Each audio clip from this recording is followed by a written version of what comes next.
Double Challenge by Kjelgaard. The Jolt. When Ted Harkness reached the summit of Hawkbill, he hurried. He grinned a little smugly as he did so, for his had been a non-stop climb, and most people who wanted to reach Hawkbill, the highest point in the Mahala and the only one that wasn't forested, had to rest at least twice. Some, starting out with a firm determination to climb to the top, wavered en route and never did get there.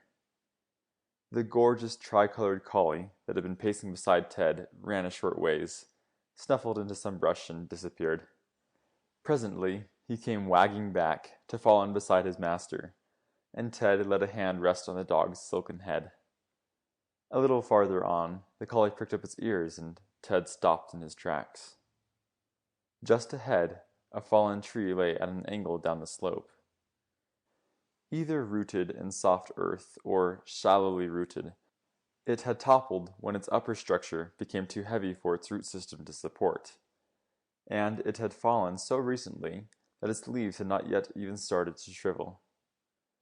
Sitting nervously on its trunk, suspecting danger was near but lacking the faintest idea as to where it was, were 7 young bob-tailed grouse. An imp of mischief danced in Ted's eyes. Ruffed grouse were one of the sportiest and one of the wisest of birds, but they weren't born wise or experienced. Like everything else they had to learn, and certainly these grouse weren't old enough to have learned much of anything. Ted said softly, "Get one, Tammy." Very slowly, knowing his game and stalking it as a cat would have stalked, Tammy slunk forward. Ted watched with great interest. Rarely could any dog catch a mature ruffed grouse unless it was injured, and it was questionable as to whether Tammy could take one of these comparative babies. But he might. Tammy neared the log, sprang, and 6 of the 7 young grouse took fluttering wing. The 7th, clamped in Tammy's slender jaws, fluttered a moment and was still. Eyes proud, plumed tail waving, Tammy trotted back to Ted and placed the prize in his master's hand. Ted complimented him. "Good boy, Tammy." He took the young grouse gently, feeling its thumping heart and understanding its terrified eyes. It wasn't hurt. When teaching Tammy to catch various birds and animals, Ted had taught him to be tender-mouthed. After a moment, he tossed his captive into the air and watched it fly out of sight. "Let's go, dog." They broke out of the beech woods onto the abutment that rose above. Almost solid rock, nothing grew here except lichens and, in the cracks, occasional strips of grass. Bent somewhat like a hawk's bill, it was a favorite playground for hawks that wanted to test their wings. The view was unsurpassed. Ted sat down on the very tip of Hawkbill and Tammy squatted companionably beside him. Ted looked at the Mahala. For as far as he could see in any direction, forested hills folded into one another. Spinning Creek sparkled like a silver ribbon that some giant hand had draped gracefully down a forested valley. The road to Lorton, from this distance, was a footpath beside the creek. 2 miles down the valley, the green clearing in which lay Carl Thornton's Crestwood Resort, the only resort in the Mahala, and Ted's place of employment, gleamed like a great emerald. Just below, almost at Ted's feet, was the snug log house in which he and his father lived, surrounded by 200 acres of forest, except for small and scattered patches here and there. The Harknesses owned the last remaining private land in the Mahala. Its only clearings were those in which the cabin was built and one for a garden patch. Al Harkness didn't want or need much clearing. He preferred the beech woods to the cultivated fields, the trapline or woodsman's axe to the plow. Behind Hawkbill rose a mountain that, long ago, had been ravaged by fire. The fire had burned slowly in the lower reaches and the forest there remained green and virgin. But a little more than halfway up, probably fanned by sudden, fierce winds, the fire had become an inferno. Nearly all the trees had been killed and had long since fallen. The place had grown up into a tangle of blackberry canes, with a few patches of scrubby aspen here and there. As Ted watched, he saw what he'd hoped to see. It was only a wisp of motion, a mere flutter in the aspens, and as soon as Ted spotted it, he lost it. Presently he picked it up again. It was an immense deer, a great gray buck, heavy-bodied, thick-necked. It would outweigh most big bucks by at least 50 pounds. Massive of beam, with 4 perfect points on either side, its antlers were a hunter's dream come true. It was feeding on something, probably patches of grass that grew among the briars. Ted's eyes glowed, and he continued to search. Presently he saw the second buck, an exact twin of the first. It was standing quietly in the warm sun, 100 feet up the slope.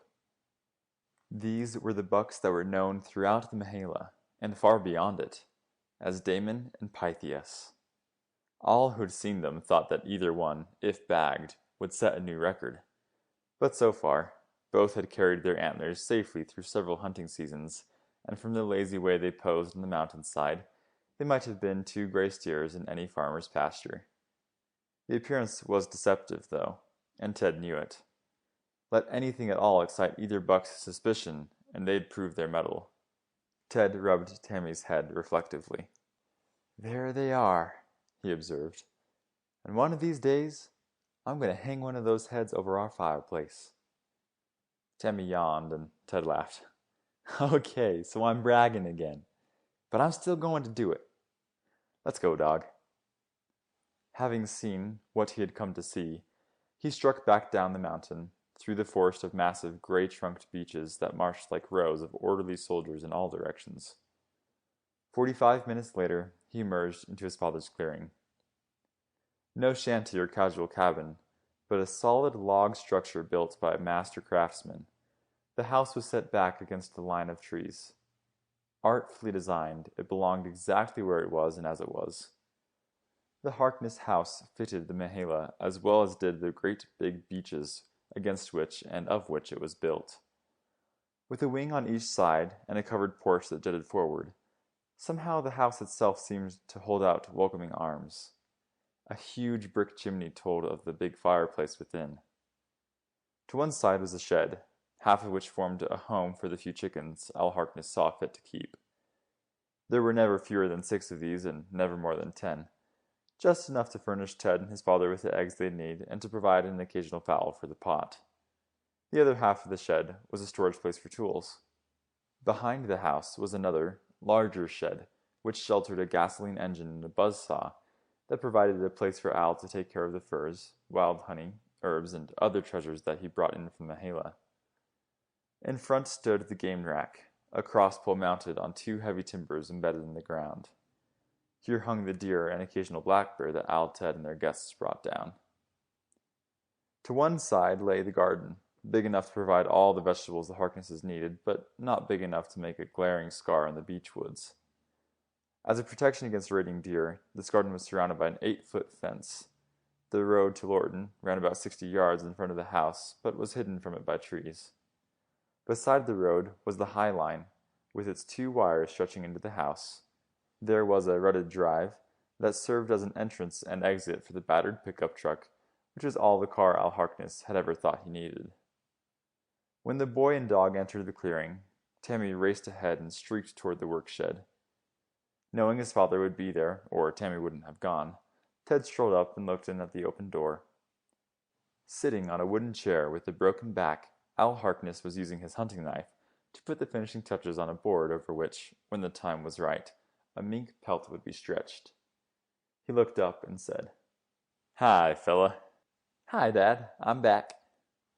"Figured that all out by myself when your dog came in to say hello." Tammy was sitting near, watching Al work. For a moment, Ted watched too. Perfectly shaped, with exactly the right taper, the board upon which Al worked did not vary 1/100th of an inch from one side to the other.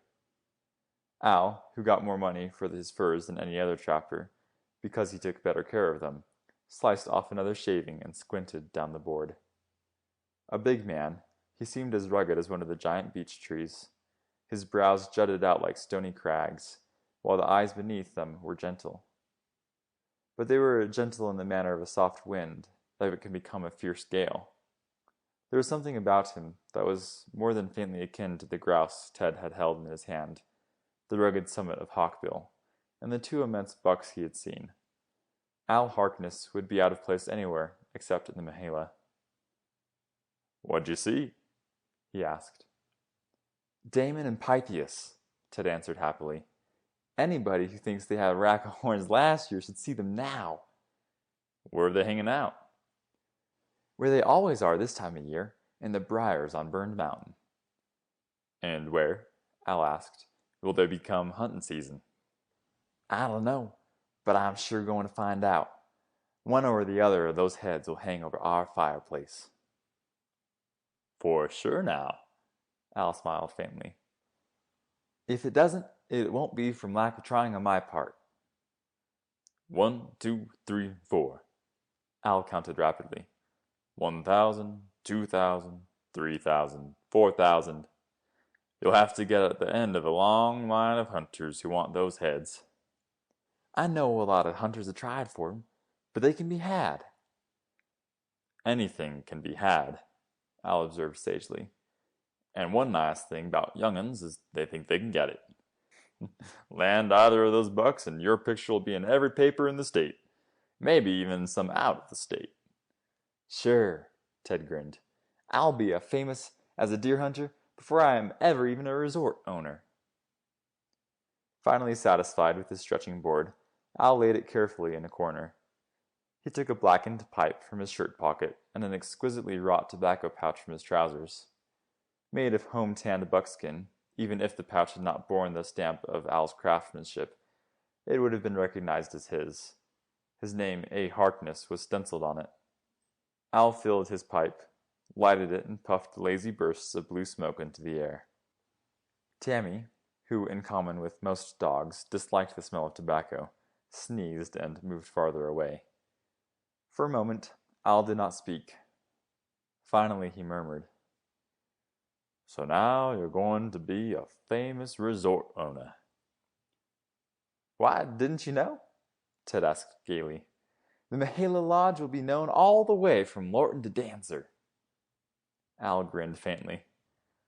"That's a real long ways, nigh on to 6 miles. You wouldn't change your mind." "About what?" "You can still go to college this fall and learn to be a dentist, lawyer, or anything else you want." "Colleges cost money." "I have," Al said tartly, "been scaring up a penny every now and again since I've been chained in your ditties. I can still scare up enough to send you through college. But I mistrust about starting you in the resort business. Crestwood cost Carl Thornton more money than I've earned my whole life." "I don't want to leave the Mahala." "Too much of your pappy in you," Al growled, "and not enough of your mother.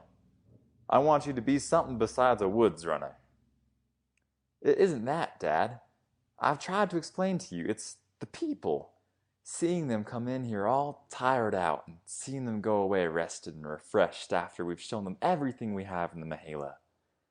I know college is valuable and I don't look down my nose at education, but this is my job." Al sighed. "I've tried to talk some sense into you. How are you and Thornton getting along?" "Dad, Thornton owns Crestwood. I just work there." "So that makes Thornton better'n you, huh? You're going to be a right smart passel of time saving enough to start your own resort on what Thornton pays you." "I'm getting experience, meeting people, learning how it's done. I'm really learning the business from the bottom up." "Huh?" "Nels Anderson and I have been working on the plumbing in Crestwood's basement." Ted grinned. Al frowned. "I'm not fooling. This is a big job you've set up for yourself, and I don't see how you'll ever get enough money to do it." Ted said confidently, "I'll work it out." "I wish," Al declared, "that I was 18 instead of 49. I'd be able to work things out too. But if it's you doing it, everybody's got to live the way they see fit." Al picked up another board and began shaping it. Ted took his pocket knife from his pocket. "I'll help you, huh?" "Reckon not." Al shook his head. "Sunday's your day off." "Let me help. It wouldn't really be work for me." "Nope. Even if I did want help, nobody can make my stretching boards." "Then I'll go get dinner." That's a smart idea. With Tammy pacing beside him, Ted went into the house. Everything about it was solid, strong, and heartwarming. The front door was made of oak boards an inch and a half thick. The windows were set 10 inches back into the log walls. The ample fireplace was of native stone. Obviously, it was the home of an outdoorsman. 2 mounted bucks' heads stared from the same wall, and of the 5 rugs in the living room, 3 were bearskins and 2 were bobcats. Ted's and Al's rifles and shotguns hung on a rack, and there was a glass-enclosed case for fishing tackle. But Al Harkness, child of the Mahala though he was, did not spurn modern conveniences. Electric lights hung from the ceiling. Bottled gas furnished fuel for the kitchen range, and there was a hot water heater. Al had an electric refrigerator, and a large freezer, and a tiled sink with regulation hot and cold faucets. Tammy, knowing they'd been out and would go no more, curled up on one of the bearskin rugs.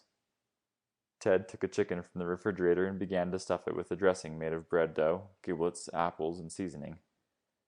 It was a task he'd done often, and his thoughts wandered. Al, who'd never gone beyond the 6th grade, had a near worshipful regard for education, and he'd insisted that his son be educated. After graduating with honors from Lorton High, Ted himself realized that college training would be valuable, but there were other factors involved. With no desire to become a trapper and woodsman like his father, Ted wanted to stay in the Mahala. It was worthy and wonderful. Wilderness would always be needed, and deep inside him, Ted saw himself running a grand lodge to which guests could come and partake of the benefits Crestwood's clients permanently found. People who came back to the wilderness always seemed to be coming back to the source of things and finding spiritual values that lay once and only at the source. Ted had taken a flunkey's job at Crestwood 2 days after he had graduated. It did not pay as much as he might have earned elsewhere, but it was what he wanted, and he saved as much as possible. Meanwhile, his dream continued to grow. The couple of $100 he had put aside were a mere drop in the bucket compared to the— Ted had never even dared to let himself imagine how many— thousands he needed. But he knew he would find a way, and, above all, he wished that he could make his father know it too. Ted lighted the oven, put his chicken in it to roast, and scrubbed potatoes to be baked in their jackets. He mixed biscuit dough. Since neither he nor Al cared for dessert, he didn't prepare any. But he did take a package of carrots and peas from the freezer. He remembered whimsically that, before they had the freezer, his father used to can dozens of quarts of vegetables. Dreamily, he went about setting the table. As he did so, he noticed a man in an expensive car driving up the Lorton Road. There was a squeal of brakes as he stopped suddenly, and a shriek of tires as he turned up the Harkness Drive. He was a short man, and fat, but his smile was nice, although his eyes were shrewd. "Do you own this land?" he demanded. Al and Ted told him that they owned it, whereupon the short, fat man declared breathlessly that a diamond mine had just been discovered in their backyard, and that he, personally, would guarantee them $100,000 for the mining rights. He would give $50,000 at once, and it was all right with them if they built a great resort in front, as long as they didn't interfere with his mine. Ted grinned ruefully as his daydream faded, and he went to call his father to dinner. The next morning, the rising sun was only halfway down Hawkbill when Ted walked to his job at Crestwood. His heart lifted, as it always did when he saw the place. He liked to imagine that he owned it. Semi-luxurious Crestwood, the only resort in the Mahala, had accommodations for 60 guests under normal conditions, and perhaps 90 if they were crowded in. It was well patronized in fishing season, had a sprinkling of guests who wanted to do nothing save enjoy the outdoors when there was neither fishing nor hunting, filled up again when the small game season started, and was packed in the deer season for which the Mahala was famous. While deer hunting was on, Thornton turned away twice as many guests as he could accommodate. Afterwards, Crestwood was closed until fishing season opened again. At the far end of a spacious clearing, set back against the beaches and blending very well with the background, Crestwood's main lodge was a big log building that contained a dining hall, a kitchen, a lounge, a game room, an office for Thornton, quarters for the help and rooms for guests who preferred to remain in the lodge, To one side, there was 10 neat log cabins that accommodated 4 guests each in normal times and 6 during deer season. The utility rooms and outbuildings were behind the main lodge, and hidden by it in the wide driveway was of crushed stone. "Oi, Ted!" Ted turned to wait for the middle-aged Nels Anderson, his co-flunky at Crestwood. Neither brilliant nor subtle, but always gentle, Nels had been taught by a lifetime of hard knocks to appreciate the good things that came his way, and, as far as Nels was concerned, the best thing that had ever come his way was his job at Crestwood. Always a hewer of wood and a drawer of water, and most Nels asked was to be paid with reasonable regularity for his hewing and drawing. He smiled a slow Scandinavian smile as Ted returned his greeting. "Good morning, Nels. How are you feeling?" "Good, and you?" "First rate. Shall we start earning our wages?" "Yeah. You go down, or me?"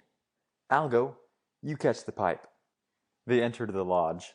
Ted ducked into Crestwood's gloomy basement, turned on the light, and caught up a length of pipe. He and Nels were running water to some of the upstairs rooms. He maneuvered the pipe through an already drilled hole and waited for his companion to catch it and stab it into an elbow.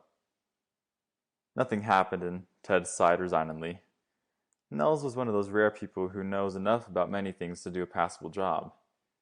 He could run water pipes and wires, build a stone wall, shingle a roof, tend to a sick cow or horse, fell trees, construct a root cellar, and do well any of a few dozen more things that might need doing. But he was apt to get sidetracked, in which event he needed a while to wake up. Obviously, he was sidetracked now. Then the door opened and Nels stood behind Ted. "The boss wants to see you." "What's he want?" "You forgot to say."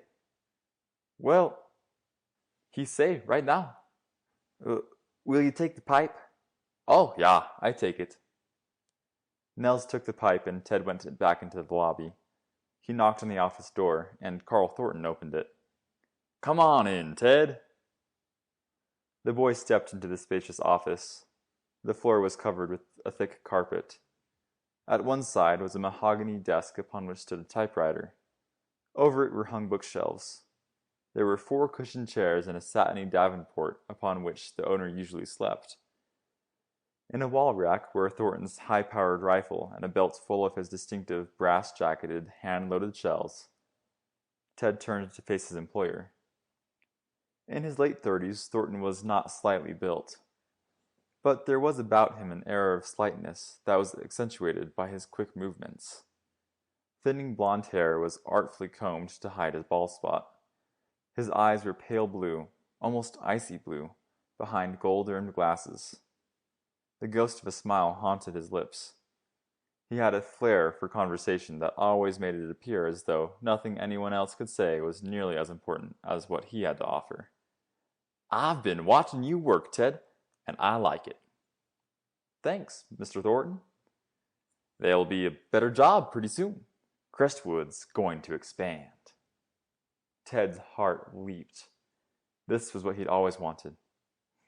"Thank you." "A good man," Thornton said, "is not easily come by, and I've learned the value of one. That's why I'm putting you on a special job right now." "You are?" Ted's voice quivered eagerly. "Yes. You're a pretty good deer hunter, aren't you?" I guess so." "You know of those 2 bucks they call Damon and Pythias?" "Everyone does." Thornton said, "I want 'em." "You?" "That's right. With those 2 heads on the wall," Thornton shrugged, "Crestwood would be mentioned in every paper in the state. If they're really records, there probably would be national publicity. In any event, they'll help bring guests here." "But nobody has even managed to get near those 2 bucks in hunting season." Thornton looked shrewdly at him. "But before the season?" "You mean?" "That's just what I mean. Those 2 bucks don't go into hiding until after the hunters take to the woods. I'm pretty sure that anyone who knew what he was doing could get both of them before season opened. How about it?" Ted said reluctantly, "It might be done." "Good. Take all the time you need, and I'll leave the details up to you. If you're caught, of course, you'll keep your mouth shut and I'll pay the fine. But I think you'll know how to go about it without getting caught. Deliver both bucks to Crestwood. We'll arrange those details after you get them, and thereafter it's up to me. Good luck. Ted heard himself saying, "No, Mr. Thornton." Thornton looked puzzled. "I don't understand." "I can't do it." "I've already told you I'll pay your fine if you get caught." "It isn't that." "Then what is it? Does it make any difference if those bucks are shot now or 6 weeks from now?" "Yes." "Why?" "Getting them now would be violating the law." "Who doesn't violate the law? Considering the mass of laws we have, few people can live a single day without intentionally or otherwise running afoul of them. Have you ever looked up some of the crackpot laws, such as the ones which state that on Sunday in this state no horse shall wear other than a plain black harness?" "It's not that." "Ted, do you know anyone at all in the Mahala who lives up to the full letter of the game laws? Do you know anyone who doesn't take what he wants when he wants it, in season or out?" "Yes." "Who?" "My father and I." There was an ominous silence. Thornton broke it. "It seems I have misjudged you." "It seems you have." Ted's anger was rising. "I'll leave now." End of chapter 1.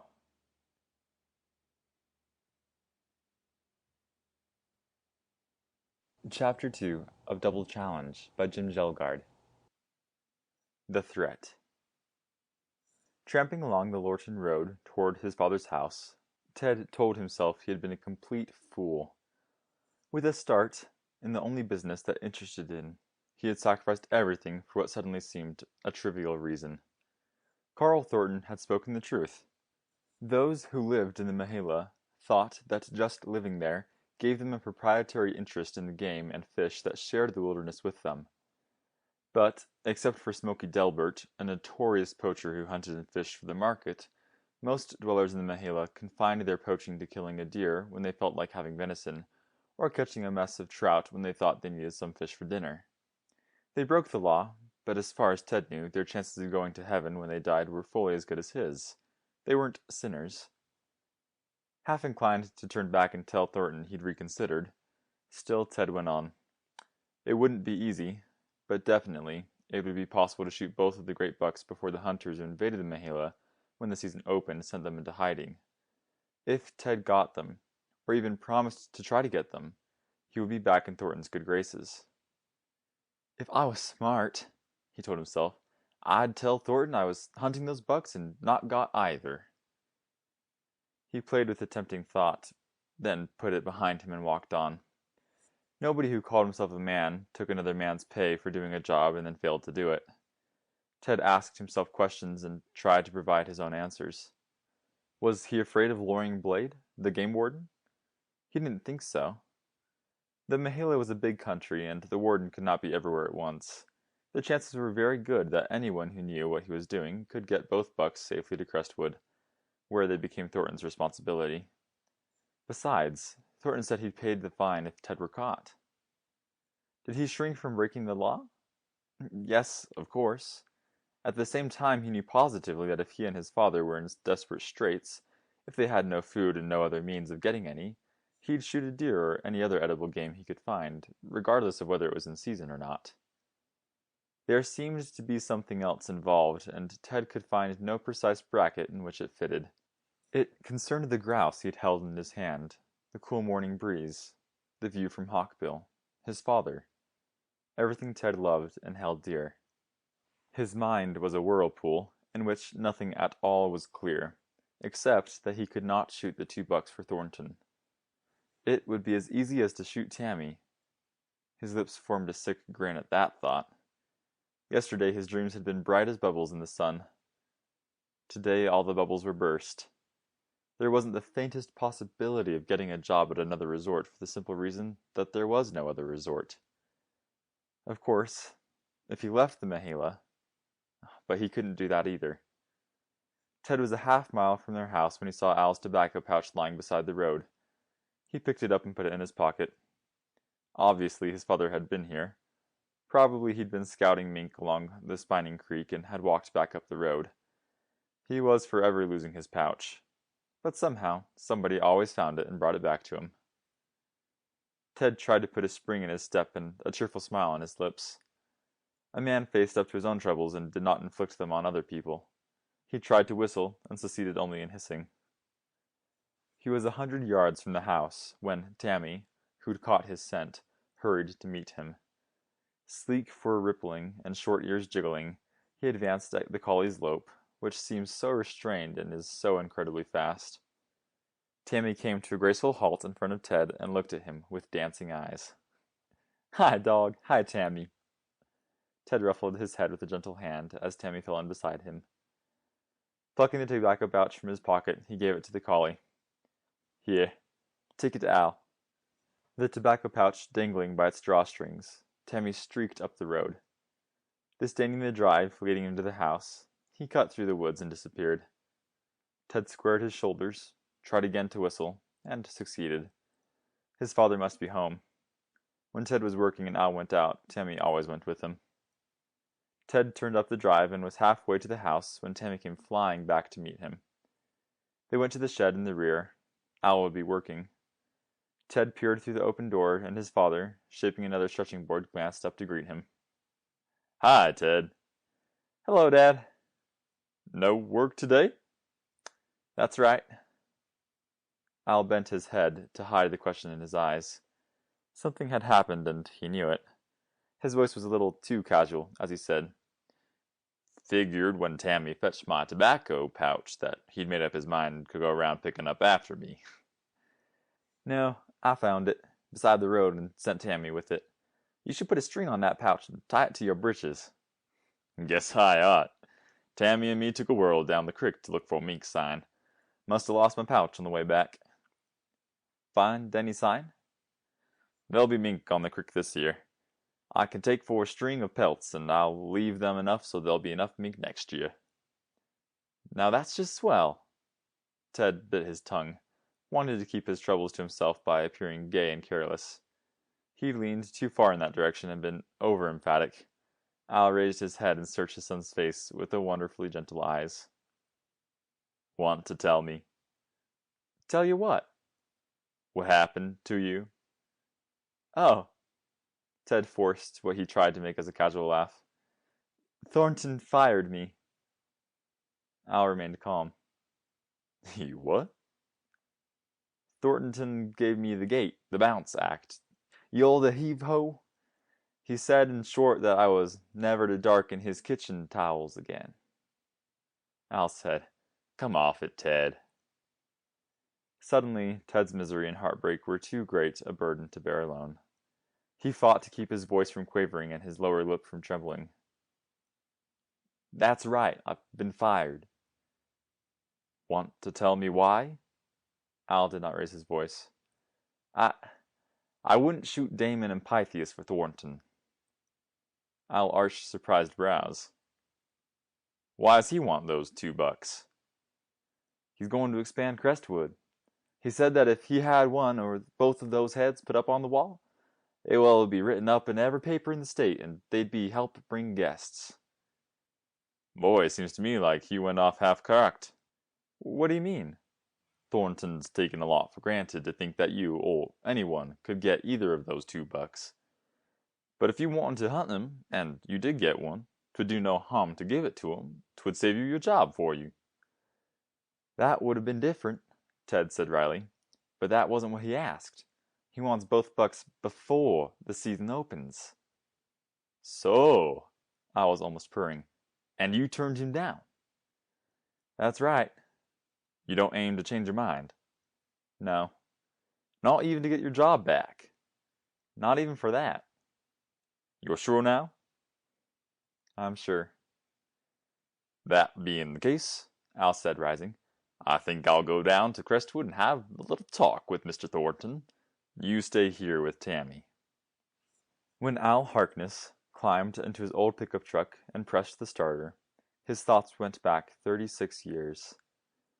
The Mahala had been young back then, and he'd been young, and that, he told himself 1,000 times since, was probably the reason why he'd been so blind.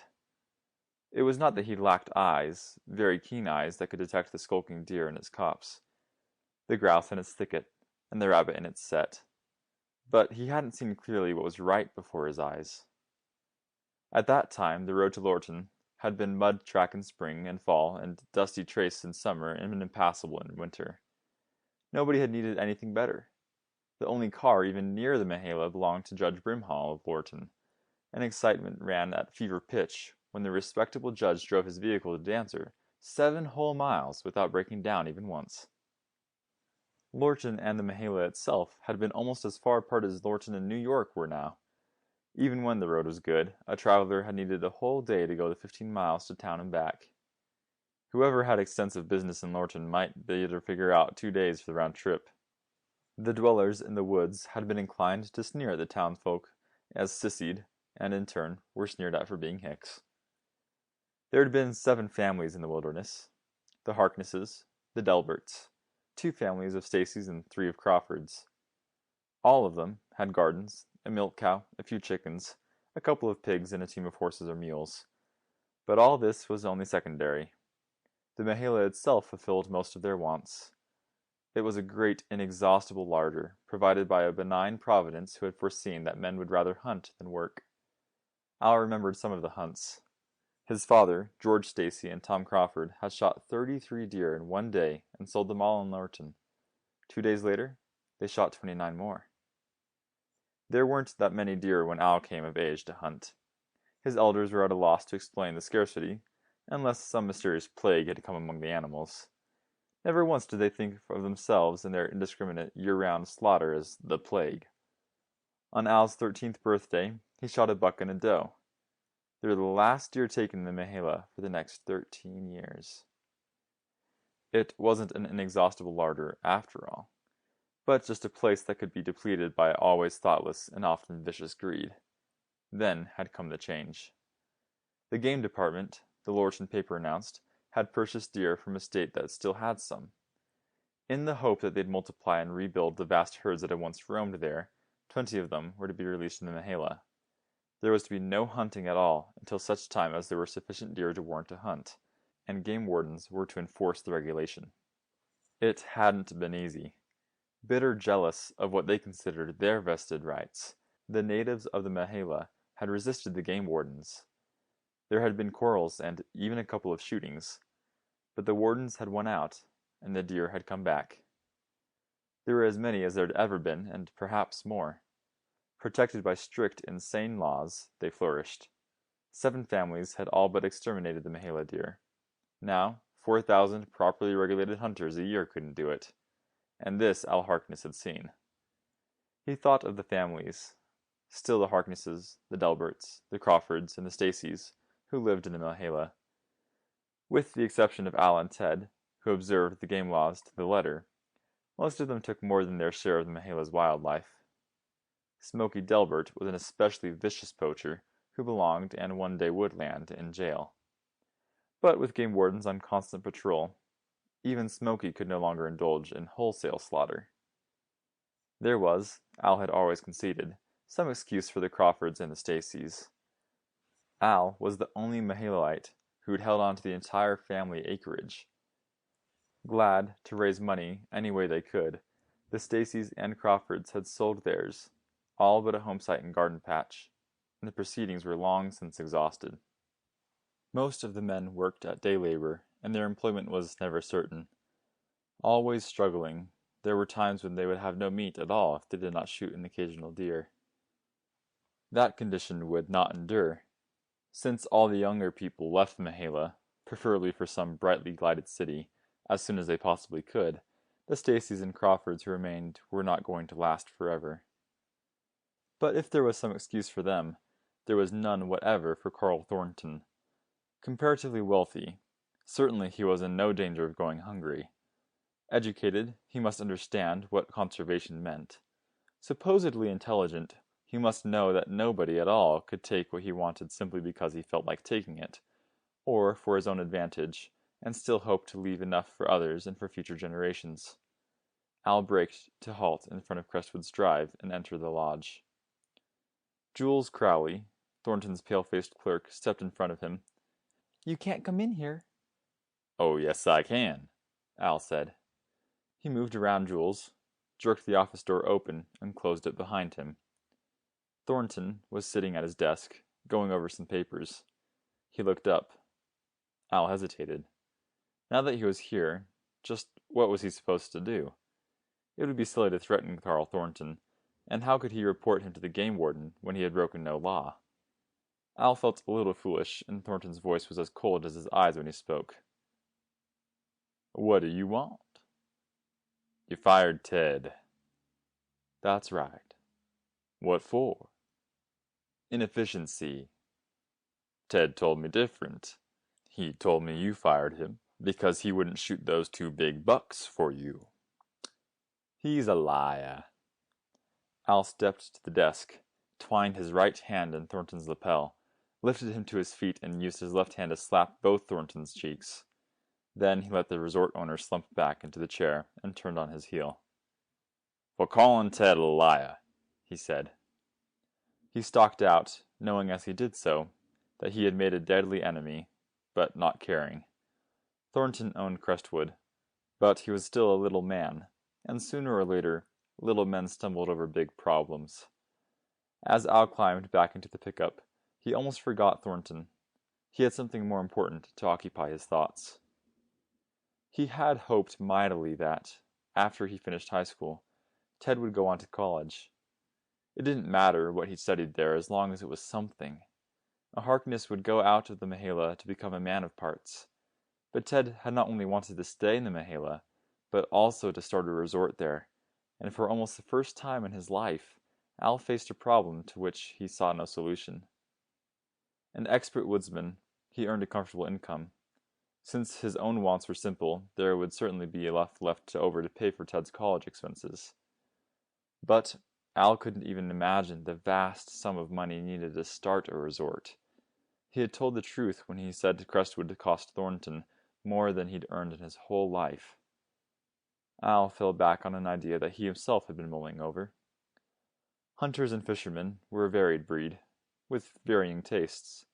Some preferred the comforts of Crestwood, but every season numbers of them hauled trailers into the Mahala, or set up tents there, and they did so because they liked that way of hunting or fishing. Not all of them wanted the same things, and not all cared to be crowded. Driving back into his own yard, Al got out of the pickup and faced his son serenely. But seeing Ted's uncertain hand fall to Tammy's head, he grinned inwardly. The boy turned to Tammy whenever he was worried or at a loss. "Did you see Thornton?" "I saw him." "Did—" "No," Al told him gently. "I didn't. He's still alive, and as far as I'm concerned, he can stay that way. Ted, let's go up to Beach Bottom." "Swell!" Ted and Tammy got into the pickup, and Al drove. He did not speak because he was thinking too busily to talk. A father, if he was worthy of being a father, showed his children the right path. But it was always better if he could guide them into doing their own thinking instead of leading them along the path, and sometimes that called for subtle measures. 2 miles up the road, Al came to a clearing. A little less than an acre, it was a jungle of yellow-topped goldenrod. Here and there milkweed raised its spear-shafted stem and showed its silk-filled pods to all who passed. In the center was an old building with all the windows broken and parts of the roof fallen in. Sun, wind, rain, and snow had exercised their own artistry on the unpainted boards and tinted them a delicate shade which no brush could possibly achieve. There was a little patch of summer apples, and 2 small bucks, stretching their necks to get the wormy fruit, moved reluctantly away when the truck stopped. Al got out of the truck, and Ted and Tammy alighted beside him. Al looked at the tumbled-down building. "My gosh, it ain't possible." "What isn't?" Al grinned ruefully. "Seems like yesterday I worked here." "You worked at the old Holly logging camp?" "Yep, chore boy. Got up at 4 every morning to feed and curry the horses so they'd be ready to go into the woods. You wouldn't think 15 men or 14 men and a boy ate and slept in that old house, would you?" It's big enough. My gosh, seems like a person gets born, takes 6 breaths, and gets old. That old house is still good, though. Those boards are really seasoned, and I bet they last another 100 years. Ted asked without much interest. What happened? Old Man Holly sold everything except the little patch when the state took over and made the Mahala into a state forest. Judd, his son, was going to make a hunting camp of it, but he never did and never will. Bet you could buy the works for $150. Ted almost yelled, Dad! What's the matter? Bee sting you? No, but something else did. Dad, I'm going to buy it. That? Al looked puzzled. Don't you see? Ted's eyes were shining, and Al knew his heart was singing. With more and more people coming to the Mahala every year, they must have more places to stay. I'm going to tear this house down and build a camp right here. Bet it'll rent 5 months out of the year. Well, I'll be jugged. Al hoped Ted couldn't interpret his smile. That is an idea. We'll buy them all, Ted bubbled. With the money you were going to use to send me into college. There'll be plenty of these small plots in the Mahala and nobody else wants them. They can be had cheaply. Dad, it can be done that way. By gosh, Ted, it might. But it'll take a while. I know, but what's Tammy barking at? One way to find out, go see. Off in the goldenrod, Tammy barked again. They made their way to him and found him peering into a shallow little stream, tumbling run, that wound out of the beaches, crossed the clearing, and hurried back into the beaches, on its way to meet Spinning Creek. In the middle of the run, a small gray raccoon with a trap on its left paw did not even glance up. It had fought the trap so fiercely and was now too far spent and too weary to fight anything. Al's words were almost an explosion. Smoky Delbert! He jumped down into the creek, encircled the little raccoon's neck with an expert hand and used his free hand to depress the trap spring. Free, but not quite believing it, the little animal went exactly as far as the trap chain had previously let him go, and then ventured 2 inches farther. Sure at last that the miracle had happened, he scuttled into the goldenrod. Al jerked the trap loose from its anchor. Let's go, Ted. Where?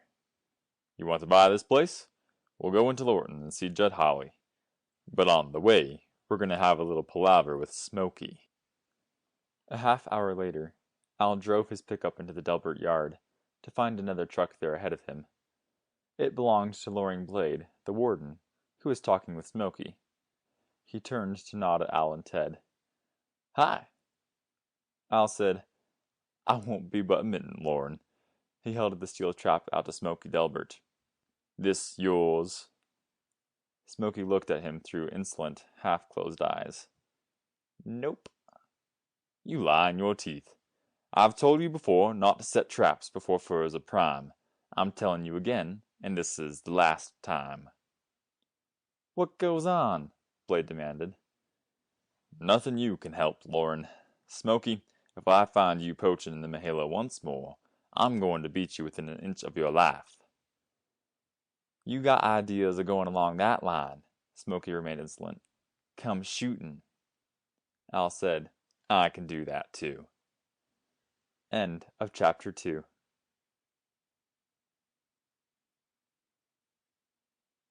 Chapter 3 of Double Challenge by Jim Kjelgaard. The Camp. Sprawled on his favorite bearskin in the Harkness living room, Tammy dreamed a dog's good dreams, and his paws twitched with excitement as he lived again some old adventure. Al, sitting in front of the fireplace, studied the bed of glowing coals within it as though they were fascinating as the first coals he had ever seen. Sitting at the table with a pen in his hand, a pile of fresh paper on one side and a pile of crumpled sheets on the other, Ted was busy writing. He laid the pen down, picked up what he had just written, and frowned over it. Making a motion to crumple this paper too, he thought better of it and called, How's this, Dad? For rent. Furnished camp in the Mahala. Bunks 4-8. $45 a week and small game season. 60 is deer season. Available for rent. Ted Harkness. RD2 Lorton. Al shrugged. Says about everything you gotta say. I don't know. Ted's frown deepened. Bunks for 8, it says. If a bunch of deer hunters take that place, they may bring 12 or 16. Do you think I should say, bring extra cots for more than 8? Mighty important point, Al said gravely. But do you figure you got to throw out so much sign? If I was reading that and wanted to rent a camp and saw bunks for 8, I'd calculate that there wasn't bunks for 10 or 16. I'd figure that if I bought more than 8, I'd best bring something for him to sleep on. And if I say accommodations for 8, and a bigger party wanted to take the camp, they might pass it up. Bunks is the word, Al pronounced. Why, it's practically literature. City people are always getting accommodations. Might help rent your camp if they knew they was going to sleep on bunks. That's a point, Ted agreed. He continued to frown thoughtfully. Now, this available for season, do you think I should say a 10% discount? Nope. But doesn't everybody do that? Everybody except horse traders, and you can always do your horse trading when and if you have to. But I don't think you're going to rent for the season. Why not? Al shrugged. Figure it out by yourself. How many city people can take a whole season just to go hunting? Must they just go for a couple weeks or so? That's right, too. Do you think I should say deer and small game abundant? I wouldn't. Nobody'd come to the Mahala without having some idea that they could find game here, and there's another point. What's that? You're trying to build up a business, and the more repeat business you can get, the less it'll cost to get it.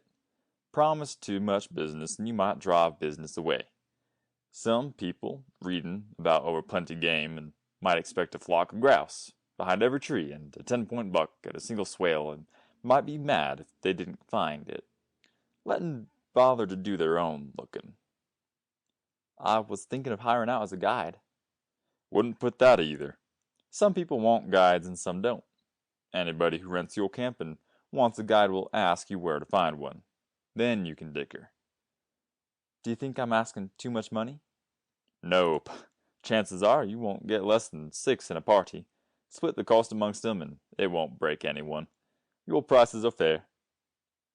Ted lost himself in his literary effort. It doesn't seem very forceful. Mando goshin! Al's eyes glinted with amusement. You're trying to get information across, not writing a speech. How many papers you crumpled so far? Well, Ted looked at the pile of discarded papers beside him and grinned. Quite a few. You really think this is all right? A masterpiece, Al answered solemnly. Mail it before you change your mind again. Ted folded his paper, wrote a short letter to the effect that he wanted his ad to run in the classified section, wrote a check, put all 3 in an envelope, and addressed it to the leading daily newspaper in a city from which the Mahala drew numerous hunters. Tammy trotted beside him as he ran down to the mailbox, put his letter in, and raised the red flag to let Bill Parker, their rural carrier, know there was mail to pick up. He ran back to the house. Brr, it's cold. The jacket's in the closet, Al observed dryly. Or not there because they look pretty. Ted said meekly, Yes, Dad. He reseated himself at the table and took up his pen. The first hunting season for woodcock opened next week. 2 weeks later, squirrels, cottontails, and ruffed grouse became legal game, and the season ran for a month. During the last week of small game season, black bears could be shot. Then everything else was closed and hunting wound up with the 3-week deer season. Ted calculated carefully. There were 6 weeks of the small game season. If he rented his camp throughout of $45 a week, it would run him a return of a net $270. 3 weeks of deer season would add another $180, a total of $450. Ted consulted his expense records. Judd Hawley had sold them the land, with the old building on it, for $150, and Al and Ted had torn down the old building and rebuilt it. Just the same, expenses had mounted with incredible speed. Al had all the tools, but it was necessary to buy nails. The window casings Al had furnished, but the glass that went into them cost money. They had to buy a second-hand cooking range and a heating stove and enough table and cooking ware to serve many people. Bedding had been an expensive item, and composition shingles for both the roof and outer walls had cost a great deal. Economizing as much as possible and hiring no labor, the camp had still cost $615. However, the old building had been a huge place, and there was enough lumber left over to build another, smaller camp as soon as they acquired another building site. Ted nibbled the end of his pen. "We'll be in the clear on this one before next hunting season. Then everything it brings in will be pure gravy." "How'd you figure it?" "There's 6 weeks of small game hunting and 3 of deer season. If the camp is rented continually, it'll bring in $450. Then, when fishing opens—" "If," Al broke in, "is a right fancy word.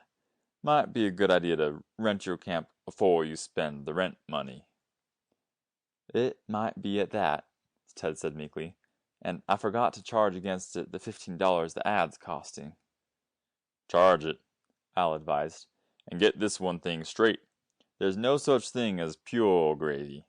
What a body gets, he works for. What he doesn't work for, he don't get. You start the ball rolling, but it won't stop if you don't keep rolling it."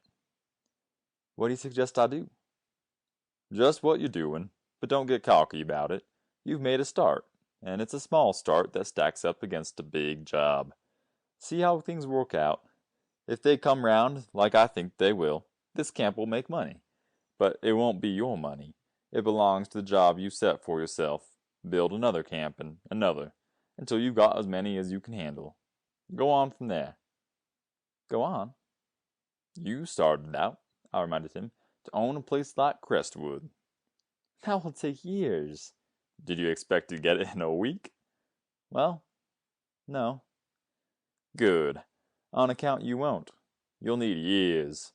Then, after you finally get what you want, or something close to it, all the people who sat round on their hunkers while you worked will still be setting round telling each other how lucky you are." Ted grinned and yawned and stretched. "Gosh, all this heavy philosophy's making me tired." "What do you think your bed's for?" "You get the best ideas." "Oh, I'm the smart one." Al smiled and filled his pipe. "Get yourself some shut-eye. There's work to be done come morning." The next morning, with Al driving and Tammy on the floor in front of Ted, they started back toward the camp they had built.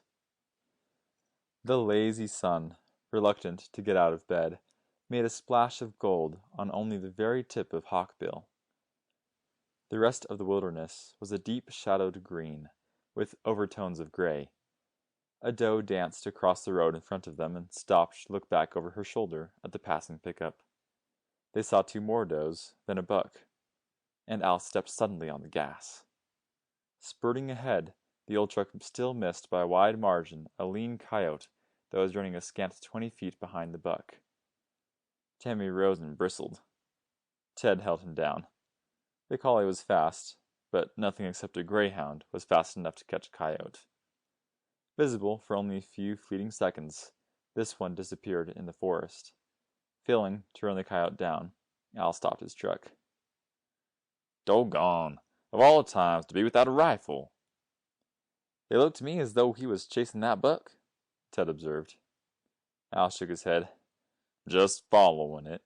One coyote couldn't kill a grown buck, but he can and will do a lot of damage amongst the small game.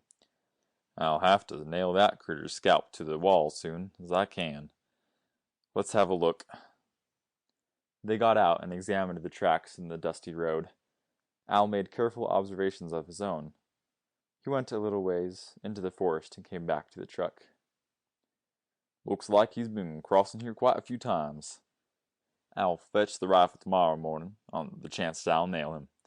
If I don't, I'd best bring some traps. Can't have coyotes in the Mahala." We sure can't. Without completely understanding his father's bitter lesson, seeing his beloved wilderness all but denuded of game, and by thoughtless and greedy hunters, and built back through sound conservation, Ted knew only that Al had an almost ferocious hatred for destructive elements wherever they were found.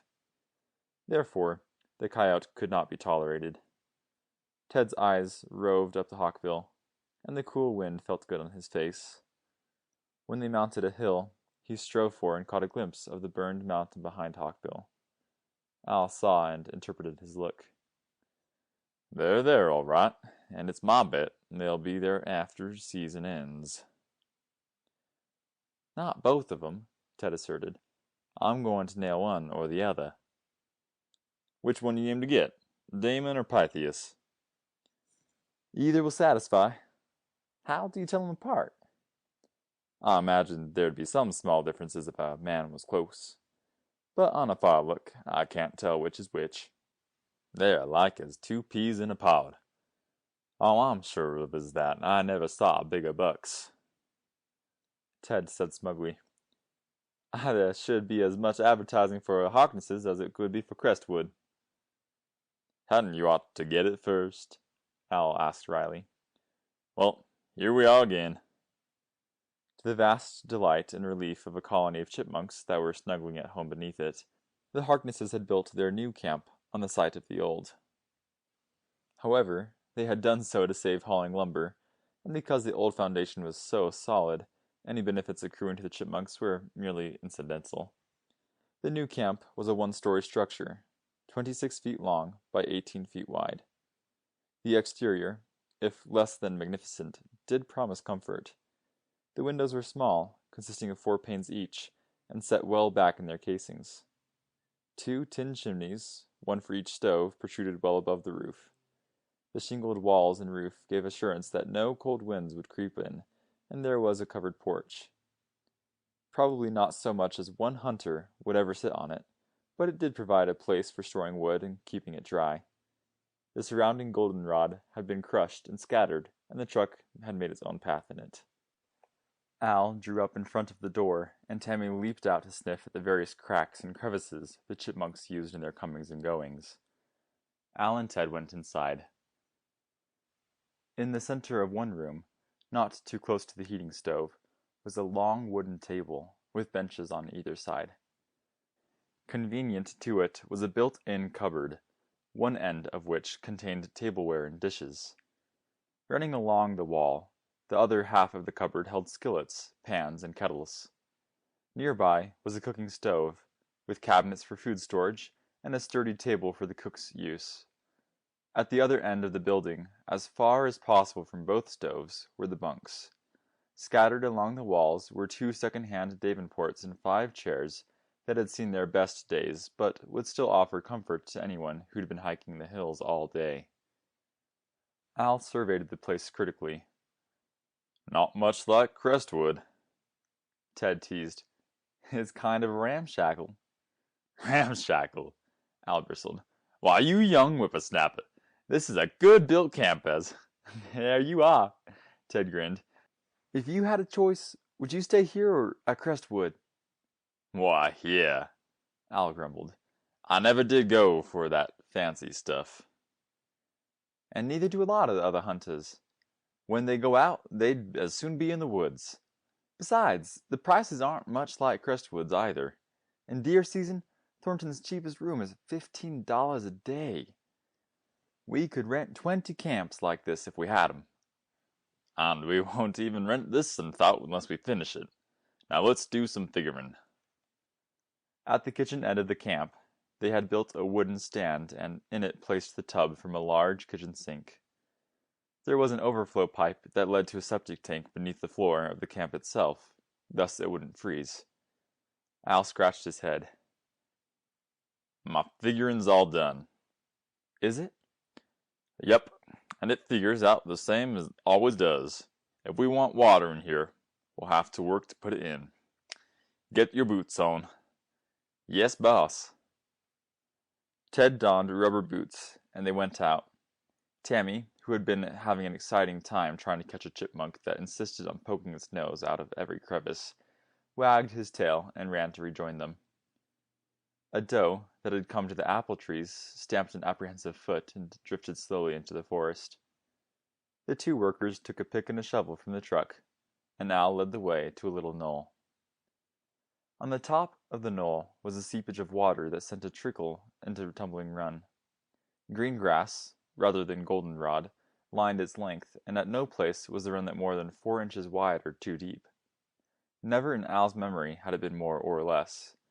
The spring provided a constant flow. Even in the coldest weather, the run that never froze, and its banks were always free of snow.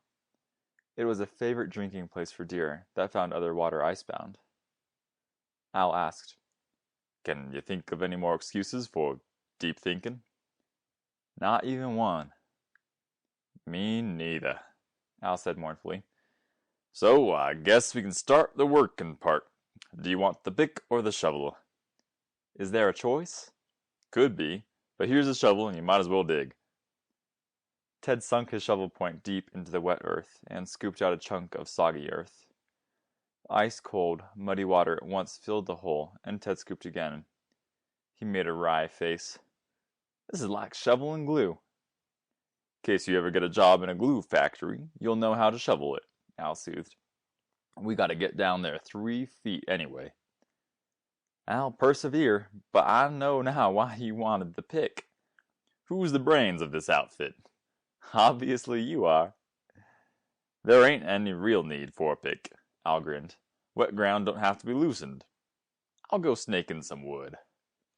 Al left, and Tammy frisked beside him. Both got into the truck, and Al drove across the clearing into the woods. Then there came the sound of his axe ringing on dead wood. An hour later he was back. The pickup's box was filled with wood, and Al dragged a log that he had chained to the truck. He left the wood beside the camp, and, with Tammy sitting proudly in Ted's accustomed place, drove back for another load. Ted continued to deepen the spring. It was cold, dirty work, but it was a good idea, and certainly it would make the camp more comfortable. The spring must be made deep enough to form a pool. Then its present overflow would be plugged, diverted into some second-hand pipe they'd already brought, and led into the kitchen sink. Al thought there was sufficient fall so no pump would be necessary, and the water would force itself through the pipe. Thus the cabin could be assured of a continuous flow of fresh, pure water. In the winter, when the camp would have no occupants, it would be necessary only to pull the pipe or plug it, and to send the overflow back into its original course. Al returned with the second load of wood, dumped it, and came by to see how Ted was doing. Tammy sniffed at the muddy pool, then promptly jumped into it. He climbed out, shook himself, and sent a roily spray flying in all directions. Ted ducked and sputtered. "For Pete's sake, dog!" Al grinned. "He thinks you need a bath." Ted glanced down at his mud-splattered boots and clothing. "Maybe I do. Is this deep enough?" "Let's have the shovel." Ted stood aside while Al took the implement. An old hand at this sort of thing, he probed expertly into the corners that Ted had missed and lifted out shovelfuls of mud without splashing his clothes at all. 10 minutes later, he leaned on the shovel and inspected the spring, which in its present stage of construction was a muddy pool, 4 feet square by a little more than 3 feet deep, with the overflow still going down its natural channel. "That'll do," Al decided. "Now for the plumbing." He caught up a length of pipe, walked to the apple trees, inserted the pipe into a crotch and bent it into an L. He bent it again so that one end formed a gooseneck, and carried this pipe into the cabin.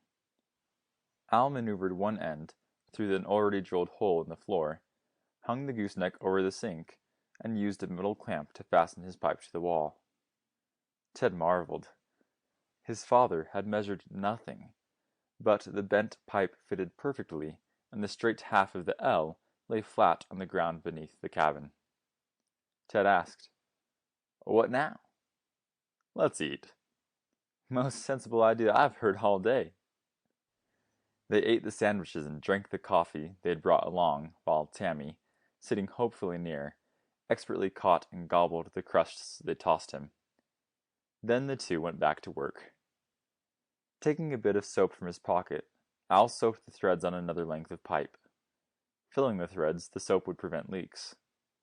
The two plumbers then fitted the section into the pipe that protruded beneath the cabin and continued with additional lengths until they were within 5 feet of the spring.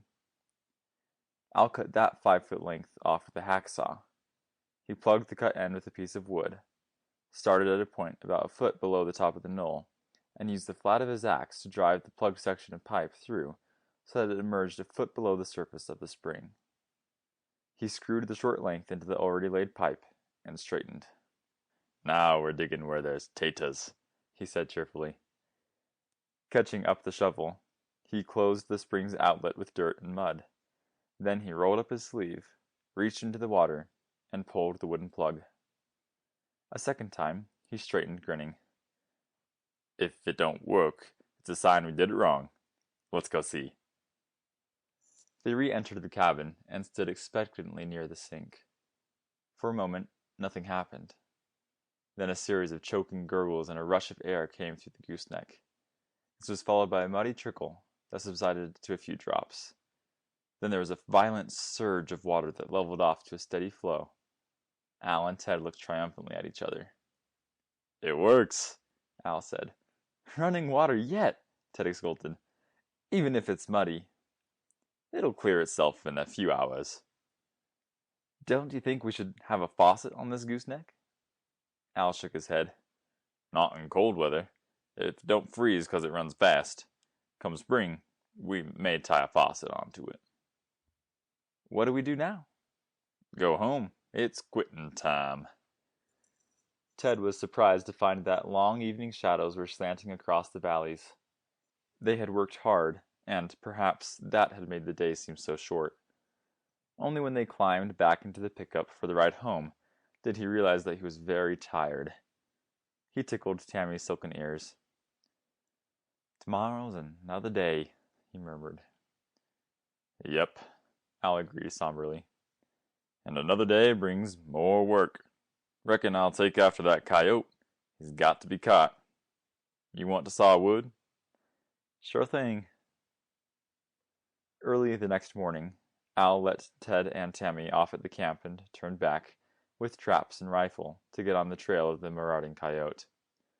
While the collie renewed his acquaintance with the chipmunks, Ted laid a chunk of wood in the sawbuck and sawed off a 12-inch length. Then he sawed another, and worked until noon. After lunch, he started splitting the wood he had sawed.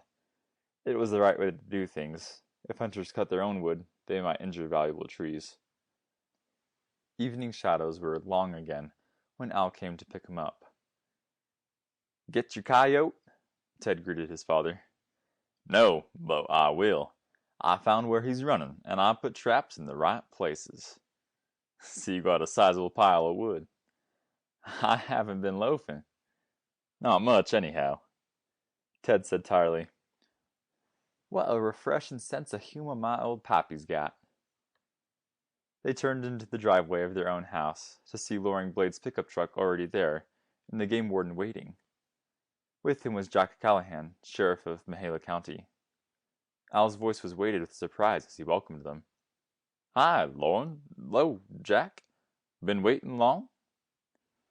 "Not very long," Loring Blade said. "We figured you'd be about now. We have some questions to ask, Al." "Well, come in and ask." They entered the house, and Ted snapped on the lights in the living room. He started into the kitchen to prepare supper. Al swung to face their guests. "Ask away," he invited them. "We came to find out," said Jack Callahan, "what you can tell us about the shooting of Smokey Delbert." End of Chapter 3.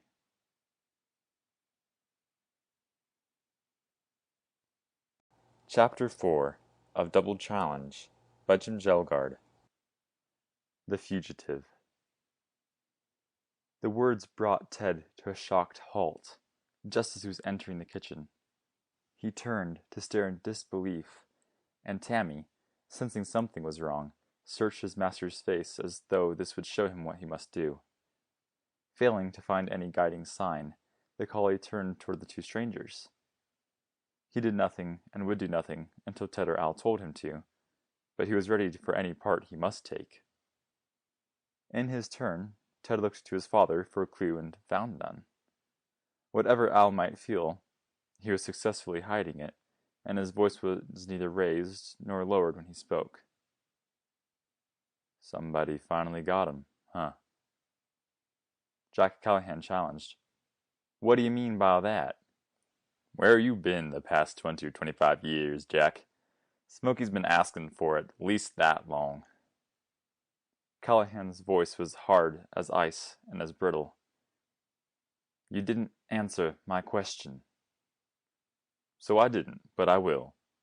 I know nothing about who might have shot Smokey, but I can think of lots of reasons why. Is this yours? Callahan's hand dipped into his pocket and came up bearing Al's distinctive tobacco pouch. Ted gasped. His father was unmoved. Yep, but I haven't seen it for 2 weeks or more.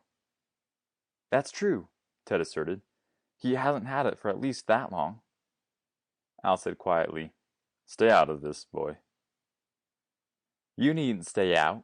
Callahan swung towards Ted. Was your father with you today? Well, no. Where was he? He was out hunting the coyote. A note of triumph in his voice, Callahan turned again to Al. By any chance a two-legged coyote? Al said disgustedly, Don't be a fool. Did you have your rifle with you? What would you carry if you was hunting a coyote? A pocket full of pebbles? Can you account for your actions today? Yep. Crossed the nose of Hawkbill, went into Coon Valley, climbed that to its head, swung behind Burned Mountain, crossed the Fordham Road, and come back by foot on Fiddlefoot Creek. Can you prove all this? Sure, Al snorted. I'll get you an affidavit from a couple of crows that saw me. That is your tobacco pouch. I've already said it is. That pouch, and again Callahan's voice rose in triumph, was found not 6 feet from where Smokey fell. So? Al, I'd hate to have to get tough with you. Don't think you'd better try it. Lauren heard you did threaten to shoot Delbert. And I also, Loring Blade broke in, heard Smokey threaten to shoot Al. There's more than one side to this, Jack, and suppose you simmer down. I'm in charge here. But you're getting nowhere. Al, will you talk to me? I'll tell you what I can, Lauren. If you had anything to do with this, tell your story now. I don't hold with shooting, but certainly I never held with Smokey Delbert. I, for one, am willing to believe that, no matter how it happened or who he met, Smokey raised his rifle first. I've known him a long while. But you never jailed him. Only because, the warden said, I could never catch him. He was as crafty as he was mean, but he's still a human being. Could be some argument about that, Arl murmured. Lauren, where was Smokey shot? Coon Valley, the warden answered reluctantly. Almost beside those 3 big sycamores near Glory Rock. Is he dead? No, but he probably would be if he hadn't dragged himself to Fordham Road. Bill Layton, passing in his logging truck, found him and took him to the hospital in Morton. Is he going to die? He's in a bad way. Has he talked? Not yet. How about the bullet? It went right through him. We couldn't find it. How do you know he was shot near the 3 sycamores in Coon Valley?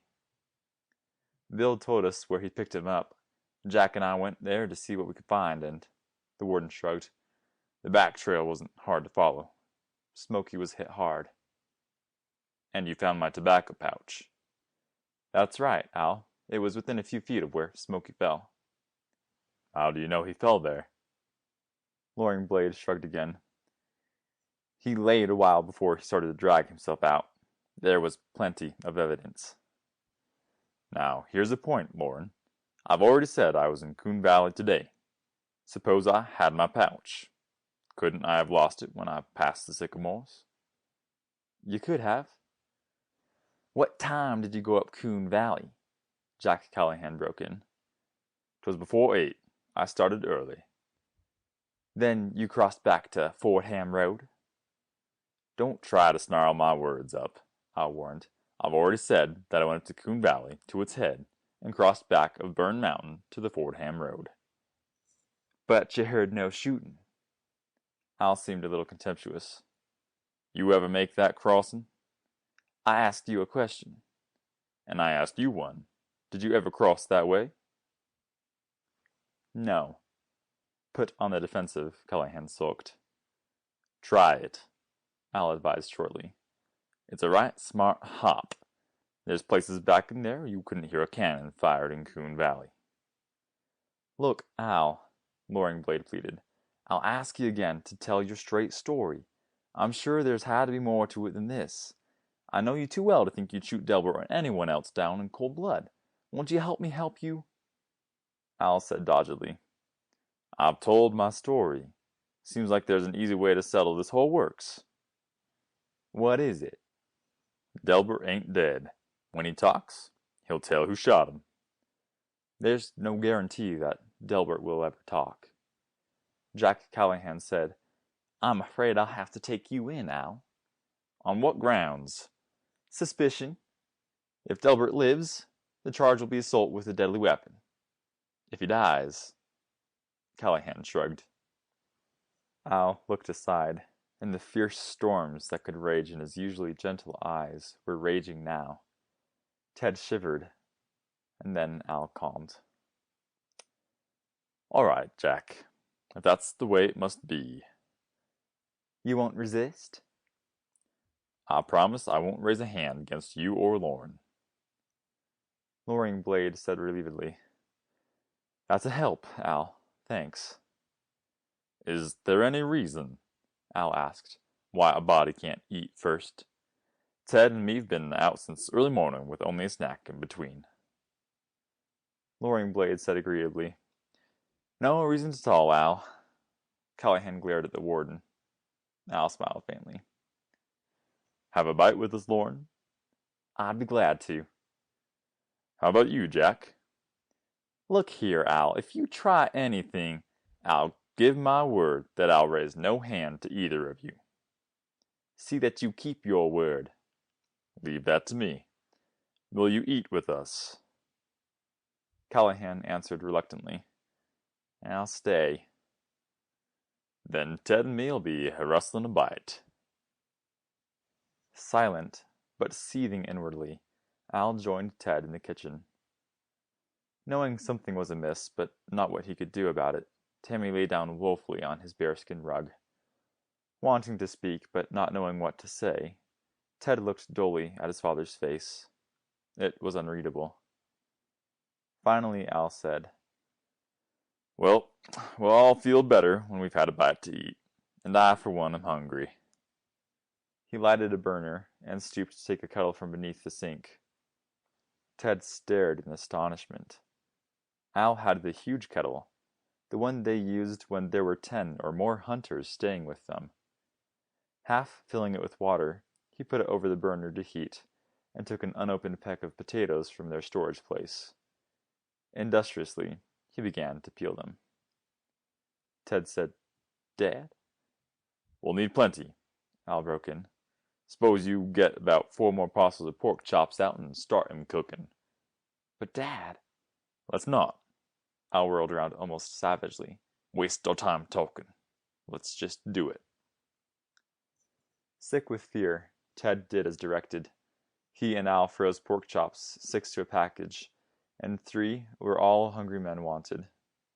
4 more packages meant that they could cook 30 pork chops, and what were any 4 men, even 4 ravenous men, to do with them?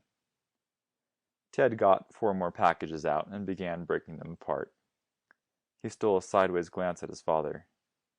Had this sudden, terrible accusation unseated Al's reason? Ted put the still frozen pork chops into 2 of their biggest skillets and began thawing them over burners. Loring Blade came into the kitchen. Can I help? Al said, Reckon not, Lorne. My gosh, you're making enough for an army. Might's well have plenty. Ted, give me another sack of biscuit mix. Ted's head whirled. He licked dry lips and looked at the 2 pans of biscuits Al had already prepared. Loring Blade turned away, and in that instant, when they were unobserved, Al shook a warning head. Ted took another sack of biscuit mix from the cupboard, while cold fear gnawed at him as a dog gnaws on a bone. If there was some idea behind this madness, what could it possibly be? Al was preparing enough food for a dozen men. Ted turned to his skillets, full of sputtering pork chops, while Al tested the boiling potatoes with a fork. "Most done," he commented. "How you coming?" "Another 5 minutes." "Guess I can drain the spuds." He drained them into the sink, shook them, and added a generous handful of salt and a bit of pepper. He shook the kettle of potatoes again to mix the seasoning thoroughly. Then he put them on the table and pushed the hot coffee pot to a warming burner. While Ted took their biggest platter from the cupboard and began forking pork chops onto it, Al slipped into set 4 places at the table.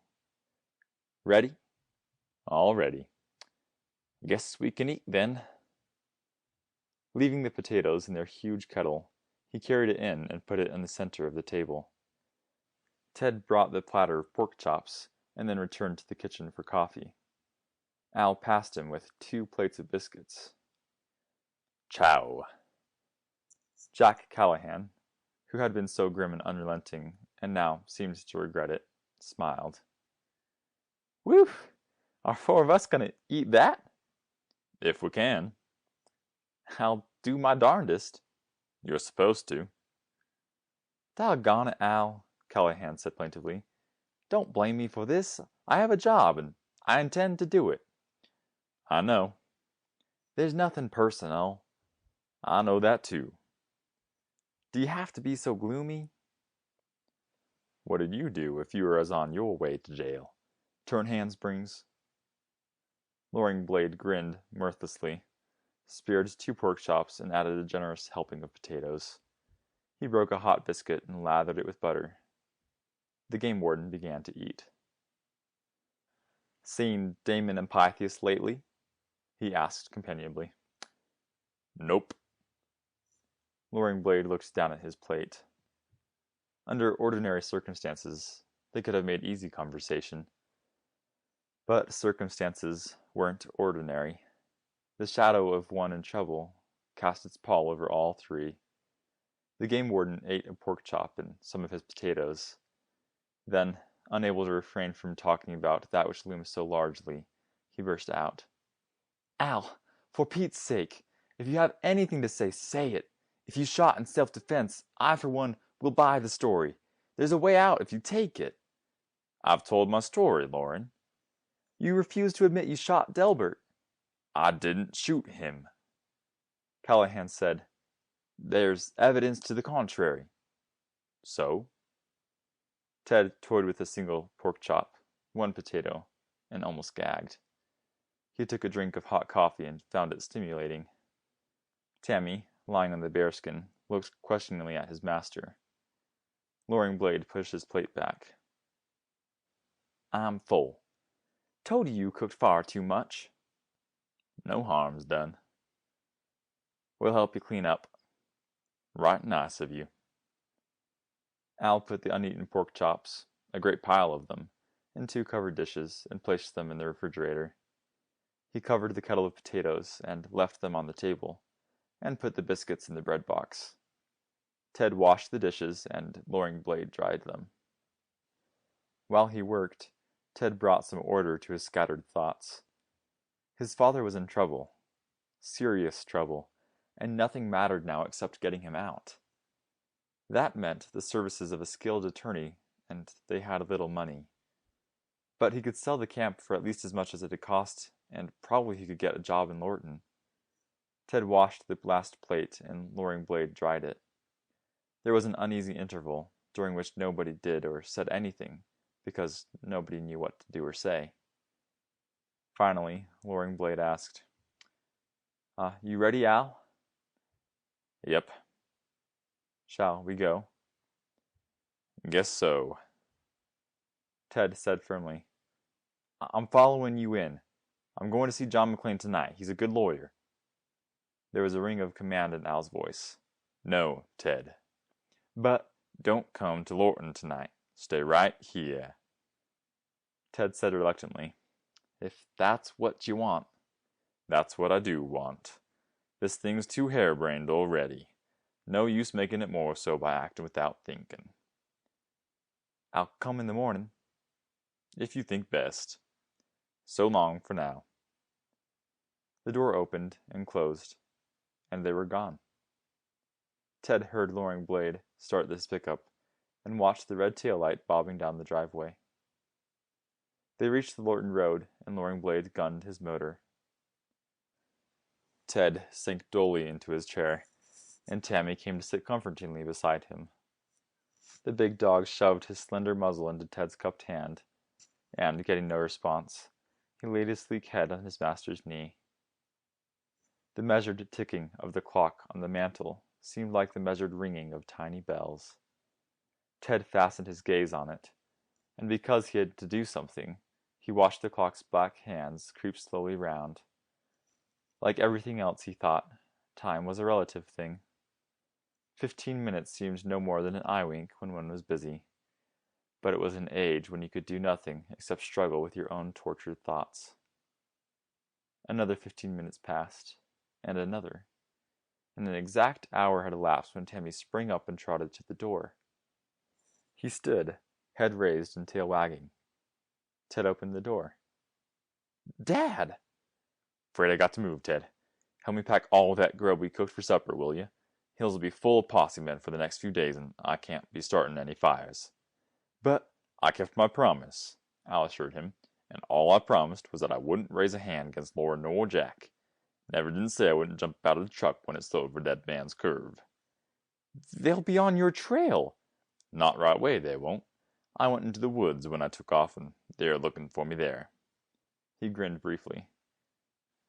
"Callahan found me. 'Come out or shoot,' he said. I didn't come out, and he shot. Hope the beech tree he thought was me don't mind." "You could have run away from here if you was going to run anyhow." "When I run," Al Harkness said, "nobody except me gets in the way of any bullets I might draw. Think I want him shooting up you or Tammy?"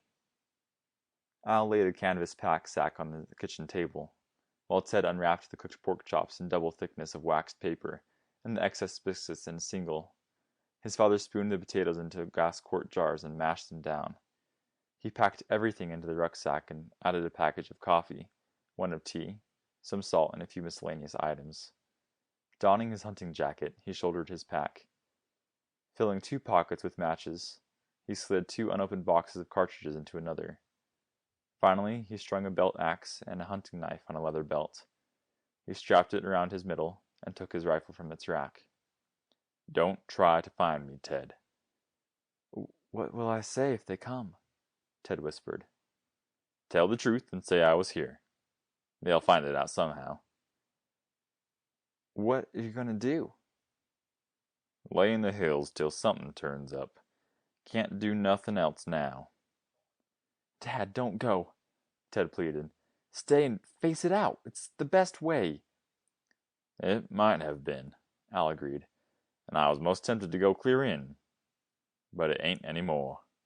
"Why?" "Lorne had his radio on, listened all the way down. Smokey Delbert come to and talked. He named me as the man who shot him and said I shot from ambush. Be seeing ya, Ted." End of chapter 4.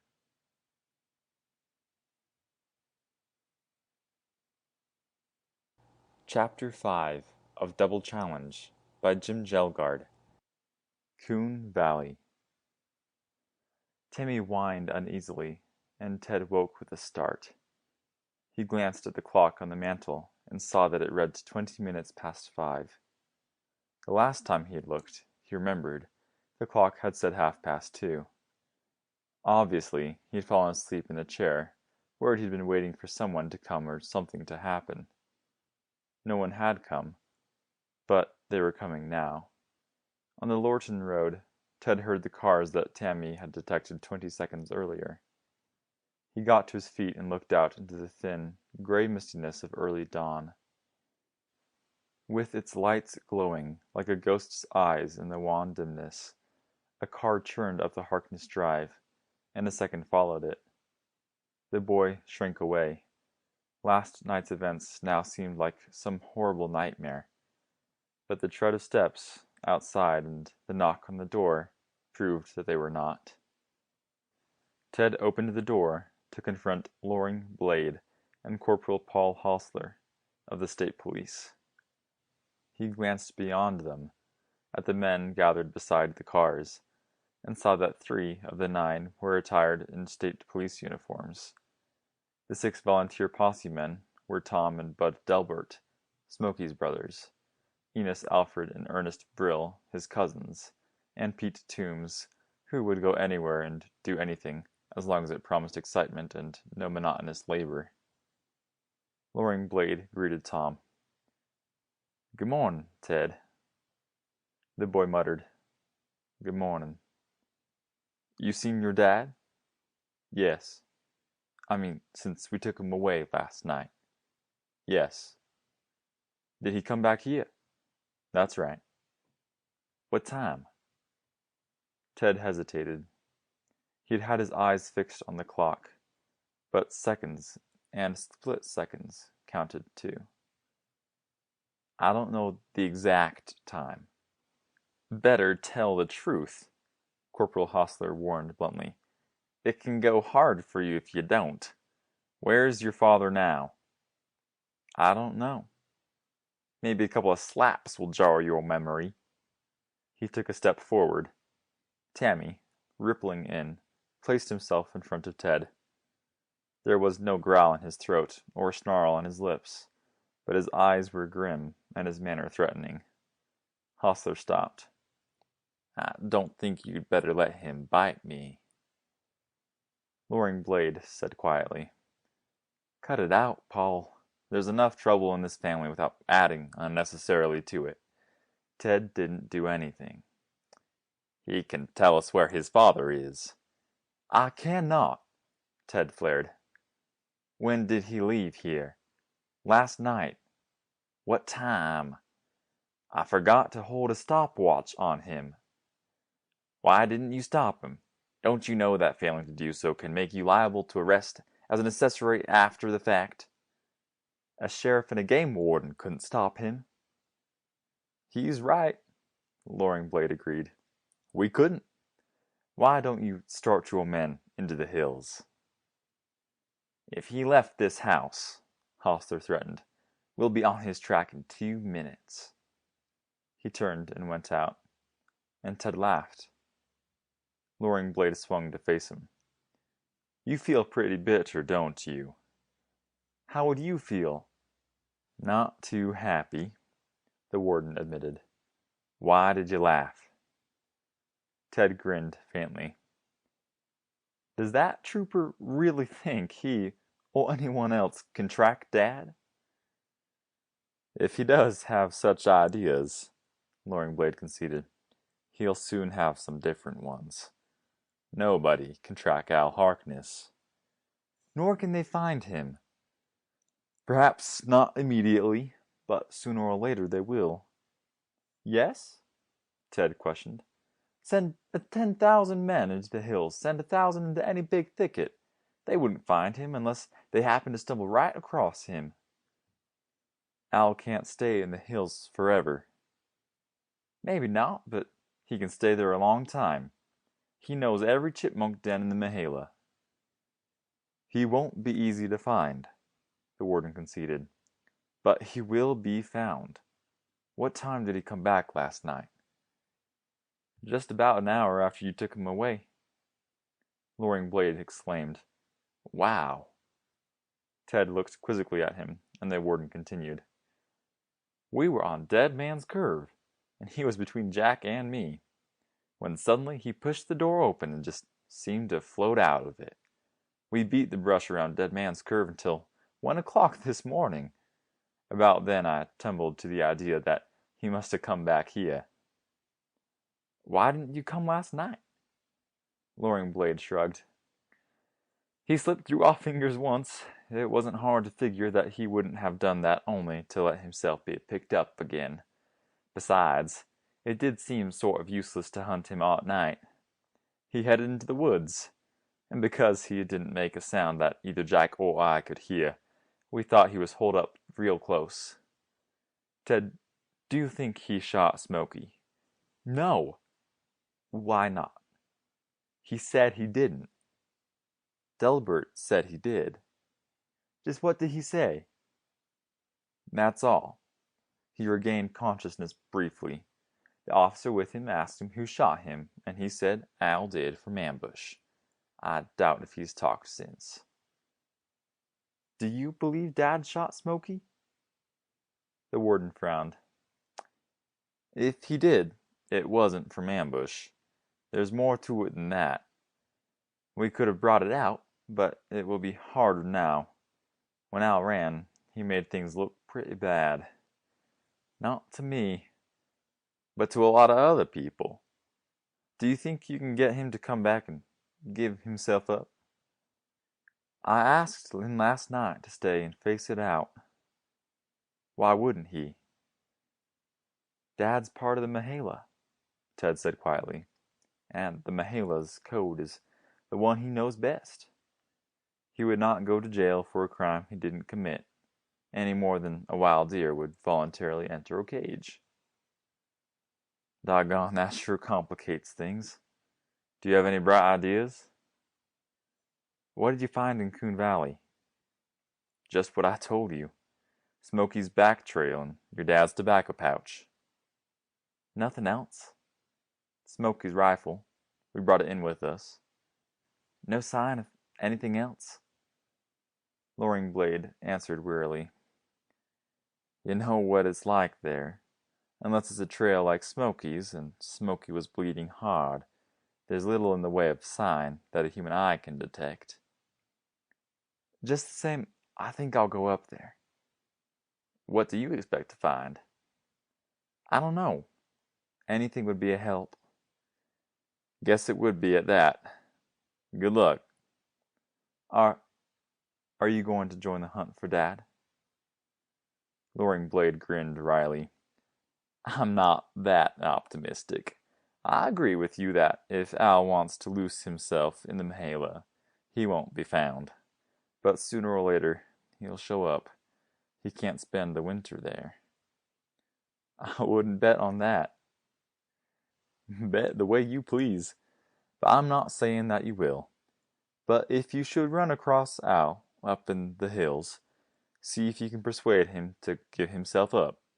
He still has a good case, in spite of Smokey's testimony. Too many people know Al too well to believe he'd shoot anybody from ambush. He has a lot of friends. The only ones who joined the posse were Delberts and Pete Toombs, and I sure hope none of them stumble across Al. If they come up in fighting, he's apt to fight right back, and one stove in Delbert around here is enough. Good luck again, Ted. Ted lost his belligerence. The warden was his father's friend. Stay and have breakfast with me. Thanks, but we breakfasted in Lorton before we came here. I'll be seeing you around. Do that. The warden left, and Ted was alone, except for Tammy. He dropped a hand to the collie's silken head, and tried to think a way out of the bewildering maze in which he was trapped. He was sure of two things. Al had not shot Smokey Delbert, and his father would stay in the hills until, as Loring Blade had said, winter forced him out. But it would have to be bitter, harsh winter. Al could make his way in anything else. Ted whispered, "What are we going to do, Tammy?" Tammy licked his fingers, and Ted furrowed his brow. The situation, as it existed, was almost pitifully vague. A man had been shot in Coon Valley, and the only signs left were the hurt man's trail and an accusing finger to point at who had hurt him. There had to be more than that. But what? Loring Blade had found nothing and Loring was an expert woodsman. However, even though everything seemed hopeless, somebody had better do something to help Al, and except for Loring Blade, Ted was the only one who wanted to help him. Even though it was a slim one, finding something that the game warden had not found seemed the only chance. Ted decided to take it. "But we'll eat first," he promised Tammy. Ted prepared a hearty breakfast of bacon and eggs and fed Tammy. Then he fixed a lunch and, with Tammy beside him, got into Al's old pickup. He gulped. The way the seat had always seemed small enough when he and his father occupied it together. With Al gone, and despite the fact that Tammy sat beside him, the seat was huge. Ted gritted his teeth and started down the drive. He turned left on the Lorton Road, slowed for the dangerous hairpin turn that was Dead Man's Curve, speeded up to climb a gentle rise, descended back into the valley, and turned again on the Fordham Road. A well-graded and not at all a dangerous highway, somehow the Fordham Road had never seemed a place for cars. It was as though it had been always there, a part of the Mahela, and had never been torn out of the beech forest with gargantuan bulldozers or ripped with blasting powder. For the most part, it was used by the trucks of a small logging outfit, which, under state supervision, was cutting surplus timber, and by hunters who wanted to drive their cars as close as possible to remote hunting country. Ted slowed up for 5 deer that drifted across the road in front of him, and stopped for a fawn that stood with braced legs and wide eyes and regarded the truck in amazement. Only when Ted tooted the horn did the fawn come alive, scramble up an embankment, and disappear. The boy smiled wearily. Had Al been with him, both would have enjoyed the startled fawn, and they would have talked about it. An hour after leaving his house, Ted came to the mouth of Coon Valley. Long and shallow, the upper parts of both slopes were covered with beech forest. But if any trees had ever found a rooting in the floor of the valley, or for about 70 yards up either side, they had died or been cut so long ago that even the stumps had disappeared. The usual little stream trickled down the valley. Ted pulled over to the side and stopped. He got out and put the truck's key in his pocket. Tammy jumped to the ground beside him. The big collie bristled and walked warily around a dark stain in the road. Ted fought a sick feeling in the pit of his stomach. There was no doubt that some hurt thing had lain there, but unless someone had told him so, he never would have known that it was a man. Ted licked his lips, and Tammy stayed close beside him as they started up the valley. Smoky Delbert's journey had indeed been a terrible one. Had he not been hardened by a lifetime of outdoor living, probably he never could have made it. In a way, Ted supposed, it was Smoky's atonement for the many vicious practices. Yet the boy found it in his heart to admit that whoever had shot the poacher and forced him to crawl, wounded and bleeding, to the Fordham Road, was even more vicious. Ted stirred uneasily, and then calmed himself. Al had said it was no part of his doing, therefore it was not. Who had done this dreadful thing? A spring trickling across the valley had left a soft spot. Here Ted stopped instantly. Very plain in the soft earth were the tracks of a single, unshod horse that had walked down Coon Valley and back up it, or up it and back down. Ted could not be sure, but his heart leaped. Loring Blade and Jack Callahan had said nothing about any horses. Who had taken a horse up the valley, and why? His interest quickening, Ted looked for more horse tracks.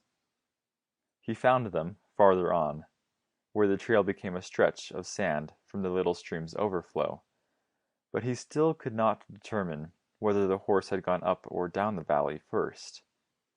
He knew definitely only that it had traveled both ways, and if he could find out why, he might also find a clue as to who had shot Smokey Delbert. Ted kept downcast eyes on the trail. Save for that unmistakable sign left by Smokey Delbert, and an occasional path or little trail which anything at all might have used, for a long ways he found only scattered indications that Coon Valley was traveled at all. The lush grass, beginning to wither because of lack of rain, formed its own hard cushion. An Indian or bushman tracker might have been able to read the story of what had come this way, but Ted could find little.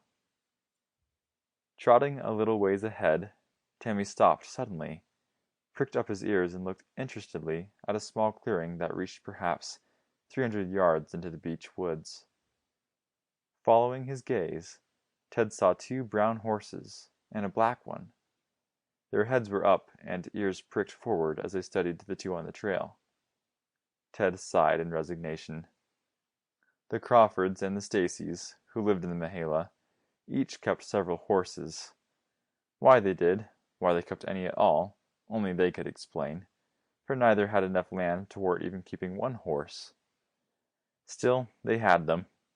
The horses were usually left to forage for themselves for the first time the spring grass appeared, and until hunting season opened. Then, sometimes they were pressed into service to pack or pull the tents or gear of the hunters who had a yen for some remote spot, or to pack out deer or bears that had been brought down a long ways from any road. At any rate, the horse tracks were explained. While it wasn't usual for 1 horse to break from his companions, to go wandering, now and again one would do it. The black horse broke from the 2 browns, trotted down to Ted, arched his neck and extended a friendly muzzle. Ted petted him. "Lonesome for a human being, fella?" Ted went on, and the black horse followed him a little ways, before it turned back to join the other 2. A half-mile from the Fordham road, Ted came to the 3 sycamores near Glory Rock. The sides of Coon Valley pitched sharply upwards here, and the beech forest came closer to the valley's floor. The 3 sycamores, a giant tree and 2 near giants, rustled their leaves in the little breeze, and remained aloof from everything else, as though they were the royalty in this place.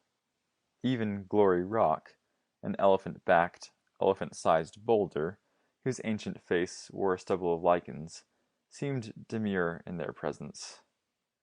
To the left, a raggle-taggle thicket of beech brush scrawled to within 20 feet of the valley's floor.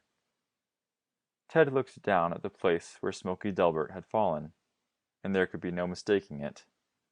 The boy stood still, searching everything near the spot, and as he did, hope faded. The bullet, Loring Blade had said, had gone clear through Smokey. That within itself was unusual. With no exceptions of which Ted knew, everybody who came into the Mahala used soft-point hunting bullets that mushroomed on impact. But now and again, though very rarely, a faulty bullet didn't expand when it struck. Probably that was another factor that had saved Smokey's life. A mushrooming bullet did awful damage. In spite of the fact that some of it might escape the hunter, probably at least 80% of anything hit with one died sooner or later. Smokey, Ted's experience told him, never would have moved from beside the sycamores if this bullet had mushroomed. Ted furrowed his brows. The bullet might prove a lot, but finding it was as hopeless as locating a pebble in an ocean. There was nothing except the sycamores and grass right here, and none of the sycamore trunks were bullet-marked. Going through Smokey without expanding, the bullet had nicked into the ground the same way. Locating it might mean shifting tons and perhaps dozens of tons of earth. Even then, unless one were lucky, the bullet might elude him. Tammy, who was sitting beside Ted and staring into the beech brush, whined suddenly. In turn, he lifted both white front paws and put them down again. He drank deeply of some scent that only he could detect. Ted looked keenly at him. "What do you got, Tammy?" Tammy ran a little ways toward the beech brush and turned to look back over his shoulder. Ted frowned. Loring Blade had reported correctly and in full everything that could be found in the valley, but Loring hadn't had a dog with him. Obviously, Tammy's nose had discovered something that any human being might well miss. Ted ordered, "Go ahead, Tammy." The dog started upslope toward the brush, and Ted followed. He ducked into the thicket, so dense that, once within it, visibility was limited to 20 feet or less, and there were places where he had to crawl. In the center of the thicket, Tammy halted to look down, and Ted came up beside him. In the center of the beech brush was a well-marked trail used by deer that knew perfectly well the advantages of staying in the thicket. Tammy was looking down at a splash of drying blood. Obviously a deer had been badly wounded here and had fallen. Ted heaped lavish praise on his dog. Good boy, Tammy." He set his jaw and his eyes glinted. Unless a hunter were within 20 feet of the trail, in which case it was highly improbable that any deer would have come down it, nobody within the beech brush could have wounded the deer. But how about the opposite slope? Ted retraced his steps and climbed to the top of Glory Rock. From that vantage point, where he could look across it instead of trying to look through it, the beech thicket became more open. He couldn't see everything, but he could see very plainly the place where the deer had fallen. Moving to one side, Ted had the same view. The deer could have been shot from any of a dozen places on this slope. What had taken place assumed definite shape in Ted's mind. Smoky Delbert, always the poacher, had known of the beech thicket and the trail through it. He had waited for a deer and shot one when it appeared. Somebody else, somebody who knew and took violent exception to Smoky and his antics, and there were at least 30 men who did, had either happened along or had witnessed the whole thing. Probably there had been an argument, followed by the shooting. No nearer a solution than he had been before, Ted nibbled his lip in frustration. He knew now why Smoky had been shot, but he still hadn't the faintest idea as to who had shot him. All he had were widely scattered pieces of a jigsaw puzzle, with too many pieces missing. However, first things came first, and he'd better get the hurt deer, for it was both practical and merciful to do so. Badly wounded, it couldn't possibly travel far. If he found it still alive, the least he could do was put it out of its misery. If it was dead, he should save what could be salvaged of the venison. Al would have done the same had he been there. Ted said, "Come on, Tammy." They returned to the place where the deer had fallen and took up the trail. It was easy to follow, for the animal had been badly hurt. Straight down the trail it had run, and 60 yards farther on, Ted found where it had fallen again and thrashed about. The beech brush blended back into the beech forest, and the trail Ted followed swerved to within 20 feet of the valley floor. He found a great puddle of blood where the deer had fallen a third time. He marveled. The deer had been down 3 times in a little more than 300 yards, and it never should have been able to get back up and go on. But it had gone on, and it had also nearly stopped bleeding. From this point, there was only a spot here and there to mark the leaves. Ted shook his head. If he wasn't seeing this himself, he wouldn't have believed it. He remembered that a deer is an incredibly tough thing. It can still run after receiving wounds that would stop a man in his tracks. Overrunning the trail, the boy had to stop and circle until he picked it up again. It was necessary to do this so many times that, by mid-afternoon, he was scarcely a mile from the 3 sycamores. A half-hour later, he lost the trail completely. The deer had stopped bleeding. Ted made a wide circle in an effort to find the trail again, and when he failed, he made a wider circle.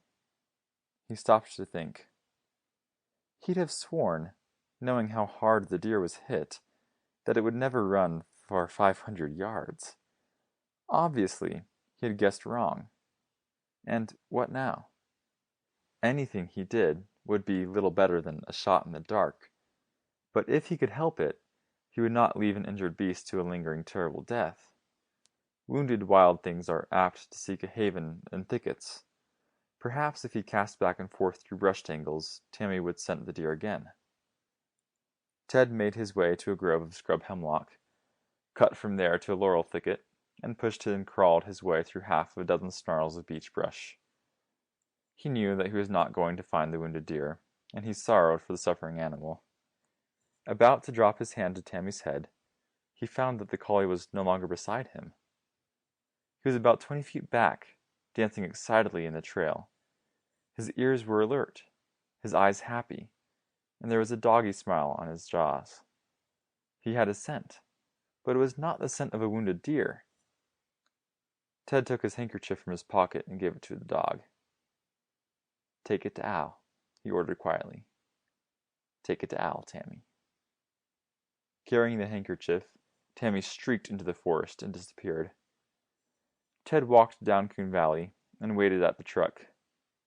An hour and a quarter later, no longer carrying the handkerchief, Tammy joined him. Ted petted him and looked soberly into the forest. He didn't know where Al was hiding, and he didn't want to know. But Tammy knew. End of chapter 5.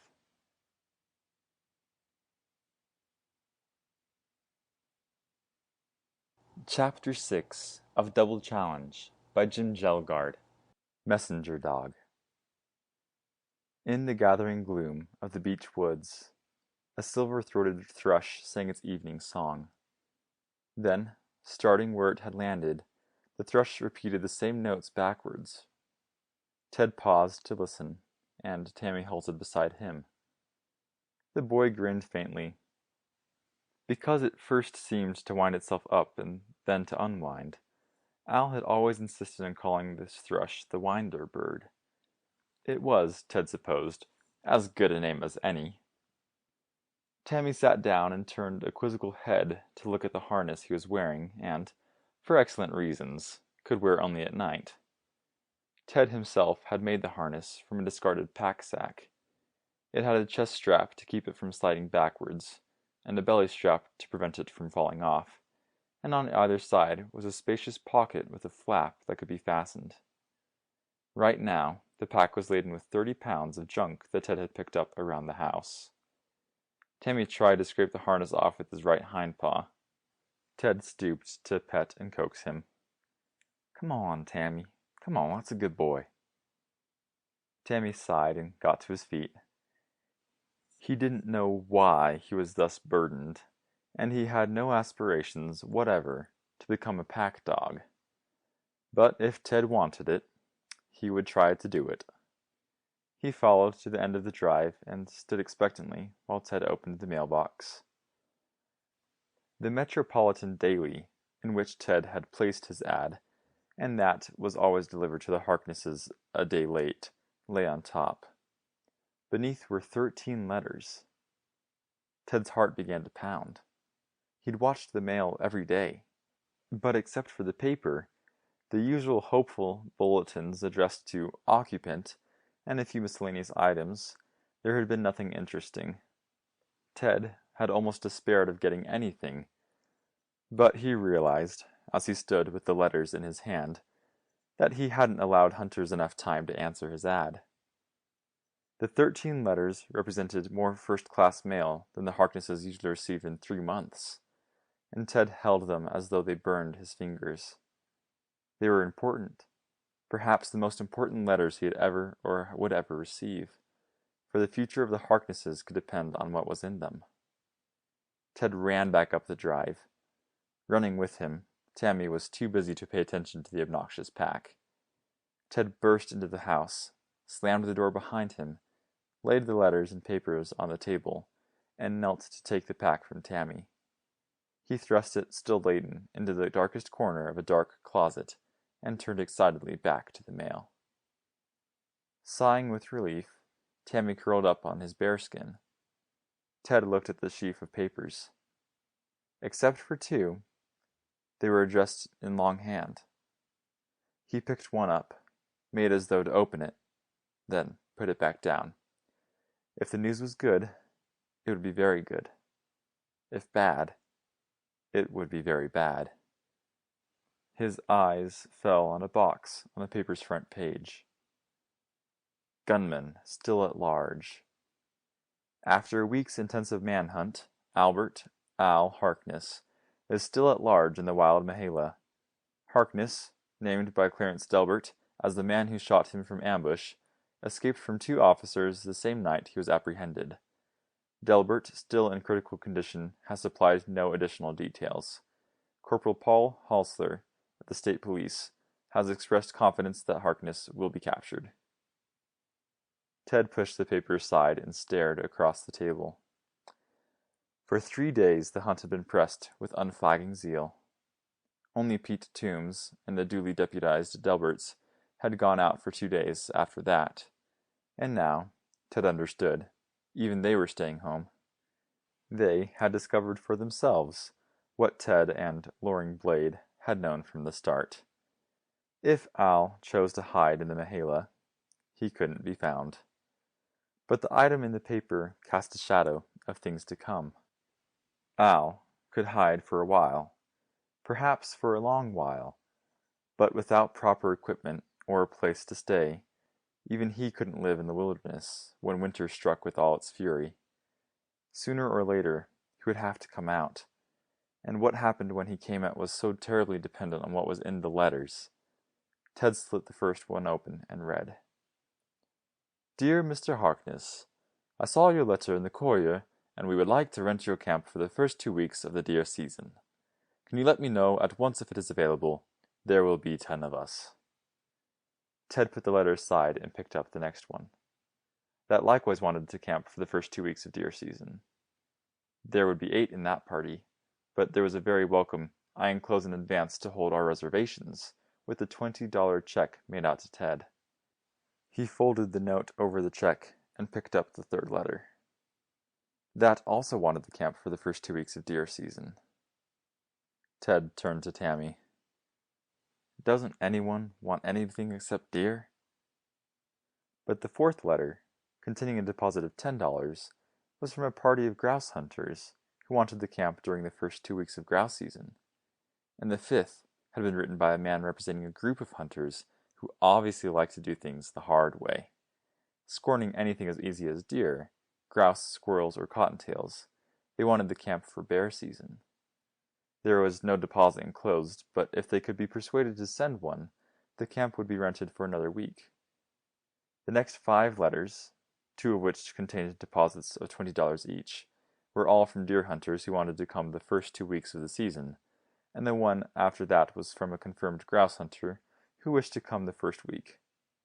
Ted picked up the last letter, one of 2 that were typewritten, and read, Dear Ted Harkness, For lo, these many years, my silent feet have carried me into the haunts of big game, and my unerring rifle has laid them low. I have moose, elk, grizzlies, caribou, sheep and goats to my credit. Honesty compels me to admit that I also have several head of big game to my discredit, but that happened in the days of my callow youth, when I thought hunting and killing were synonymous. Presently, in my mellow old age, I still love to hunt, but I have become, heaven help me, a head hunter. In short, I want 'em big, or I don't want 'em. I do not have a wet-tail buck to which I can point with pride, living in the Mahala, and I envy you your dwelling place. You must know the whereabouts of such a beastie. The simplicity of your ad was most impressive, and I always did admire people who sign themselves Ted rather than Theodore. I do not want your camp, but do you want to guide a doddering old man? Find me a room, any old room, as long as it's warm and dry, and I'm yours for 3 weeks. Find me a buck that satisfies me, and in addition to your guiding fee, I'll give you a bonus of $25 for every inch in the longest tine on either antler. Ted reread the letter. So friendly, and so obviously written by a hunter who had experience, time, and Ted tried not to think it and couldn't help himself because his need was desperate. Money. The Harkness house was very large, and now that Al was not in it, very empty. There was no reason whatsoever why John L. Wilson, whoever he was, should not stay here. $12 a day was not too much to ask for board, room, and guide services. As for the $25 an inch, there were some big bucks in the Mahala. Tad sat down to write. Dear Mr. Wilson, thanks very much for your letter. He crumpled the sheet of paper and started over. Dear Mr. Wilson, there are some big bucks. Then he crumpled that sheet and did the only thing he could do. Dear Mr. Wilson, I am going to tell you about Damon and Pythias. Ted told, and he was scrupulously honest. His father, born in the Mahala almost 50 years ago, had never seen bigger bucks. Certainly, they were the biggest Ted had ever seen. In their prime now, royal trophies, a couple of years would see them in the decline. Ted gave it as his personal opinion that both were at their best this year. Next season, they would not be quite as good, and the year after, Ted thought, both would bear the misshapen antlers that are so often the marks of old bucks. But just getting a shot at either would involve more than a routine hunt. The two bucks were very wise. Many hunters had tried for them, and nobody had come near to getting either. It might very well take 3 weeks just to hunt them, and Ted could not guarantee success. However, though they were far and away the biggest, by no means were Damon and Pythias the only bucks in the Mahala. He concluded by writing that Mr. Wilson could stay with him, and that his fee for board, room, and guide service would be $12 a day. Ted sealed the letter, addressed it, put 2 stamps on, marked it airmail, and turned to the others. He shook a bewildered head. The way Carl Thornton ran Crestwood, catering to guests had always seemed the essence of simplicity. Obviously, it had its headaches. Of the dozen applicants for his camp, 8 wanted it in deer season, and all wanted it the first 2 weeks. Ted screened the letters again, then narrowed them down to the 3 who had sent advances. They'd offered earnest intent on coming. The rest might and might not appear. But which of the 3 should he accept? Ted solved it by consulting the postmarks on the letters. All had been mailed the same day, but one had been stamped at 10 a.m., and the other 2 at 2 p.m. Ted wrote to the author of the letter with the earliest time mark, a Mr. Allen Thomas, and told him that the camp was his for the first 2 weeks of deer season. The other 2 checks. If only there had been 3 camps. He put in envelopes with letters saying that he was very sorry, but the camp had already been reserved for the time they wanted. Then, in a flash of inspiration, he opened both letters and added a postscript, saying that the camp was still available for the last week of the season. He grinned ruefully as he did so, and seemed to hear Al saying, "Most missed a pelt there, Ted." Ted assured the other deer hunters that his camp was reserved for the first 2 weeks, but open the third. He contemplated bringing his price down to $45 for that week. Then he reconsidered.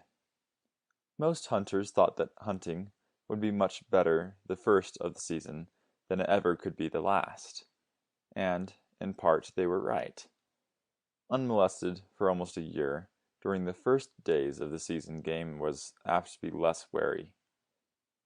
As compensation, during the latter part of any season, there were seldom as many hunters afield.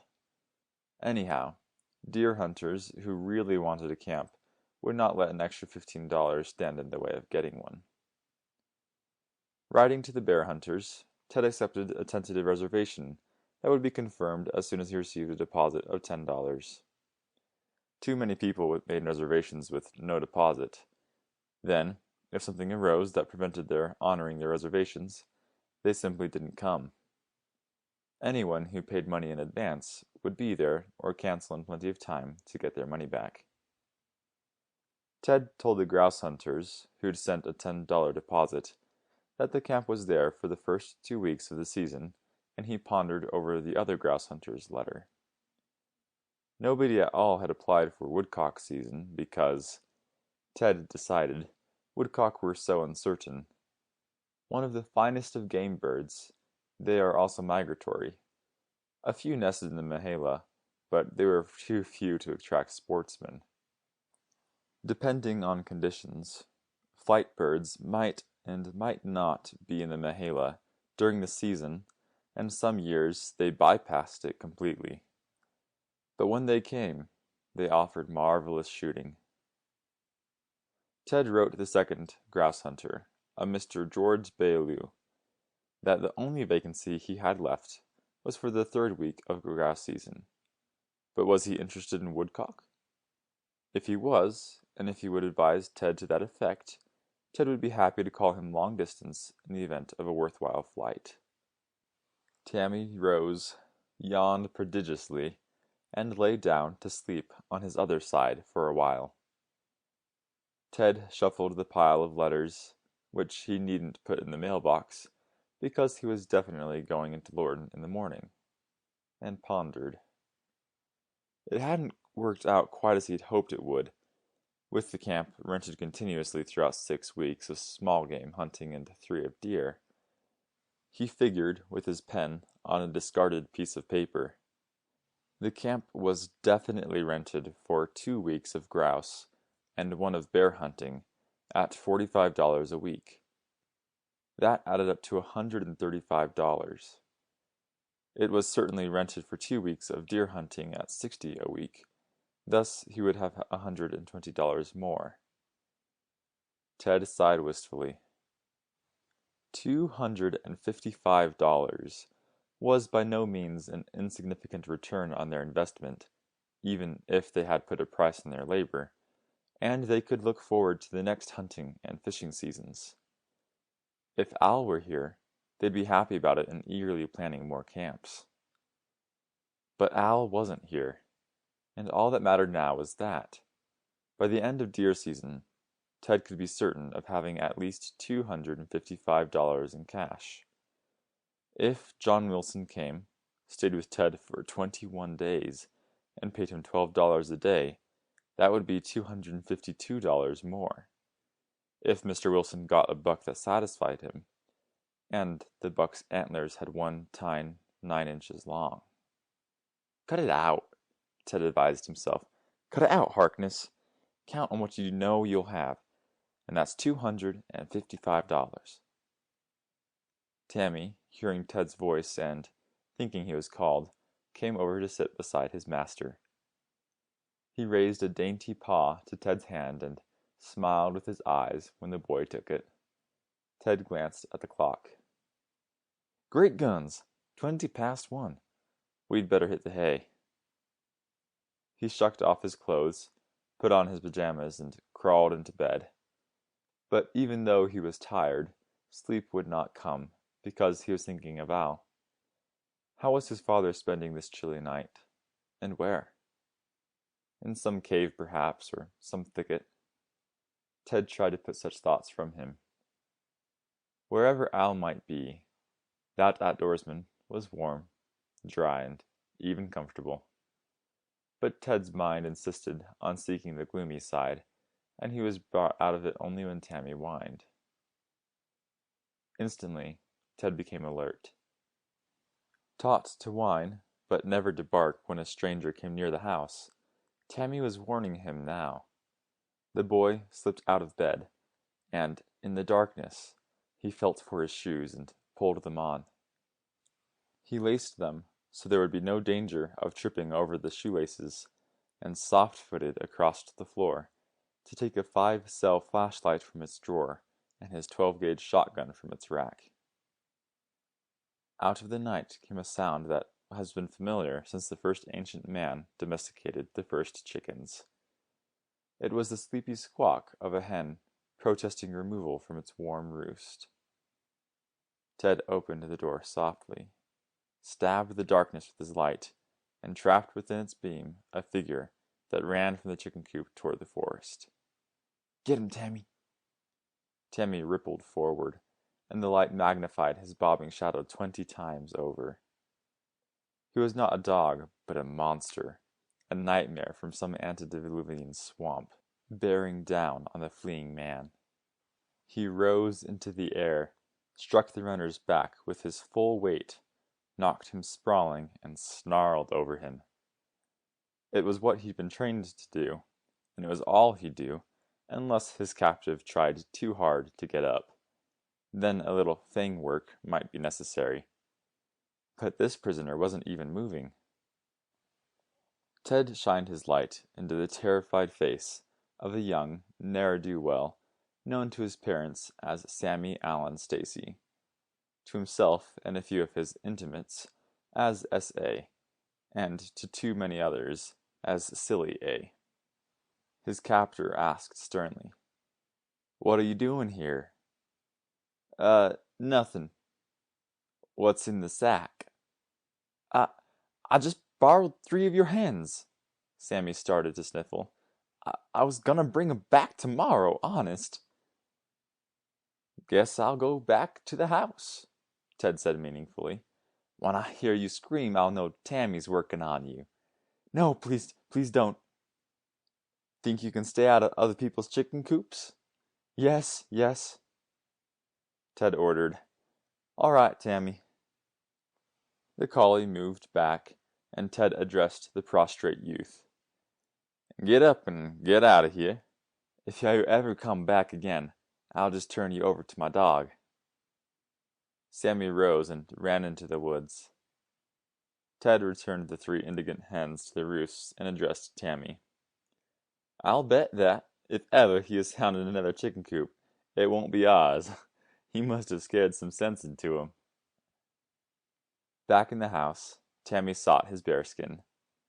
Ted replaced the flashlight and shotgun, took his shoes off, and went back to bed. Tomorrow, he needed to go to Lorton, but it needn't be bright and early, because by Mahala standards, Lorton just didn't get up bright and early. Ted slept until 6:45. An hour later, with Tammy on the pickup seat beside him, he started down the road. He drove slowly because the business and professional offices in Lorton wouldn't be open for another hour. Coming opposite Crestwood, he saw Nels Anderson, his former partner, working with a pick and shovel beside the driveway. Ted eased his truck over and stopped. "Hello, Nels." "By golly, Ted!" Nels' face could never reflect anything he did not feel. "It's good to see you." "It's good to see you too. How are things?" "We must not holler, yeah?" "Guess it never does any good. How's the boss?" Nels smiled sadly. "Mad." "What's he mad at?" "Me. I go to fix the freezer and he say, 'Get out of there, you crazy Scandinavian. From now on you work only outside, and just 3 days a week.' For Pete's sake, why?" "He's mad." "Why don't you get a different job, Nels? One you can depend on." "Yeah, I like to. I do not like Mr. Thornton no more." "Why not?" "He gets mad." "You hear from your pa yet?" "No." "I'm awful sorry," Nels said gravely. "I do not believe your pa, he shoots this man like they say he did. If I could help him, I would." "Thanks, Nels. Be seeing ya." "So long, Ted." Ted drove on, wondering. He'd had only 2 personal contacts with Carl Thornton, the day he was hired and the day he was fired. He couldn't really say that Thornton was not an unpredictable individual, given to sudden rages, because he didn't know him that well. He had impressed Ted as somewhat cold and carefully calculating. The boy shrugged. Nels was a nice person, but an idea soaked into his head about as easily as sunbeams penetrate mud. Probably he'd broken some rule which he had not understood and still didn't understand, and Thornton was punishing him. But putting him on half-time, and Nels with 5 children to support, seemed like extreme punishment. Ted drove on to Lorton, where, even though most of the town's residents were his friends, he could not help feeling self-conscious. Smokey Delbert's shooting had brought Lorton more fame or notoriety than it had known since its founding. The story had been in most of the state's papers and gained wide distribution through a couple of news services. Parking in front of the First National Bank, Ted left Tammy in the truck, dropped his stamped letters in a mailbox, and walked up the dimly lighted stairs that led to the law offices of John McLean. Edith Bruman, McLean's ageless secretary, had not yet come in, but John McLean was rummaging through her desk. He looked up and said, "Howdy, boy." "Good morning, Mr. McLean." Ted stood awkwardly, a little embarrassed and a little lost. Just how did one approach an attorney, and what did one say to him? John McLean continued to paw through the desk, and Ted studied him covertly. A huge, gaunt man in an ill-fitting suit, with unkempt gray hair and a black tie askew on his collar. John McLean looked like anything save the successful attorney he was. His dress and person were part of a clever act, though. Slouching into a courtroom, he was more apt to provoke snickers than admiration. But an opposing attorney who underrated him, and most did, literally fell into his clutches. There was a silver tongue behind John McLean's rather slack lips, and a razor-sharp brain beneath his gray hair. He grinned loosely now. "Edith's too darn orderly. She puts something away, I can never find it. What can I do for you?" "I'm Ted Harkness, Mr. McLean." "I know. I want to find out if you'll take care of my father."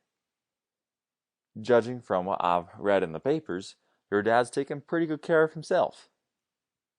Ted said hesitantly, "He can't stay in the Mahala forever. Sooner or later, they'll get him." "Sooner or later," John McLean said. "They get everybody. Wish people would stop making a joke out of that old saw. Crime doesn't pay. It doesn't." He resumed poking through the desk while Ted stood uncomfortably, not knowing whether or not he'd been dismissed. 2 minutes later, John McLean whirled on him. "Is your dad guilty?" "No." "How do you know?" "He said he isn't." John McLean chuckled. "Simmer down. I don't want to fight you.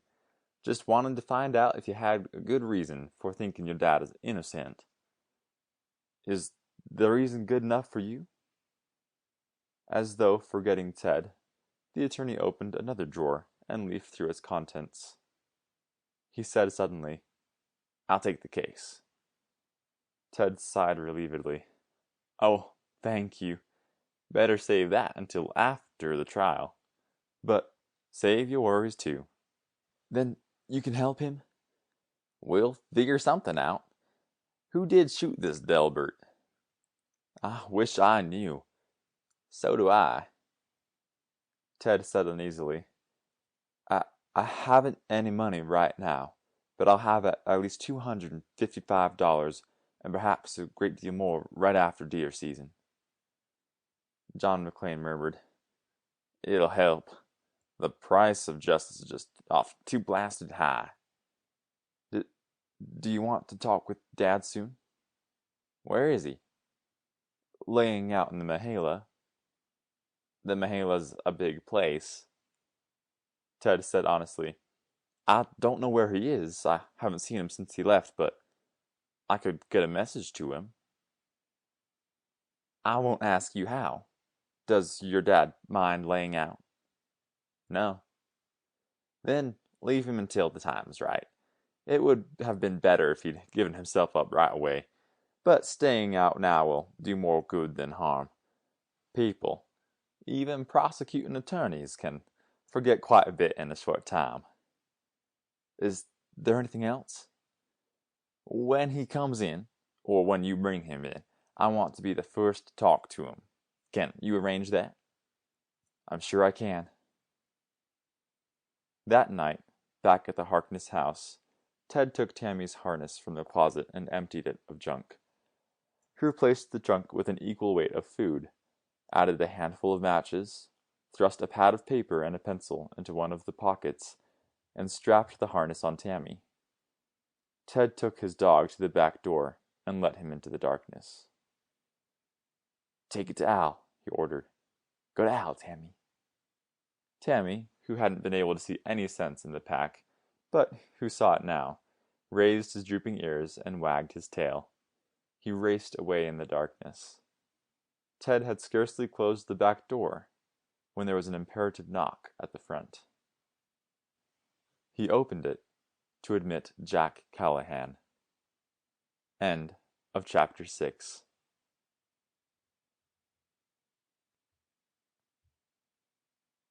Chapter 7 of Double Challenge by Jim Kjelgaard. A Flight of Woodcock.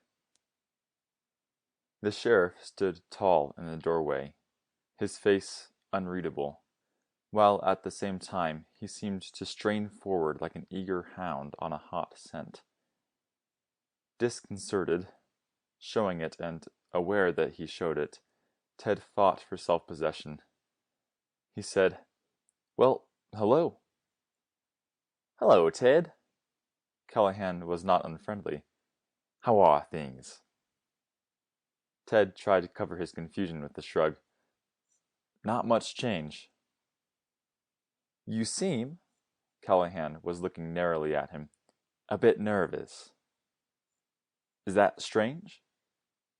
"Guess not." Callahan was too casual. "It's probably a nerve-wracking business. I thought I heard you talking." "You might have. I was talking to Tammy." "Your dog, eh?" "That's right." "I don't see him around." "I just let him out the back door. He likes to go for a little run at night." "I'm darned," Callahan said, "if I don't think I caught a glimpse of you letting him out. Tammy looked awful big." "He's a big dog." Just how much had Callahan seen? Definitely a pack-laden collie was not going camping, and Callahan would know where it was going. The sheriff dropped into a chair and crossed his right leg over his left knee. "I know he's big. I've seen him before. But he sure looked bigger than usual. That's a mighty good dog, Ted." "Yes, he is." "Highly trained, too, isn't he? That dog will do almost anything you want him to, won't he?"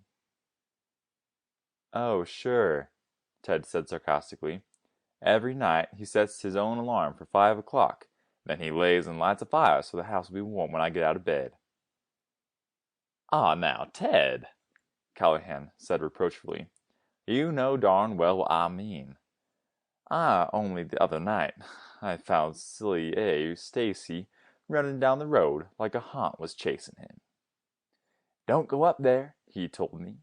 'Don't go up to the Harknesses. They have a man-eating dog and it just ate me.'"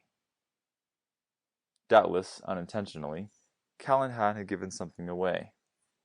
The Harkness house was being closely watched, or the sheriff wouldn't have been on the Lorton Road at the hour when Sammy ran down it. In full control of himself now, Ted did not let himself reveal what he had just learned. He said grimly, "Sammy was in our chicken coop." "Mm-hmm. Want me to pick him up for it?" "I doubt if he'll be as fond of chicken stealing from now on. Tammy knocked him down and did a little snarling over him. He didn't hurt him." Callahan grinned. "Figure that out all by myself. Nobody who'd have been eaten could run as fast as Sammy A was running. Hope it does teach him a lesson. If he gets rid of his oversized notions, he won't be anything except a harmless sort of nut. Jail might make him vicious. But that's what I meant about your dog. You've really got him trained." "I spend a lot of time training him." "You have to if you want results, but it's worth it. You have a dog that can really work." There are limits. Of course there are. A dog's a dog, I bet. Callahan looked squarely at Ted. But I'll bet that Tammy would even go find your father if you told him to. You're sure? Well, who could be sure? But I admire trained dogs no end, and yours is the best I ever saw. Call him back, will you? I'd like to see him again. Ted hesitated and hated himself because Callahan noticed his hesitation. I don't know if I can. Tammy takes some pretty long rambles at night, and he may be out of hearing. You'll have Loring on your tail if he bothers game. Tammy doesn't bother anything unless he's ordered to do it. Callahan said admiringly, That's where training comes in. This could even be a story. What could? Why, your dad lying out on the Mahala. He doesn't have any grub except the load what he cooked the night Loring and I were here. And wasn't I the dope not to see through that? He needs about everything. You can't take it to him because you could be followed. But you have a big, strong, well-trained dog. You might even make a pack for him. Then you load the pack and send it to your dad. Who's going to follow Tammy? Get it? Ted looked at the floor. Coming at exactly the wrong second. Callahan had seen enough to rouse suspicion, but not enough to be sure of anything. The boy conceded. It's a story, all right. Could it even be a true story, huh? You're doing the guessing. Oh, well, Callahan shrugged. I didn't come here to bother you, but I sure would like to see that dog of yours again, and I haven't much time. Call him back, will you? Both hands in front of him, fingers tightly locked, Ted walked to the back door. When Tammy took anything to Al, he usually ran. If he had run this time, and kept running, he would be out of hearing. If he was not out of hearing, he would come back. Ted hoped Callahan didn't see him gulp. If Tammy returned with the pack, it would be all the evidence Callahan needed that the dog could find Al. But not to call him would serve only to convince the sheriff, anyhow, that Tammy was on his way to Al. Ted opened the back door and whistled. He waited a moment, whistled again, and closed the door behind him. He'll come if he heard. And if he didn't, Callahan commented, he's a long way back in the Mahala, huh? That's right. Now that's strange, the sheriff mused. I know a little about dogs. You take an Airedale, for example. He'll make long tracks if he gets a chance. But I always thought a collie was pretty much the home type. I never figured they'd get very far from their doorsteps. Unless, of course, maybe it's a trained collie that's sent away. Dogs vary. Of course.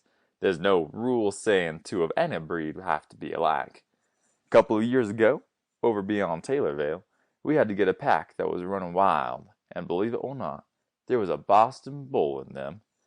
Now, who do you think a Boston Bull? What's that? I didn't hear anything. Well, I did. There it is again. A second time, and unmistakably, Tammy's distinctive whine sounded at the back door. Ted's heart plummeted to his shoes and his throat went dry. He was about to rise to let Tammy in, the only thing he could do, but he was forestalled by Jack Callahan. There he is. He heard you all right. I'll let him in. He walked to the back door, opened it. Tammy hoped his gasp was not as loud as it seemed. Wearing no pack, Tammy came sedately in, greeted Callahan with a wag of his tail, and tripped across the floor to sit down beside his master. The boy bent his head to conceal ecstatic eyes. Poker-faced Callahan showed nothing of what he must be feeling. Just as handsome as I remember him, he said admiringly. That dog's a real credit to you, Ted. He has just one little flaw, Ted said gravely. Sometimes he thinks he sees things he never saw at all. Callahan grinned engagingly. Some people make that mistake too, especially when there's deep shadow. How are you making out, Ted? All right. My camp's rented for 5 weeks, and I may rent it out for woodcock season, if the flat comes in. Lauren told me there's flatbirds at Taylorsville. He said there's quite a few, and he thinks there'll be a big flight. Hope it comes here, Callahan said soberly. If it'll help you, so do I. I'm sorry you're in trouble. Trouble comes. I know, but being the sheriff who makes it isn't the snap job it's cracked up to be. I've had to hurt a lot of people I'd rather not bother, but when I swore to uphold the law, I didn't make any exceptions, and I'm not going to make any. I hope you don't hold that against me. I don't. Just so you understand, a lot of people who cuss peace officers would find out for themselves what a mess they'd be in if there weren't any. I know that too. Then you know why I must bring your dad in. When I do, and I will, he'll get every break I'm able to offer. By the same token, Smoky Delbert may have some breaks coming too. So long for now, Ted. So long. Callahan left and Ted was alone with Tammy. He tickled the big dog's soft ears. The Lord watches over idiots, he murmured. He sure enough does. What had happened was obvious. Disliking the pack anyway, Tammy hadn't gone more than a couple of 100 feet before ridding himself of it. Only he knew how he'd unclasped the buckles, but he'd managed. Of course, when ordered to do so, he should have gone to Al, but he could be forgiven this time. I'd best get to bed, Ted told him. I don't know where you left that pack, but do know I'd better find it before Mr. Callahan comes back this way. That man has 16 eyes, and don't ever let's think he's dumb. He came right close to tipping over our meat house tonight. Ted was up an hour before dawn, and had breakfasted by the time the first pale light of day began to lift night's shroud from the great beech trees. With Tammy at his side, he stepped out the back door and formed a plan of action. He didn't know exactly how much time had passed between his whistle and Tammy's appearance at the door, but it couldn't have been more than 15 or 20 seconds. Certainly, the collie had needed some time to rid himself of the pack. It couldn't possibly be far from the cabin. Ted petted the dog. You lost it, he scolded gently. Why don't you find it? Tammy raced ahead 20 yards, whirled, came back to leap at and snap his jaws within a quarter-inch of Ted's right hand, then flew away again. He continued running round and round, stopping at intervals to snap. But though he never missed by very much, he never hit either. Ted walked slowly, on a course parallel to the cabin, and he turned his head from side to side as he walked. There were no thickets or windfalls here. There was nothing at all except the big beeches. Wherever Tammy had dropped it, the pack wouldn't be hard to see. Descending into a little swale, Ted flushed 3 woodcock out of it. Their distinctive twittering whistle, which Ted had always thought was made by wind rushing through their stiff flight feathers, sounded as they flew. The boy's eyes glowed with pleasure. The ruffed grouse was a marvelous game bird, and nobody who knew him well, or even fairly well, would ever deny it.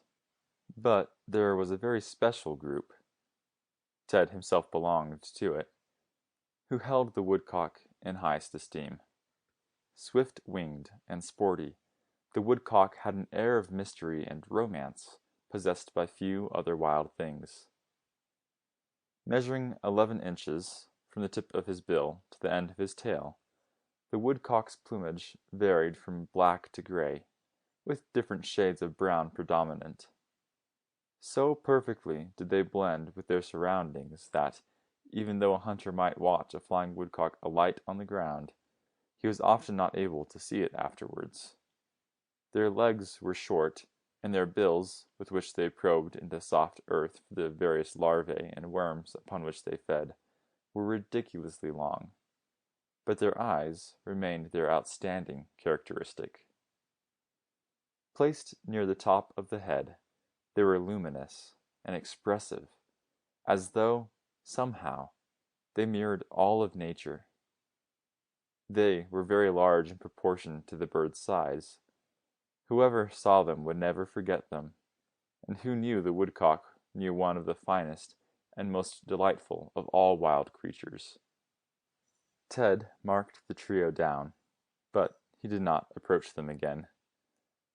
The season was not open, and nobody could ever be sure of woodcock. Perhaps these were stragglers. Maybe they marked the vanguard of a big flight that would be in the Mahala when the season opened. And maybe they didn't. He'd have to wait and see, and, even then, neither he nor anyone else could be sure. Cover that might be alive with woodcock one day could be empty, or hold only a few birds the next. During the night, every woodcock had often picked up and moved on. When he'd gone as far as he thought he should, Ted moved 25 yards deeper into the woods and swung back on a course parallel to the one he followed. He began to worry. The pack couldn't possibly be far, because Tammy hadn't had time to go far. It was good-sized, so it should be easy to see. Ted made another swing about. 2 hours after he had started hunting, he stopped. He was a half-mile from the house, definitely the extreme limit Tammy might have reached. The boy went back to cover the same area more carefully. He went through it a third time. By midday, he was wholly baffled. The pack was not here. Where was it? Had Jack Callahan, nobody's fool, seen more than he had admitted seeing? Had he slipped back after leaving Ted and found the pack himself? It seemed improbable. Recovery of the pack, so obviously for a dog and not for a man to wear, would be proof within itself that Ted had intended to send Tammy to Al. And if Callahan had the least reason to suppose that Tammy could really find Al, he'd be in the house right now, insisting that he do it. Ted petted the collie. "Why can't you talk?" he murmured. "Why can't you tell me what you did with it?" Tammy licked his master's fingers and wagged his tail. Ted sighed. He'd looked in all the places where the pack might be, and hadn't found it. It stood to reason that nobody else was going to find it either. Or, at least, they wouldn't find it easily. Still worried, Ted went back to the house and fixed a lunch. He thought of looking for the pack some more, and decided against it. There was no other place to look, but there were things to do. He hadn't been at the camp since the night Al was accused of shooting Smokey. If he intended to rent it to hunters, he'd better go see how things were.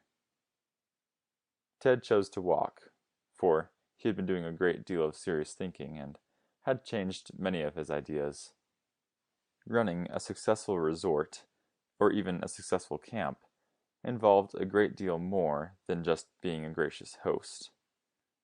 In any city, or even any town, such a camp probably wouldn't rent at all, because it was so radically different from what urban residents had come to expect in their dwellings. But it fitted the Mahala, and for a short time each year it would be appreciated because it offered a refreshing change from conventional living. But there was still more involved. Few people wanted to get into the outdoors merely for the sake of being there. The place must offer something, and beyond any doubt, The Mahela's prime attraction was its deer herds. But nobody, regardless of whether he was running Crestwood or renting camps, could hope to make a living just from a 3-week deer season alone. He would also have to lure all the small game hunters and all the fishermen he could, and if he didn't lure them honestly, they'd never come back. It stood to reason that nobody who lived a couple of 100 miles from the Mahela could know what was taking place there. They must be kept informed, and Ted wished to walk now because he wanted to judge for himself whether or not there would be a worthwhile flight of woodcock. The birds might be anywhere at all. Ted had flushed them from the very summit of Hawkbill, but as a rule, they avoided the thickest cover and haunted the streams, bogs, and swamps because they found their food along stream beds and in swamps. With Tammy trailing happily beside him, Ted followed the course of Spinning Creek. He flushed 2 woodcock from a sparse growth of aspens, and watched them wing away and settle on the other side of the creek. Then he put up a single, and, farther on, a little flock of 5.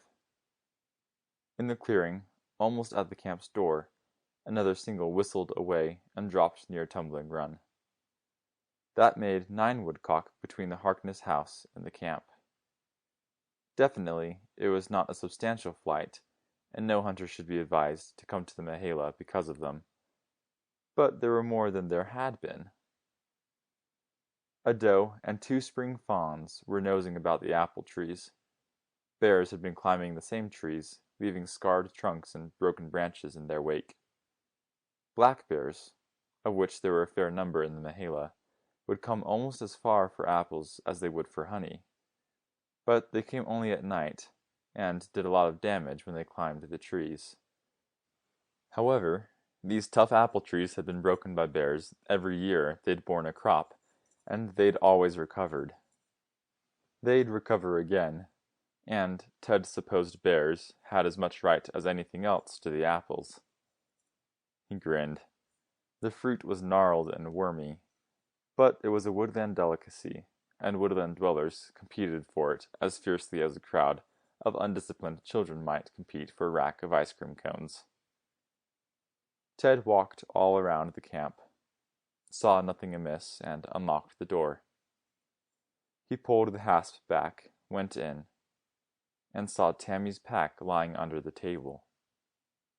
Momentarily alarmed, he stopped.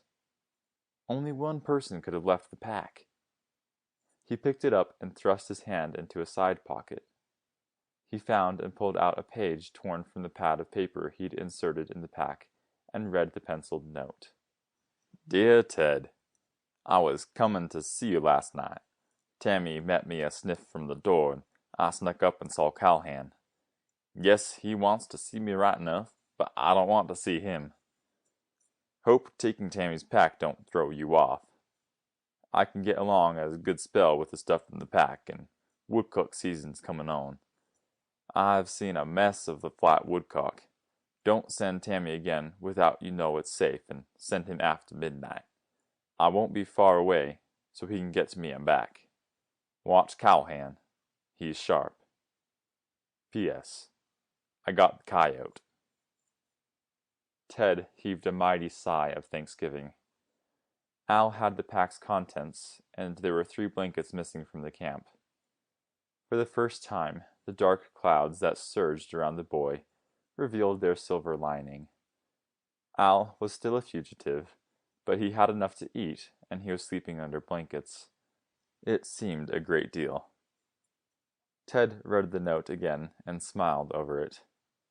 A hunted outlaw, Al was still abiding by the principles in which he believed. He might have been justified in killing game for food, but the reference to woodcock season indicated that he had done no such thing. Possibly, Ted remembered that he had his coyote traps. He had caught a bobcat or so. The season was never closed on bobcats, and, if one could overcome natural squeamishness, they were really delicious eating. Ted lifted the stove lid, put the note within, applied a lighted match, waited until the paper burned to ashes, then used the lid lifter to pound the ashes to dust. He looked fondly at Tammy, who had been nowise derelict. Ordered to go to Al, he had done exactly that, and it was none of Tammy's doing if Al had been within a sniff of his own back door. Ted said cheerfully, "Guess we'll go home, Tammy, but we'll come back for the pack tonight.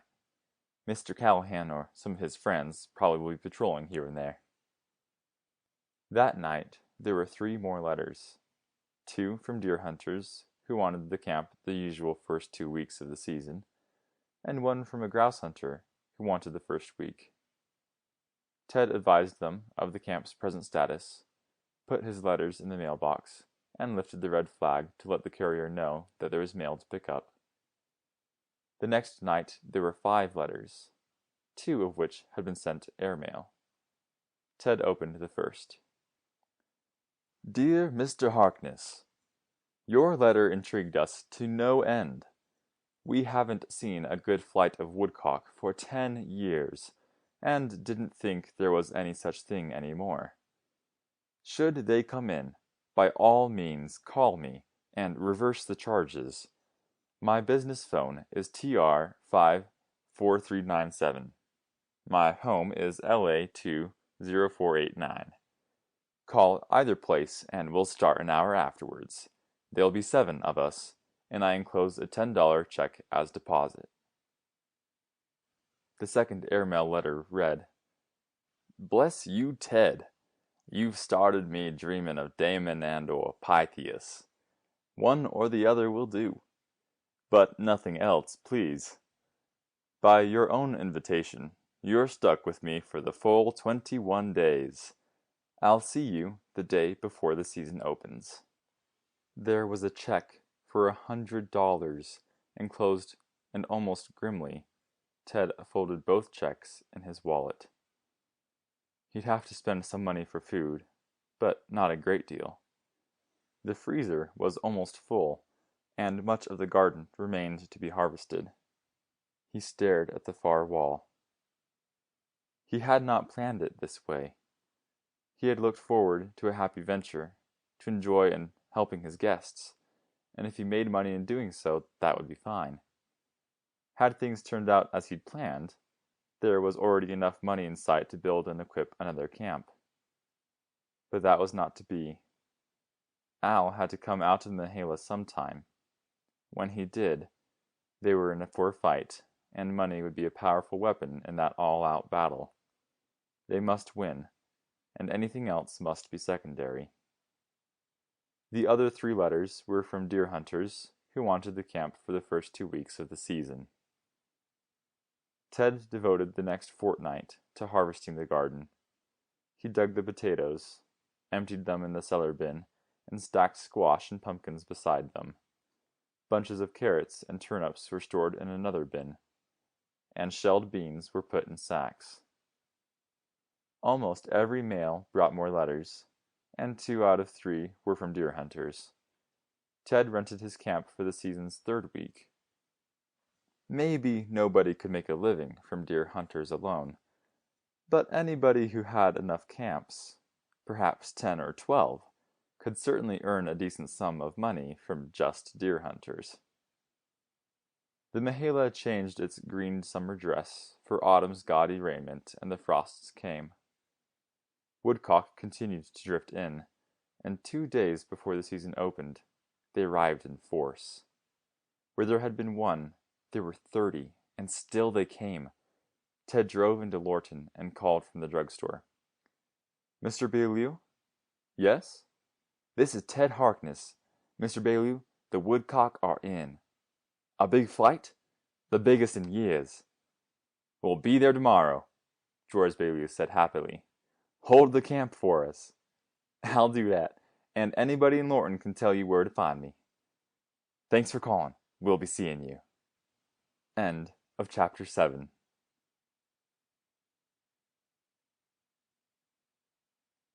Chapter 8 of Double Challenge by Jim Kjelgaard. Trouble for Nels. In the beech forest, just beyond Tumbling Run, A buck so young that budding antlers did little more than part the coarse hair on its head, stamped a front hoof and snorted.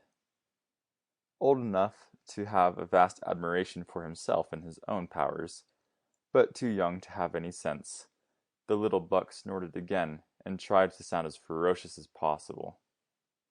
Nosing about for any apples that might remain under the trees near Ted's camp, he had stood his ground gallantly when Ted and Tammy approached.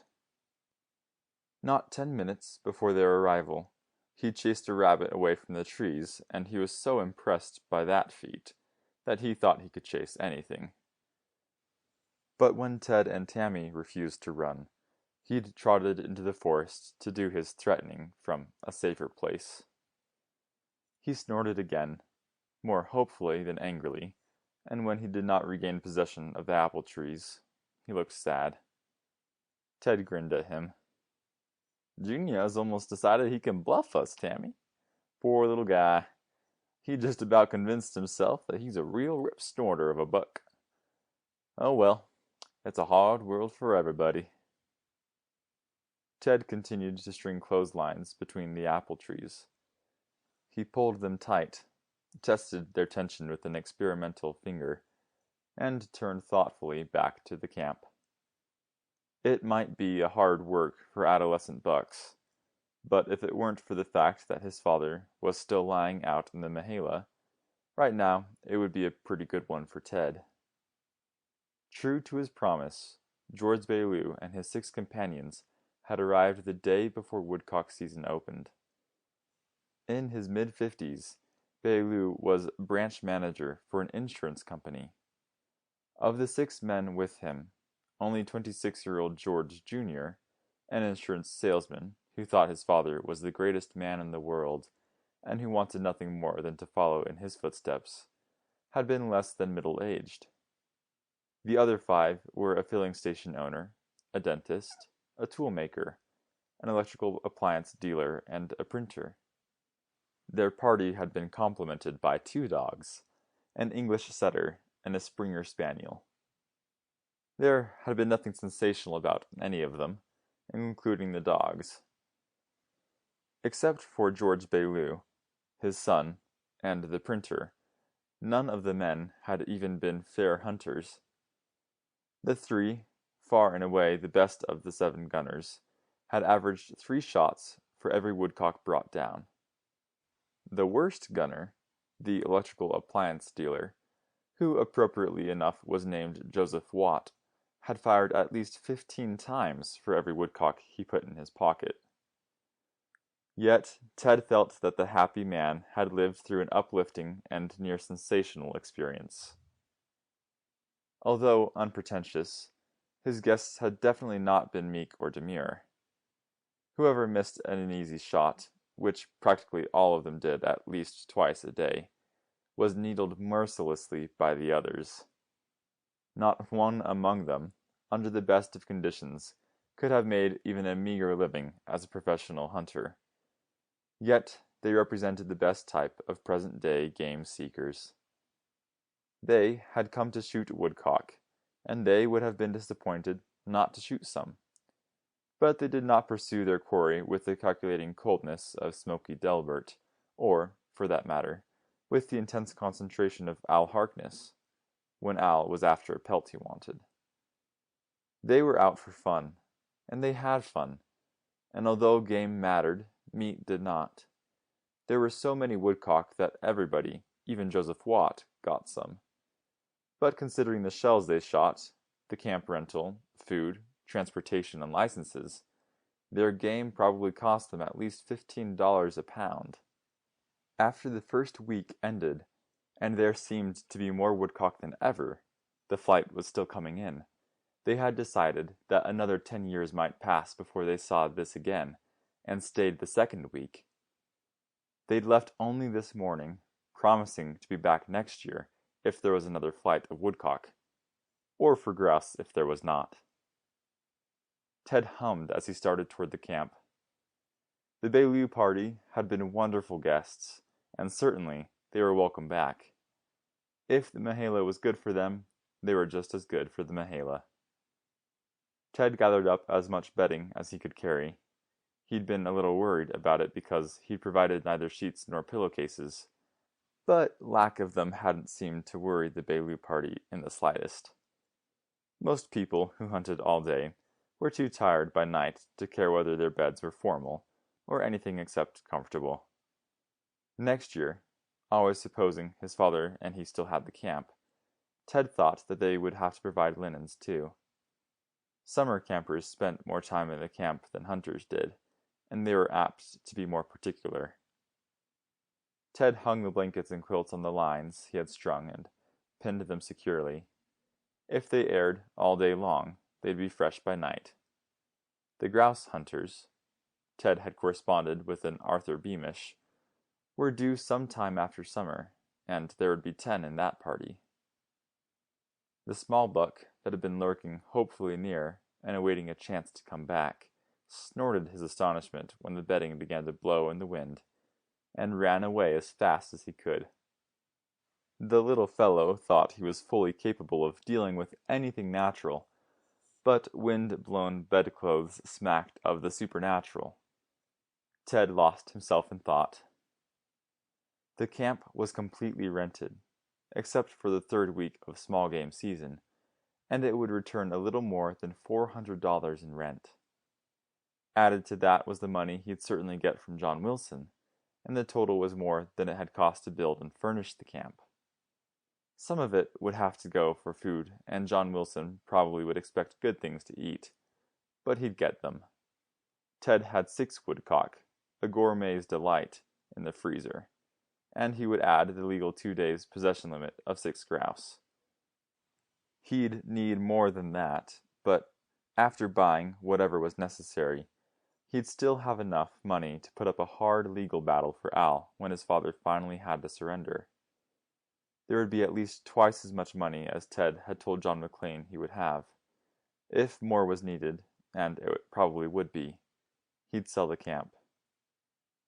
Ted gathered up the dirty towels and wash and dishcloths, put them in a bushel basket brought along for that purpose, and replaced them with fresh, clean laundry. The Bailey party, another proof of their sportsmanship, had left the camp in fine shape, with the dishes washed and stacked where they belonged, and the floor clean. Tammy came in the open door, and Ted grinned at him. "I guess we can go, Tammy, and you'd better rest a bit. You're going to the hills tonight." Tammy wagged an agreeable tail, and trotted out to the pickup with his master. Ted eased the little truck onto the road. He'd sent Tammy with the load of food the night before the Bailey party arrived, and everything had gone without a hitch. Tammy had left shortly after midnight and returned 2.5 hours later. The pack was empty save for the note Al had thrust in it. "Dear Ted, Tammy come all right. This works good, huh? I got enough to last me anyhow 2 weeks more. Don't send Tammy before. The less you get to send him, the better it is. Good luck. Thanks." Ted sighed wearily. He'd hoped that, with passing time, the situation would clear itself or be cleared. If anything, it was worse.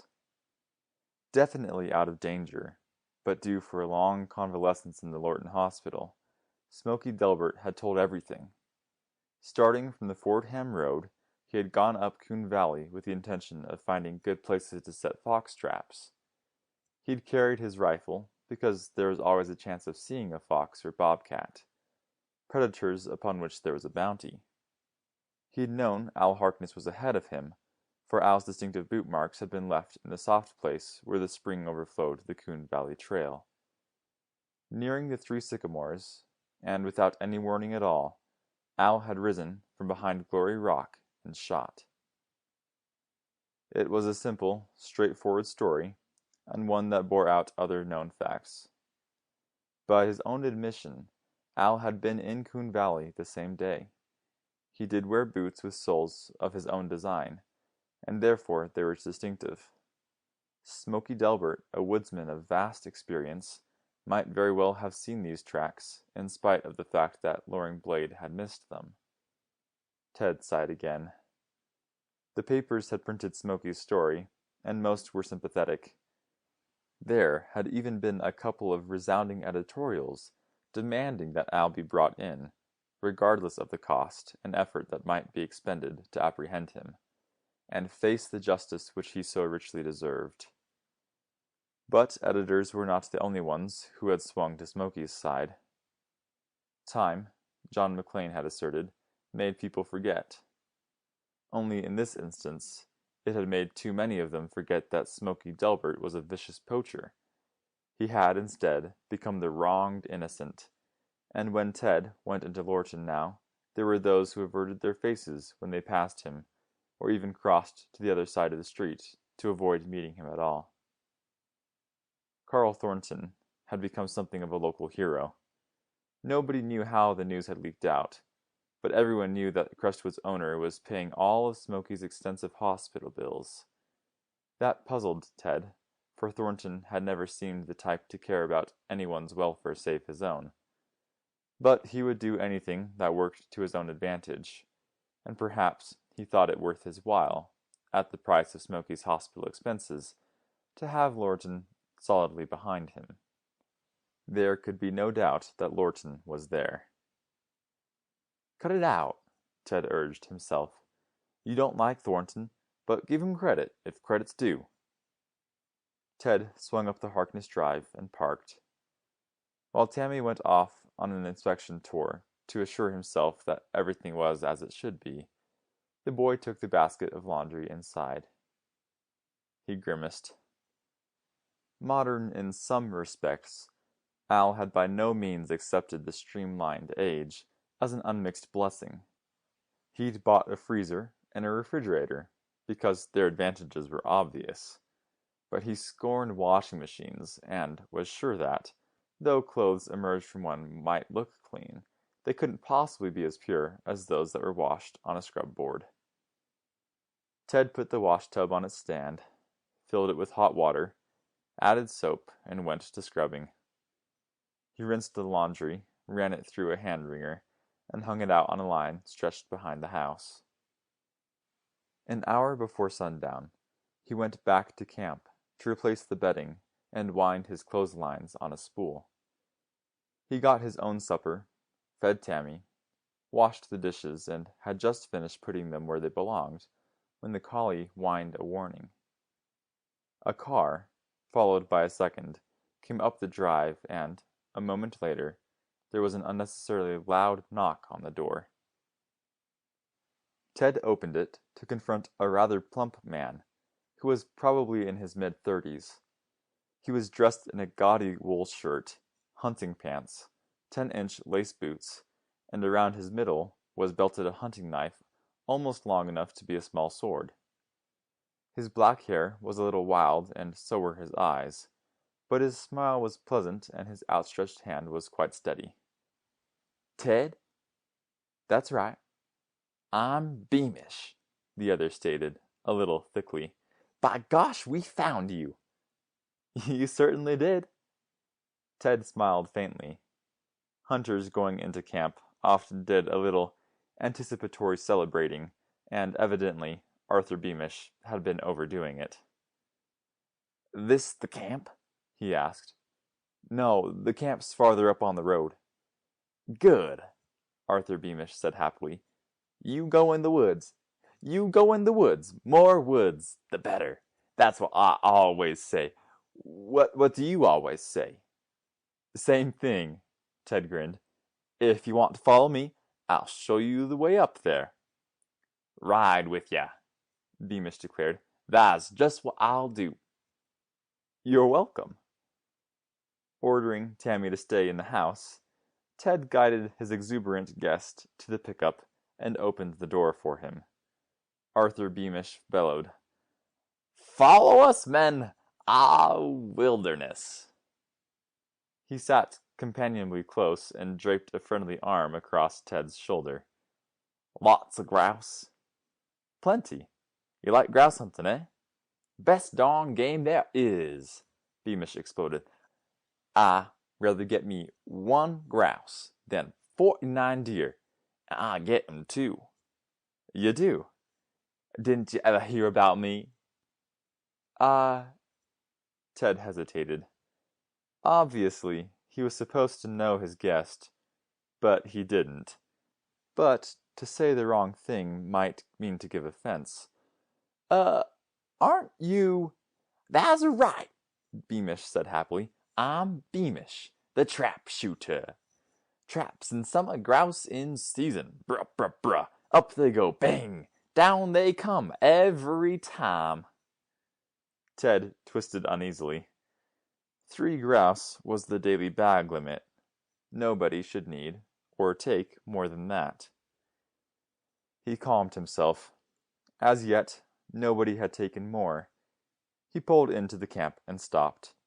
Fine camp, enthused Beamish, who could see only that part of it which was illuminated by the pickup's lights.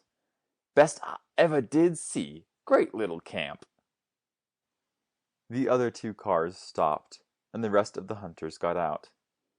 Even in the night, there was that about them which at once set them apart from the quiet Bellew party.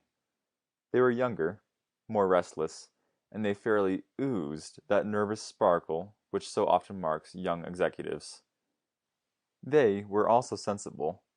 Only Arthur Beamish and one other had been overindulging themselves.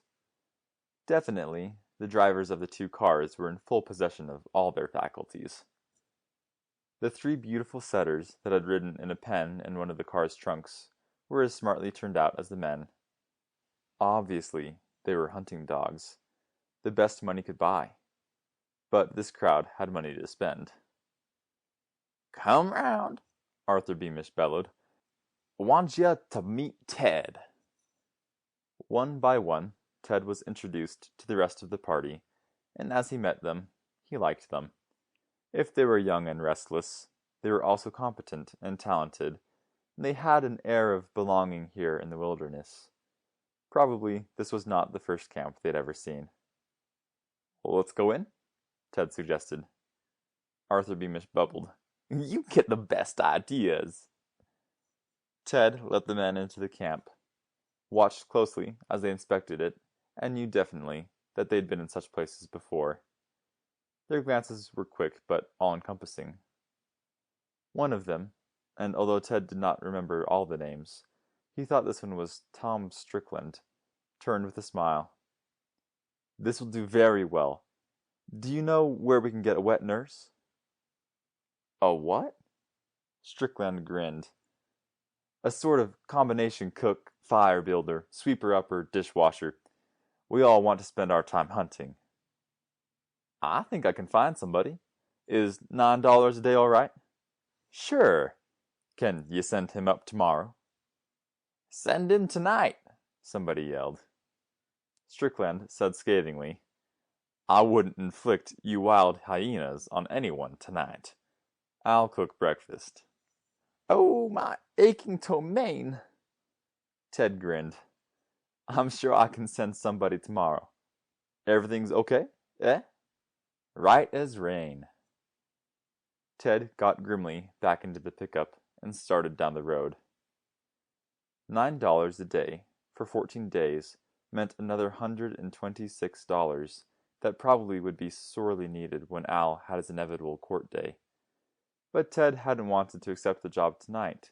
Somehow, doing so would seem grasping. But he'd swallow his pride and take it tomorrow. He must think of nothing except clearing his father's name. Back at the house, Ted loaded Tammy's pack very carefully. Laying out in the Mahala, Al would not expect and did not need luxuries. Ted packed cornmeal and oatmeal, desiccated soup, a parcel of dried apricots, powdered milk, sugar, tea, flour. But when everything else was in, there was room for a parcel of frozen pork chops. Ted added them and a note. Dad, everything's fine.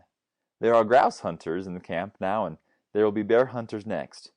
Take care of yourself and let me know what you need.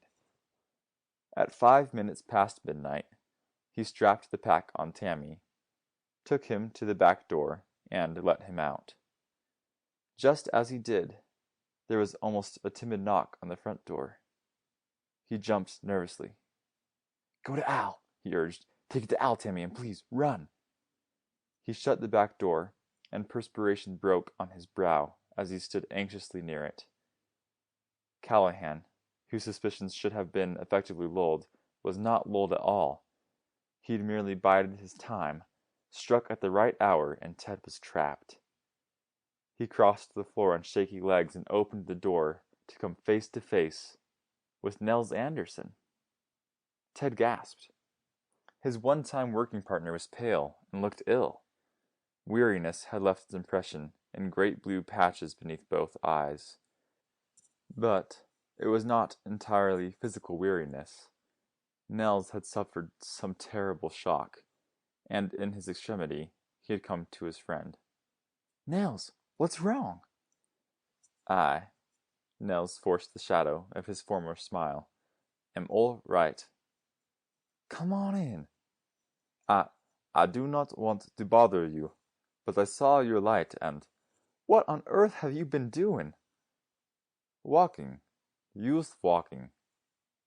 "All night?" Nels looked at the floor. "I did not want to see Hilda. I lose my job." "How come?" Nels smiled again, but it was a sickly smile. "Mrs. Martin, she helping in the kitchen while hunting season on, she says, 'Nels,' she says, 'the door on the walk-in cooler is stuck. I can't open it. Can you?' I say, I open it, and Thornton comes. 'Told you to stay out of here,' he yells. He was awful mad. 'Now get out and stay out.' So, no more job." "You'll get another one." "Oh, sure. I get another one easy. You know where?" Ted said recklessly, "I know where you can work for the next 2 weeks. There's a bunch of hunters in my camp, and they're looking for somebody to do their cooking and odd jobs. Get up there tomorrow morning and say I sent you. The pay is $9 a day." Stars shone in Nell's woebegone eyes. "You mean it?" "Sure I mean it." "Ja? I go to Hilda." Nels had shuffled in the door, but he seemed to float out of it. Ted stared grimly at the black window. He needed the money himself, but Nels had a wife and 5 children, and whether or not they ate regularly depended on whether Nels worked steadily. Ted paced back and forth, then sank into a chair. Weariness overcame him, and he dozed. He wakened suddenly, sure he'd heard something. Then Tammy whined for admittance, and Ted got up to let him in. He took off the pack and looked for the note he knew he would find. "Dear Ted, Tammy come again, as you know. I'm set right nice now. There's no need to send Tammy again for a couple weeks. Tell your bear hunters that there's a lot of bears hang out in Carter Valley." End of Chapter 8.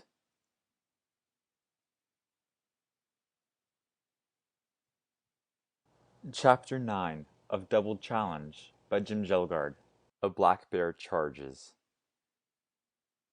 Ted had had an awakening. 4 days after he sent Nels to work for the Beamish party, Nels had come back singing their praises in the loftiest tones. They were all gentlemen of the highest order. Nobody cared what he cooked as long as there was plenty of whatever it was. Driving Nels into Lorton, Mr. Strickland had asked him to order groceries, and had paid the rather large bill without a murmur. That night they'd voted him the best camp cook they ever saw, and given him a $10 tip. Of course, they were a little bit queer. He'd told them his name at least a dozen times, but everybody insisted on calling him Hjalmar. They pronounced it exactly as it was spelled, too.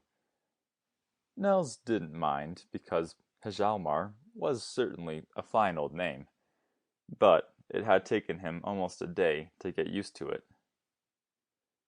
They were wonderful hunters, especially that Mr. Beamish. The first day he'd shot 5 grouse, the second 7, and on the 2 succeeding days he'd shot 5 and 7. That made 23 grouse in 4 days, and he'd used just 32 shells. It must be some kind of record or something. Nels didn't know. However, each day, everyone else in the party had paid Mr. Beamish money.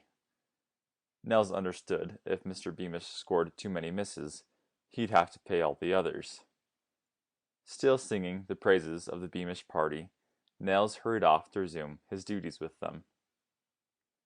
Ted was left to ponder a problem that he had hoped he would never have to face. Too many people, who were too often intelligent people, took game laws far too lightly. They shot what they wished when they wished to, and few of them ever thought that they were doing anything wrong. Actually, in every sense of the word, they were thieves. Bag and possession limits, insofar as it was humanly possible to apportion wild game justly, were provided so everyone might have a share and still leave some behind. Who took more than his share, took from all the others. Beyond the shadow of a doubt, it was the duty of anyone who knew of game law violations to report the violator to the nearest warden so the proper action could be taken. But how could Ted report Arthur Beamish's when Beamish was his guest? The boy still hadn't made a decision when, the next day, Loring Blade came in.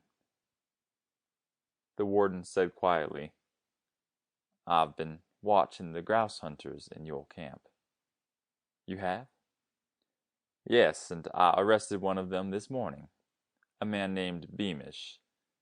He's killed 19 grouse that I know of, 7 over anything he should have had in 4 days." Ted said reluctantly, "He's killed 23. "How do you know?" "Nels told me." "Wish I had known that, but I think he'll toe the mark now." "What did you do to him?" "Took him before Justice McAfee.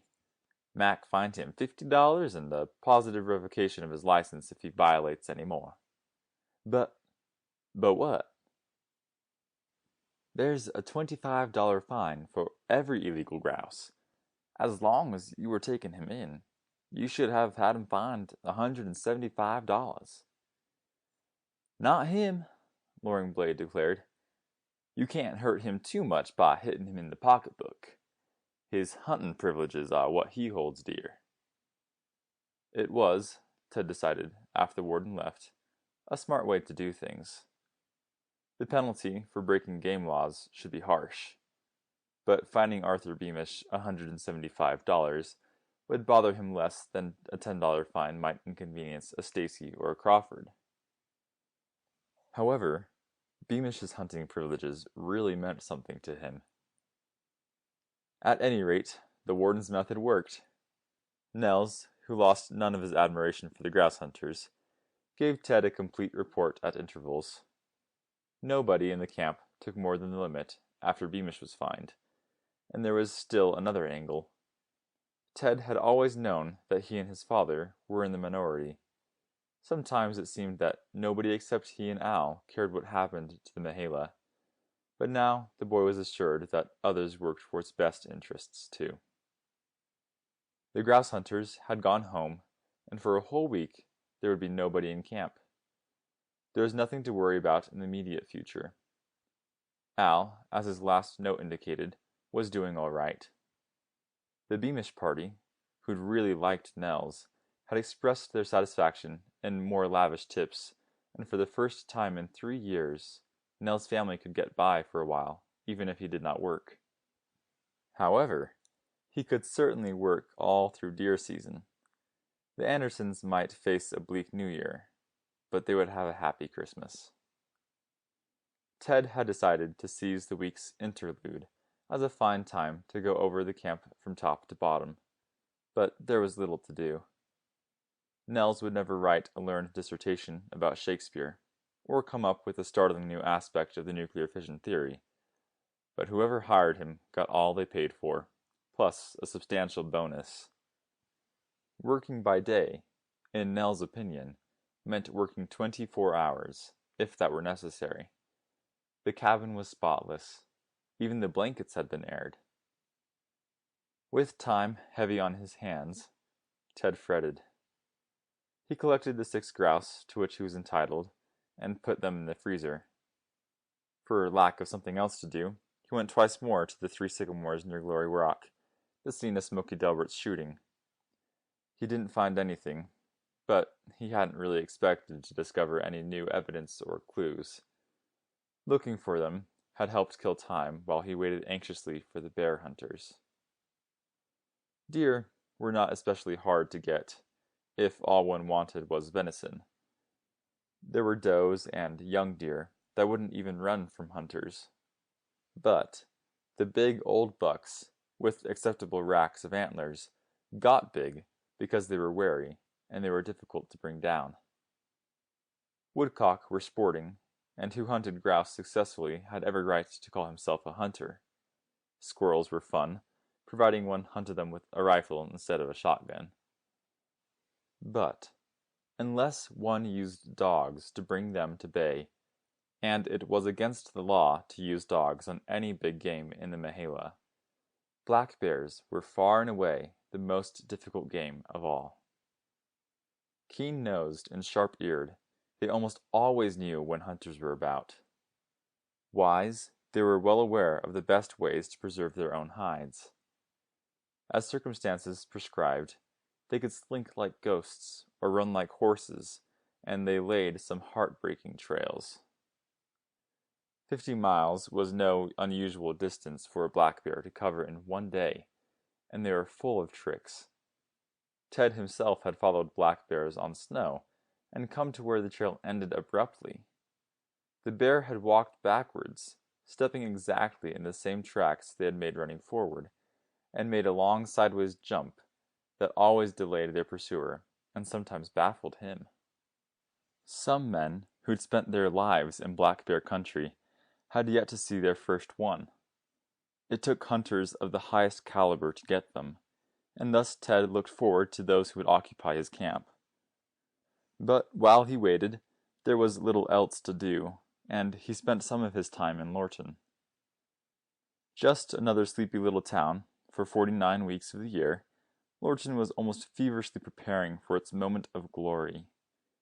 If it was not exactly the center of all eyes due to its geographical position as the town nearest to the Mahala, it was the center of deer hunting. Every room in its 2 hotels and 3 motels had long since been reserved, and any householder with a room to rent could have a choice of at least 10 hunters. In the next few weeks, Lorton would see at least twice as many deer hunters as it had permanent residents. Its normally quiet streets would have a bumper-to-bumper traffic. Parking space would be at a premium. There would be crowds waiting in every eating place. Stores would sell more merchandise than they did at any other time of the year. And any Lortonite who knew anything at all about the Mahala, even if his knowledge was limited to how to get into it and out of it again, could have a job guiding deer hunters if he wanted it. In addition, every camping ground in the Mahala would have its quota of trailers, tents, and hardy souls who either slept in cars or made their beds on the ground. Sometimes, in the event of heavy storms, these venturesome ones got into trouble and were trapped until snowplows or rescue parties reached them.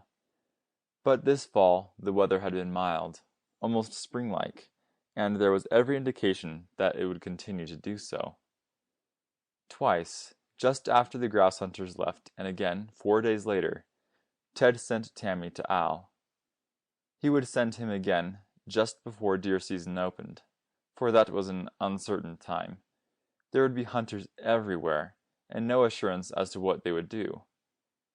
Horses, cattle, sheep, leaves fluttering in the wind, and men had all been mistaken for bucks with nice racks of antlers, and punctured accordingly with high-powered ammunition.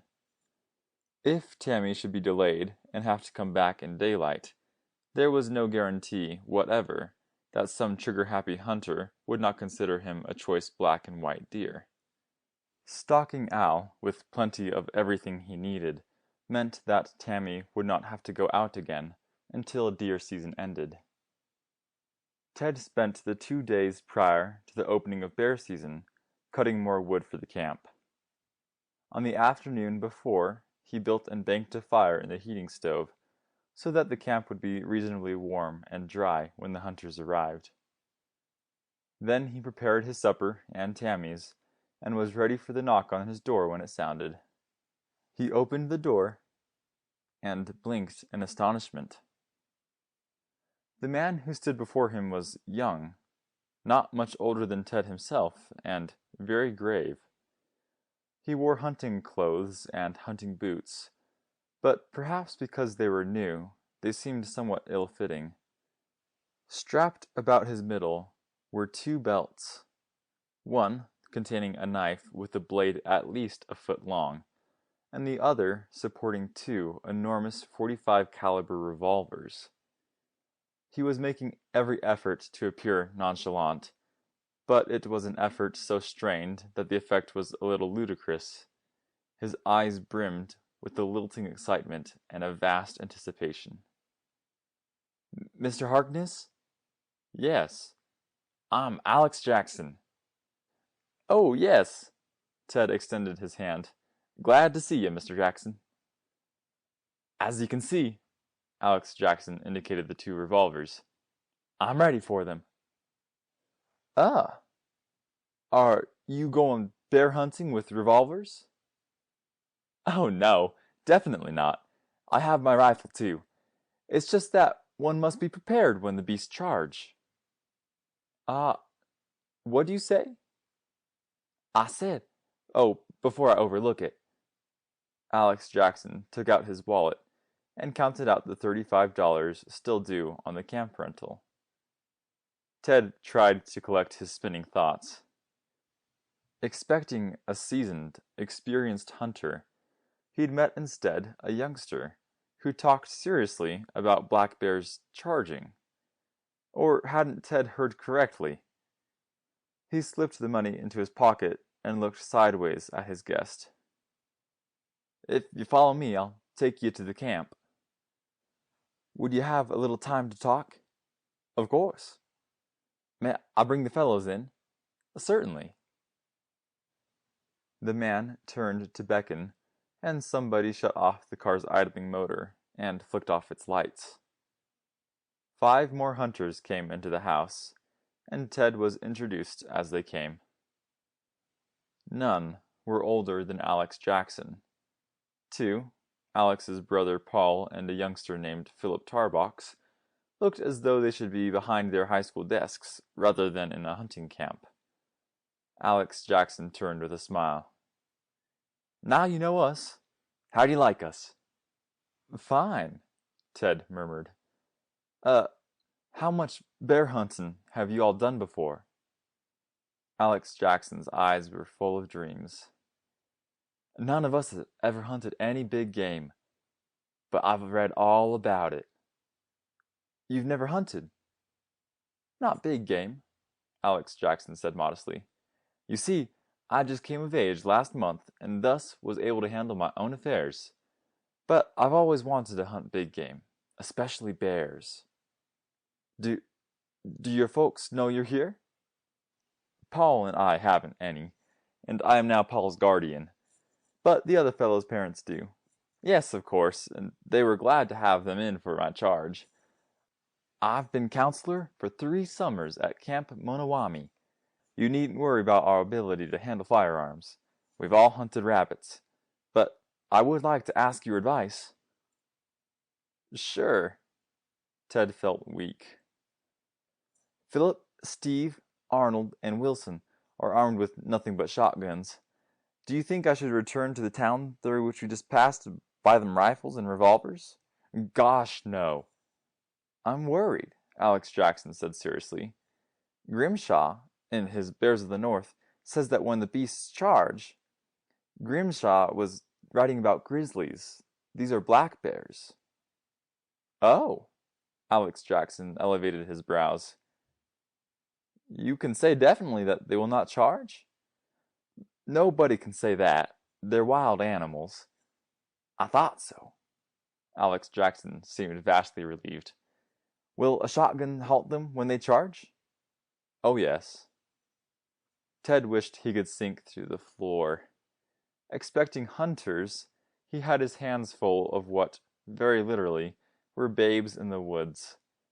But they had a great dream and a great hope, and regardless of who told them that not once in 1,000 times will even a wounded black bear charge a hunter, they wouldn't believe it because they did not care to believe it. They had come bear hunting to live dangerously. Alex Jackson nodded happily. Thank you very much. Now, will you please show us the camp? Follow me. As he drove up the Lorton Road, Ted gave himself over to his own grim thoughts. Obviously, there was much more to building and renting camps than met the casual eye. One never knew who was coming and what they'd do. Now, he was certain only that this crew of naive hopefuls should not venture into the Mahala alone. He wasn't even sure that they would be permitted to stay in camp without supervision, but he'd risk that much for at least one night. He parked in front of the camp, waited for his guests, and admitted them. Just what I'd hoped for, Alex Jackson exclaimed. Semi-private surroundings. Delightful. Ted asked, Can you handle the stoves and everything? Oh yes, indeed. But perhaps will you tell us where we have the best chance of encountering bears?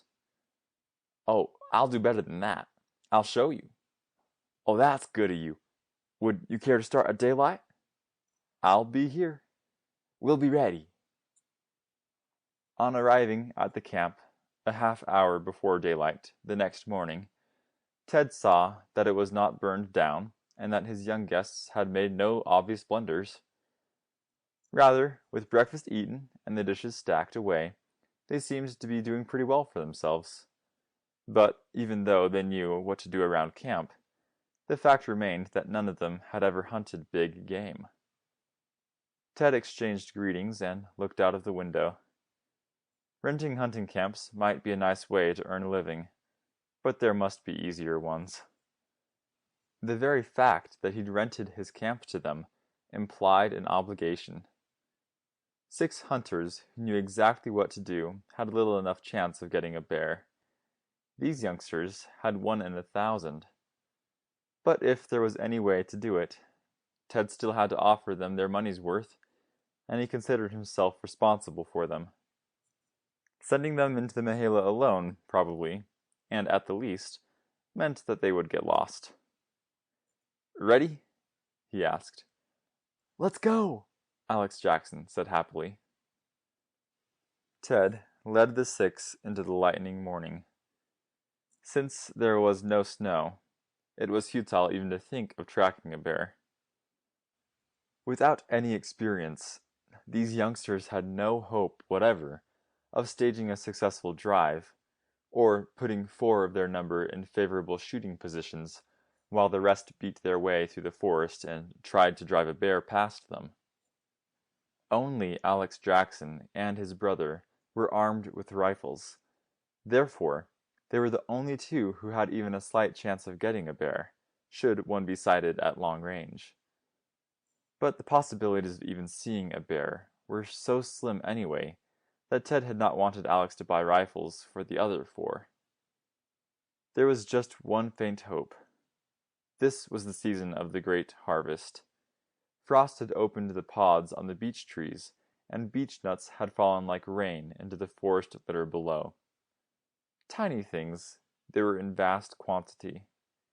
Deer, bears, squirrels, rabbits, raccoons, foxes, practically every creature in the Mahala was spending almost full time filling itself with beech nuts or storing them away. Winter, that would bring hunger and lean bellies, was just ahead, and well, the wild things knew it. If Ted posted his crew at favorable places among the beech trees, and if they sat absolutely quiet, one or more of them might at least see a bear.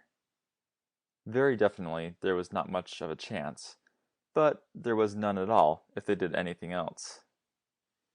Al had told of a lot of bears in Carter Valley, and Ted took his hunters there. He left them in various strategic places where scraped and pawed leaves told their own story of being turned aside so that hungry creatures might partake of the beech nuts hidden beneath. Lacking snow, there was no foolproof way to tell just what had been scraping or pawing, but something had, and it might be bears. After the rest had been posted, Ted took Alex Jackson out to the rim of Carter Valley. The slope pitched sharply downwards and rose just as sharply on the other side. But here the valley was shallow, with perhaps 100 yards to its floor. It was possibly another 100 yards from rim to rim, and the opposite rim was almost treeless. About a half-mile away, across the treeless slope, was a crumbling slag pile. Years ago, a vein of coal had been discovered here, and mined as long as it paid off. But it had ceased to pay and had been abandoned long before Ted was born. Only the tunnel and the slag pile were left. The opposite slope was covered with beech brush that would be jungle thick to anyone within it. But from this vantage point, eyes could penetrate the brush. Any bear going up or down the valley, and one might do just that, would certainly travel through the beech brush, and any hunter posted here would surely have some good shooting. Ted turned to Alex Jackson. You stay here. Here? Yes. Move as little as possible and make no noise. Watch the beech brush cross there. Sooner or later, a bear's going through it. I'll pick you up tonight. Righto. That night, the bear hunters were still reasonably happy. All had seen squirrels and feeding grouse. 4 had seen deer, and 3 had watched turkeys feeding. Paul Jackson had thought he'd seen a bear, but it turned out to be a black squirrel running on the opposite side of a fallen tree, with only its bobbing back appearing now and then. For the next few days, the sextet stayed quite happy. Then deer, squirrels, and turkey began to paw. They were proud bear hunters, and so far, they hadn't even seen a bear's track. The last day, disappointment was in full reign. They'd not only told their friends they were going to get a bear, but Ted suspected Alex Jackson had done considerable talking about the way bears charged hunters. Nevertheless, they all followed Ted back into Carter Valley, and the 5 younger hunters took the places assigned to them. It was the best way. They'd occupied these same stands for 6 days without seeing any bears. But sooner or later, the law of averages would send one along. With Alex Jackson in tow, Ted started back toward the valley's rim. Alex Jackson touched his arm. I say, would you mind if I just wandered about on my own? Not if that's the way you want it. Alex Jackson had arrived so full of dreams and spirit that now he seemed so despondent. I won't get lost, and I may find something, he said quietly. Good luck, Ted replied gently. Ted wandered gloomily out to the rim of the valley and sat down in the place Alex Jackson had been occupying. Not every hunter can leave the woods with the full bag of game, but Ted felt that, somehow, he had failed this eager young group. His guests might at least have seen a bear. Carrying no rifle, he was the guide, and with nothing special to do, Ted basked in the warm sunshine. An hour later, his eye was caught by motion down in the valley. Coming out of the semi-doze into which he had fallen, he looked sharply at it and gasped. A bear! Not a monstrous creature, but no cub. It weighed perhaps 250 pounds, was coming through the beach brush. It was about 200 yards down the valley and halfway up the other slope, and it was not in the slightest hurry. It stopped to sniff at some interesting thing it discovered and turned to retrace its step a few yards. Then it came on. Ted groaned inwardly. A rifleman posted here could have an easy shot, and Alex Jackson had sat here idly for 6 days. The bear came on for another 60 yards, lay down beside a huge boulder, and prepared itself for a nap. Ted crawled away. Bears had a remarkable sense of scent and good hearing, but very weak eyes. This one couldn't see him. If it smelled him, certainly it would not be where it was. If he was very careful, it might not hear him. As soon as Ted thought he was far enough from the valley's rim, he rose and ran back to where he'd left Paul Jackson. The alert youngster heard him coming and had his rifle ready, but its muzzle was pointed at the ground. Paul Jackson lacked experience, but not sense. He wasn't going to shoot at anything until he knew what was in front of his rifle. Ted came close and whispered, "Come on, I've got one spotted." "You have? Take it easy and quiet. He won't be there if you don't." Nearing the valley's rim, Ted dropped back to a crawl. He peered at the boulder and breathed easily again. The bear had not moved. He put his mouth very close to Paul Jackson's ear. "There he is." "Where?" "Just to the right of that big boulder." "I see him."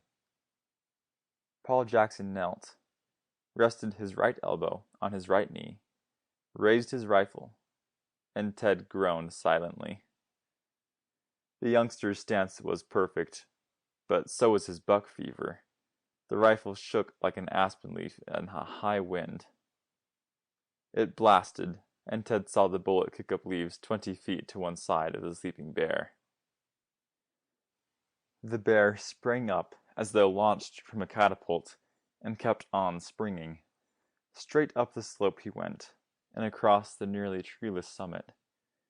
Ted shouted, "Shoot! Did you say shoot?" Paul Jackson was still in a daze, bewildered by this thing that could not be but was. The bear was 400 yards away, and when he raised his rifle a second time, shot, and succeeded only in speeding the running beast on its way. He lowered his rifle and muttered, "I guess I'm not a very good hunter." "Nobody connects every time." The bear was running full speed toward the old mine tunnel. Surprised, its first thought had been to put distance between the hunter and itself, but now it was planning very well. The old tunnel had one outlet that led into a dense thicket of laurel. Certainly, the bear knew all about this, and he would go into the thicket. Definitely, he was lost to the young hunter. Then, within the mouth of the old tunnel itself, another rifle cracked spitefully. The running bear swapped ends, rolled over, and lay still. Alex Jackson emerged from the tunnel. 20 minutes later, when Paul and Ted reached him, he was sitting quietly beside his trophy, and looking at it with unbelieving eyes. Oh, but they were wonderfully happy eyes. Long ago, he had dreamed his dream. Now, and probably it never had been before and never would be again in hunting annals, he had seen it come true. He looked dreamily up at Ted and Paul, and his voice was proof that, whether it's bringing down a bear, shooting a hole-in-one, or playing a perfect game of chess, any dream can be as bright as the dreamer makes it. "It charged," he said. End of chapter 9.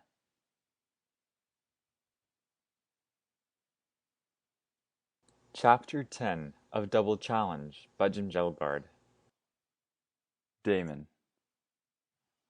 In the parking lot beside Lorton's little railway station, Ted sprawled wearily in his pickup truck. It had taken much of the day to bring Alex Jackson's bear out of Carter Valley. The animal might have been skinned where it fell, cut up and brought out piece by piece, but not one of the young hunters would hear of such a thing. They had come a long way and worked hard for this trophy. They would take it with them intact. It had been necessary to do things the hard way. Dragging it would have injured the fine pelt, so Ted had lashed its feet to a long pole and put a man on each end. The start had been easy, but game carried in such a fashion has an astonishing way of adding weight. By the time they'd traveled a quarter of a mile, instead of a mere 250, the bear weighed at least 2,500 pounds, and the panting carriers were relieving each other every 50 paces. Finally, they'd reached an old tote road up which Ted could drive with his pickup, and the rest had been easy. They'd lashed the bear on Alex Jackson's car, and 6 exhausted but happy youngsters had piled in to begin their long journey homewards. Ted grinned to himself. He'd spent a week with the Jackson party solely because he thought they would get into trouble if he did not. No guide's fee had been expected or asked, but just the same, it might have been good business. The fathers of 3 of the youngsters were ardent hunters themselves. Ted had been assured over and over again that they'd hear about the Mahala and be directed to Ted, far and away the world's best guide. The youngsters were certainly coming back for fishing season, and to spend part of their summer in the Mahala, and they'd want the cabin. Ted's grin faded. Next year, there might not be any cabin to rent. He stretched wearily in the darkness and yawned. He'd reached home just in time to pack Tammy and send him on what must be his last visit to Al until deer season ended. Sending him so early might have been taking a chance, but when Ted next returned home, he'd have a guest with him, and letting anyone else see the packed Tammy would surely be taking more of a chance. Ted had fixed a meal for himself, taken 2 woodcock from the freezer, and put them in cold water to thaw. Then he had driven into town to meet John Wilson.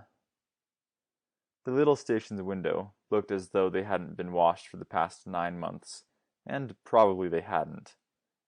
Lights glowed dully behind them, and the clicking of the telegrapher's key sounded intermittently.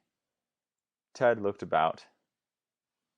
The parking lot was full, and the night before deer season opened was the only time throughout the whole year when it ever was. Though by far most of the deer hunters came by car, some traveled by train from wherever they lived to the city of Dartsburg, 60 miles away. Then they came to Lorton on what some of the local wags described as the tri-weekly. It went down one week and tried to come back the next. Actually, it was a daily train, and in spite of a superfluity of jokes and near jokes about it, it kept a tight schedule. When Ted's watch read 10 past 7, he left the pickup and went to stand in the shadows on the waiting platform. The drivers of other cars joined him, and here and there a little group of men engaged in conversation. Then the train's whistle announced its approach, and every eye turned down the tracks. Ordinarily, the train pulled a combined baggage and mail car and 1 coach. But on this eventful night, a 2nd coach had been resurrected from somewhere, and every window gleamed. The train hissed to a halt, and hunters started piling off. Without exception, they were dressed in hunting gear, red coats, red caps, and whatever they fancied in the way of trousers and footwear. They lugged everything from suitcases to rucksacks, and invariably, either strapped to the luggage or carried in a free hand, rifles were in evidence. The men waiting on the platform went forward to greet hunters they knew and bundled them off to cars. Jimmy Deeks, Lorton's only taxi driver, called his "Taxi!" just once, and was stampeded by a dozen hunters who wanted to go to a hotel or motel. There was some little argument, and, after promising to return for the rest, Jimmy went off with as many hunters as his cab would hold. The arriving crowd thinned rapidly, and Ted looked with some bewilderment on those who were left. He'd never seen John Wilson, and hadn't the faintest idea as to the sort of man he must look for. Certainly, he'd be alone, and the only hunters left were in groups of 3 or more. Then Dan Taylor, the station agent, passed and saw Ted. "Hi, Ted." "Hi, Dan." "Waiting for somebody?" "Yep." "Well, if he ain't on this train, he'll sure be walking." The station agent guffawed at his own not very subtle humor and moved on. Then, a second later, a man detached himself from one of the groups and approached Ted. He was not tall. Even in hunting boots, he lacked 5.5 inches of Ted's 6 feet. He wore a red plaid jacket, a red checked cap, and black wool trousers that tucked into his boots. In his right hand was a leather suitcase, and in his left he carried a cased rifle. Despite the gray hair that escaped from beneath his cap, he walked with a light and firm tread, and humor glinted in his eyes. He asked, "Are you Ted Harkness?" "That's right." The man put his suitcase down and thrust out his right hand. "I'm John Wilson." Ted shook the proffered hand. I thought you'd be different." "Don't let my grotesque appearance frighten you. I'm harmless." Ted blurted out, "You said in your letter that you were a doddering old man." 10 years older than Methuselah." John Wilson laughed, and the sound was good to hear. "I'm glad to know you, Ted." "And I you. Shall we get on to the house?" "If you don't mind. I'd like to grab a bite to eat. The dining car on the Limited was crowded and I couldn't get in." "The cafes will be crowded and we'll have to wait. I'll fix you something, if you want to come along now." "Oh, fine." Ted picked up the suitcase, escorted John Wilson to the pickup, and put the luggage in the rear. About to open the door for his guest, he was forestalled when John Wilson opened it himself and climbed in. Ted settled in the driver's seat. "Mind if I smoke?" John Wilson asked. "Not at all." He lighted a pipe and sat puffing on it while Ted steered expertly through Lorton's hunting season traffic. A happy warmth enveloped him.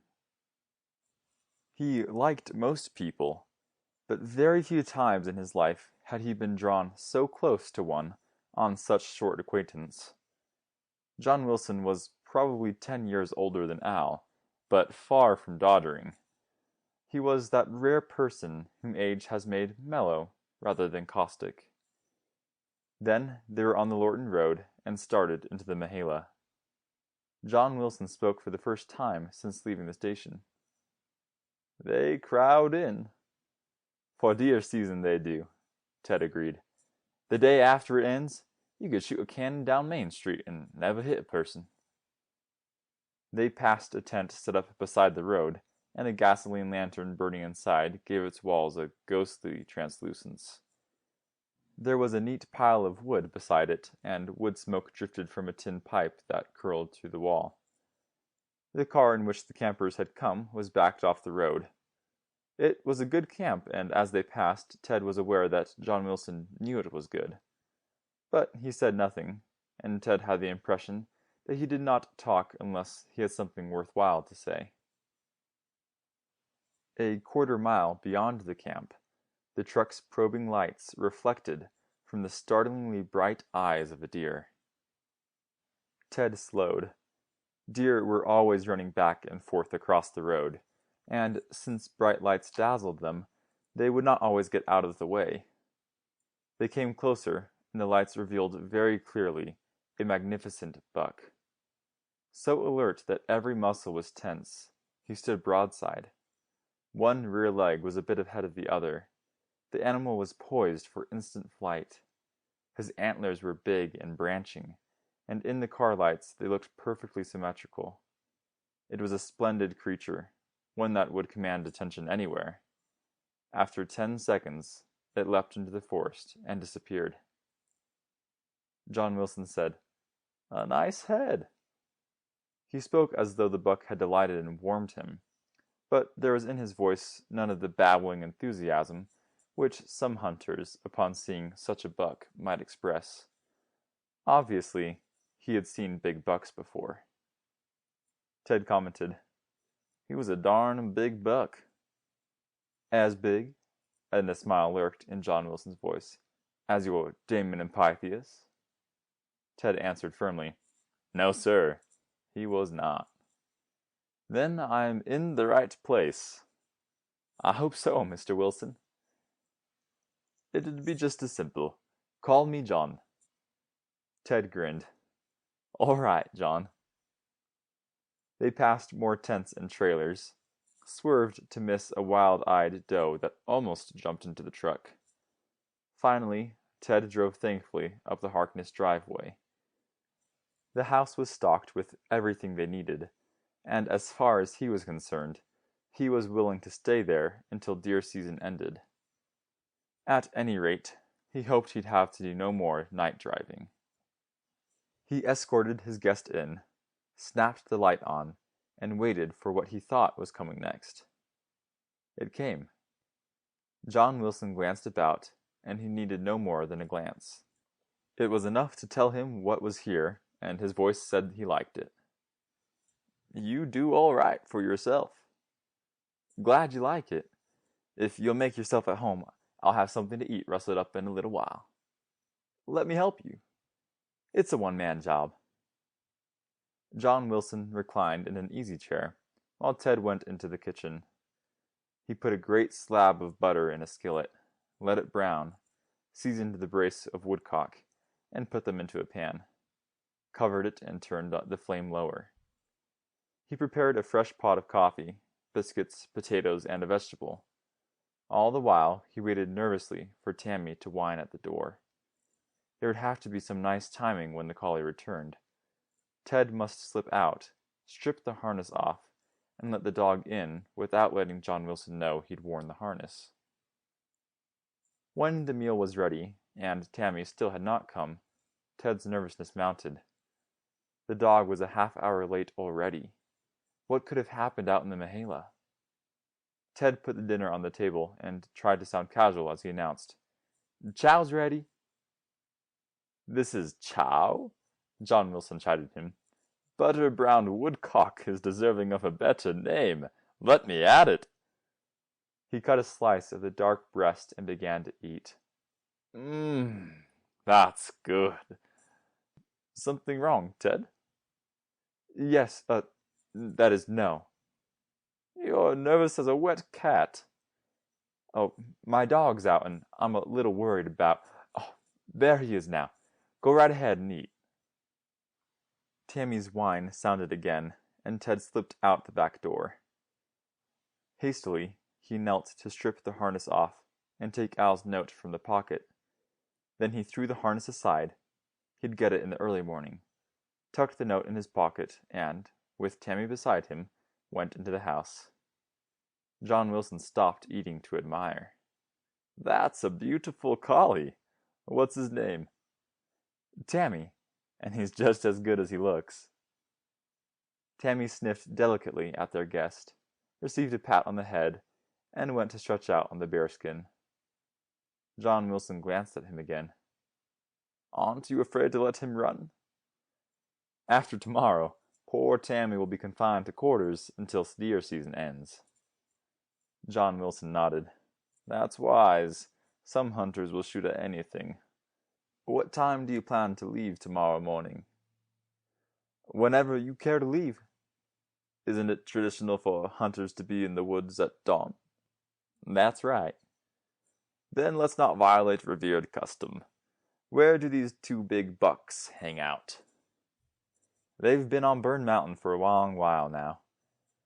"Hunters may put them off there, and then again, they may not." Where do they lurk during deer season? Nobody knows exactly, Ted admitted. They'd been seen in a dozen parts of Mahala. Sometimes they've been seen in a dozen different places at the same hour on the same day. We'll just have to plan as we go along. That suits me. I'll help with the dishes. Oh, I'll do them. You'll spoil me. Take it easy while you can. You're in for some rough days. John Wilson resumed sitting in the easy chair. Before Ted washed the dishes, he stole a glance at Al's note. Ted, I got enough. Don't send Tammy again till deer season ends. I wish your sport luck. I saw one of the big bucks on Burn Mountain today. Guess you'll find both. Ted nodded, satisfied. If Damon and Pythias were still on Burned Mountain, he knew exactly where to go. He touched the note to the flame, waited until it burned to ashes, swept them into a wastebasket, and joined his guest. John Wilson, looking at the dying embers in the fireplace, asked quietly, Got your campaign mapped, General? Only the first skirmish. I know. That is, I'm pretty sure that Damon and Pythias are still on Burned Mountain. Then at least we'll know where to find them. I believe so. Do you mind if I carry a rifle? Why, I hope you do. I won't shoot either Damon or Pythias, even if I should get a shot, Ted promised. But I would like to get a buck. It helps a lot with the meat bills. By all means, get one. Pretty warm for this time of year, isn't it? Too warm. Some snow would be a great help. They exchanged more hunting talk, and then went to bed. An hour before dawn the next morning, after ordering Tammy to stay in the house, Ted closed the back door behind him and started up Hawkbill with his guest. He walked slowly, for Hawkbill was a hard climb for a young man, even in daylight. Though John Wilson was by no means doddering, neither was he young. Ted stopped to rest at judicious intervals. The darkness lifted slowly, but it was still a thick curtain of gray when, in the distance, a fusillade of shots rang out. Ted grimaced. Some fool, who couldn't possibly see what he was shooting at, had shot anyhow. That was one way hunters managed to kill each other instead of game. As daylight became stronger, shots were more frequent, some quite near and some far off. The sounds were ragged discord, with now 4 or 5 hunters shooting at the same time, then a single shot or succession of shots, then a lull with no shooting. Hunters were seeing deer and shooting, but definitely not all of them were connecting. As Ted knew, many a deer, many a herd of deer, had emerged unhurt after 100 or more shots were fired at them. Ted mounted the crest of Hawkbill and turned to offer a hand to his panting guest. John Wilson wiped his moist brow. Whew! Why didn't you tell me we were going to climb the Matterhorn? Ted grinned sympathetically. You're up it now, and we can see what there is to be seen. Ted buttoned his jacket. The weather was unseasonably warm, but here on Hawkbill's summit, little fingers of cold that probed at his exposed nose and throat told of chillier things to come. While the temperature made no difference, snow would increase their chances 100%. He studied Burned Mountain. Spread out in a thin, skirmished line, a party of red-clad hunters were about halfway up it. A deer fled before one of them, and the man stopped to raise a rifle. There sounded the weapon's sharp bark, but the deer ran on and disappeared in some brush. John Wilson said, He should have had that one with a slingshot. I wonder if he could tell whether it was a buck or a doe. There he is. There who is? One of those big bucks. See him? No. A quarter of the way below the summit. Look 100 yards to the right of that colored patch of ground, and 30 yards down the slope. I still don't... Oh my gosh! He uncased his binoculars, put them to his eyes, focused, and stared for a full 3 minutes. There isn't a buck that big, he murmured breathlessly. Look again, Ted invited. Wonder where the dickens the other one is. He searched the briars, a little puzzled. Damon and Pythias were known as such because, except during the rutting season, they were never far apart. But definitely only one of the two huge deer was on Burned Mountain now. It was very unusual. Ted shrugged. There was no unchangeable rule that said the two big bucks must always be together. Maybe the sound of shooting or the hunters going into the woods had caused them to separate, or perhaps they had parted for reasons of their own. The shooting continued spasmodically, and not too far away came the outlandish cacophony of shrieks and shouts that meant a hunting party was staging a deer drive. A thin voice screamed, "He's coming your way, Harvey!"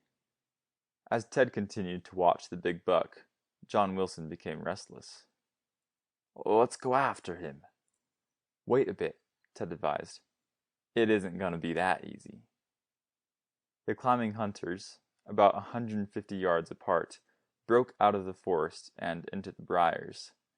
Two of them were so placed that, unless he moved, they would pass the big buck at almost equal distances. But the buck let them pass without so much as flicking an ear. He knew very well exactly where both hunters were, but he was no fawn to panic because men were in the woods. The big buck had a good hiding place, knew it, and he had eluded hunters this time merely by doing nothing. "He's smart, all right." John Wilson had appreciated the strategy too. "What do you suggest, Ted?" "I'm going over to flush him out. You stay here and let me know what he does." "But what good will that do?" "Deer are pretty much creatures of habit. He's in that bed now because he likes it. If he doesn't become too frightened today, the chances are good, both that he'll go into the same bed tonight, and that he'll do the same thing when he's flushed out of it tomorrow. Only you'll be waiting for him." John Wilson nodded. "That listens all right." "Wave your red hat when he goes," Ted directed. "I'll see that I wait for you, and we can figure out our next move afterwards." Unencumbered by an older companion, Ted half ran down the opposite slope of Hawkbill, and started swiftly up Burned Mountain. He had no hope of seeing the buck, but just going to the bed where it had been lying was within itself no easy task. Viewed from the summit of Hawkbill, various parts of Burned Mountain had various distinguishing characteristics, but once, on the mountain itself, everything looked alike. Ted emerged from the forest into the briars, crashed away through them, and when he thought he was very near the place where the buck had bedded, he turned to see John Wilson waving his hat. Ted sat down for what he was sure would be a long wait. He had climbed to this place in 25 minutes, but he was 18 years old. An hour later, he heard John Wilson's "Halloo!" "Here!" Ted yelled. Carrying his hat, streaming perspiration, but entirely happy, John Wilson panted up to him. "He went out," he said cheerfully, "and I'll swear he flushed no more than 20 yards ahead of you. Thought sure you'd see him." "Where'd he go?" "Quartered up the mountain and crossed the summit just a little to the right of some white birches." Ted nodded. The course described by John Wilson had kept the big buck in thick cover all the way. It was the route he might have expected to take, except that there were a dozen others with brush just as thick. However, there was every chance that he would go the same way a second time, and tomorrow morning John Wilson would be posted in the birches while Ted tried to drive the buck through. "What's it like on top?" John Wilson asked. "Patches of laurel and rhododendron. We'll go see what we can do." That night, tired and hungry, the pair made their way down Burned Mountain. They hadn't seen the big buck again, but were in no wise disheartened. There were 20 days of the season left, and John Wilson had had, and failed to take, a chance at a very good 8-point buck. Obviously, he meant it when he said he wanted only the biggest. Ted prepared supper and washed the dishes afterwards. The two hunters were sprawled in the living room when Tammy whined to announce that someone was coming. A minute later, there was a knock at the door, and Ted opened it to confront George Stacy. "Come on in, George." "Can't. Gotta get home. I thought I'd stop and tell you that Thornton, down to Crestwood, fetched in one of them big bucks today." "He did?" "Sure did, and hit's big enough to carry 2 bucks. Go see it. It's hanging on a game pole." "Thanks, George." "You're welcome. Go see it." "Want to go?" Ted asked his guest. "Sure thing." The night air had a distinct bite, and a definite promise of freezing cold to be. Ted turned the heater on, and after they'd gone a mile or so, the pickup's cab filled with welcome warmth. As soon as they came in sight of Crestwood, it was evident that something unusual had occurred at the resort. Carl Thornton provided parking space for his guests. Now all the available area was filled, and parked cars lined both sides of the driveway. Ted backed into one of the few empty spaces. He and John Wilson got out to join the crowd at the game rack. Crestwood's hunters had brought in 7 other bucks this opening day, and 3 of them were big deer. But the biggest seemed puny beside the monster that the crowd was eyeing. Its antlers were laced close to the game pole, but its outstretched hooves nearly touched the ground. If this buck did not set a new record, it would come very close to doing so. John Wilson murmured, "God, what a buck! Is the other as big?" "They're twins." Ted went up for a closer look. He put his hand on the hanging buck and set it to swinging gently. He gasped, and unobtrusively as possible, hoping none had noticed his outburst, he drew back into the crowd. But several matters that had been very cloudy had become very clear. End of chapter 10.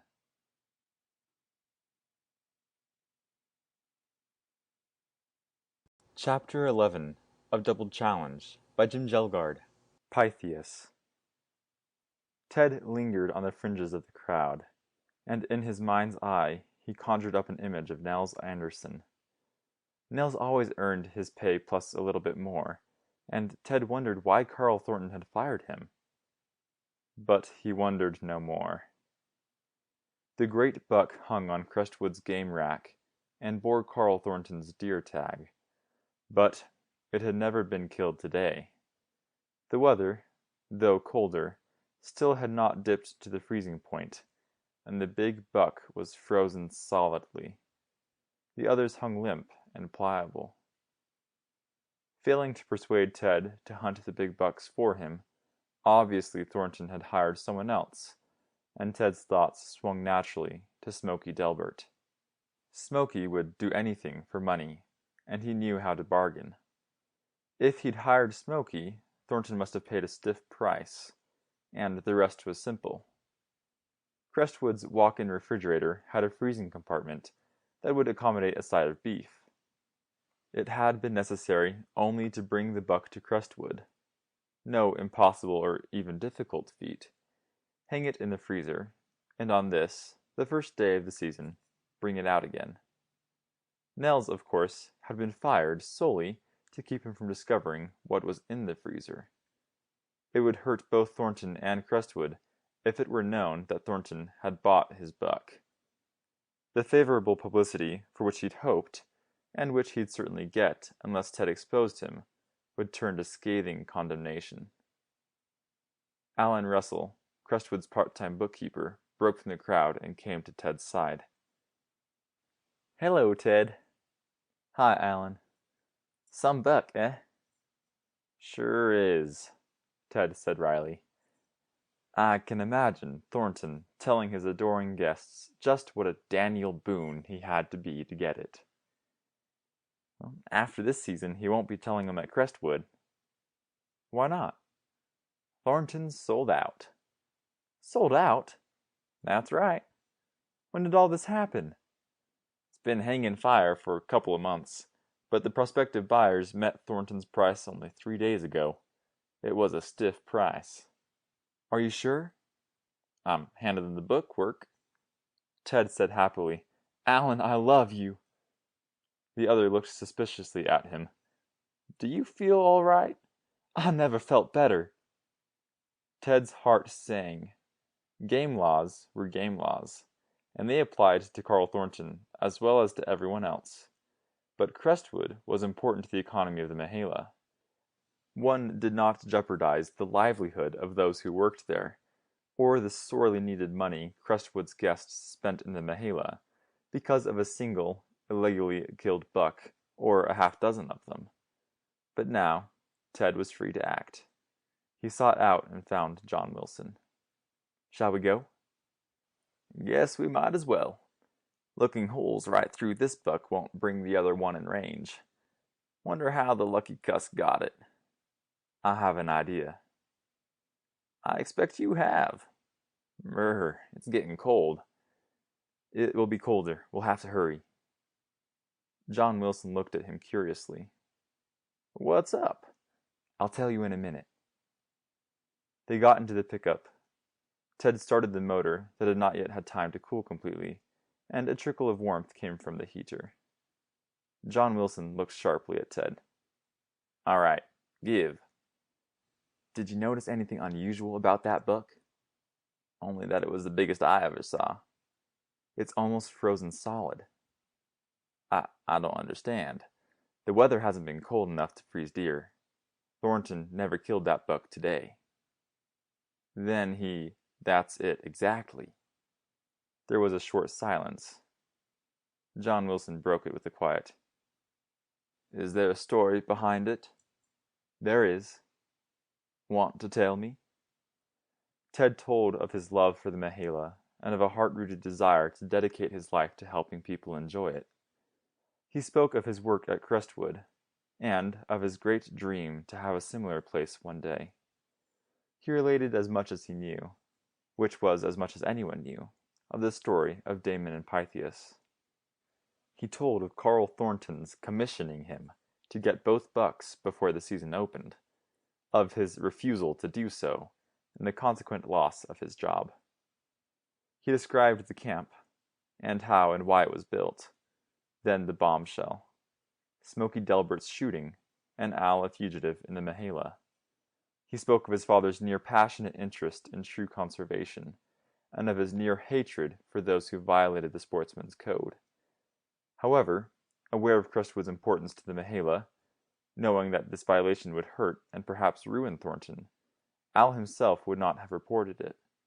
But now that Thornton was leaving, was there any reason why he should be shielded? There was another brief silence before John Wilson said quietly, Don't do it, Ted. You mean let him get away with it? Under any other circumstances, John Wilson said, I'd say drive into Lorton and report him to the game warden. As things are with you now, if you do, you'll hate yourself.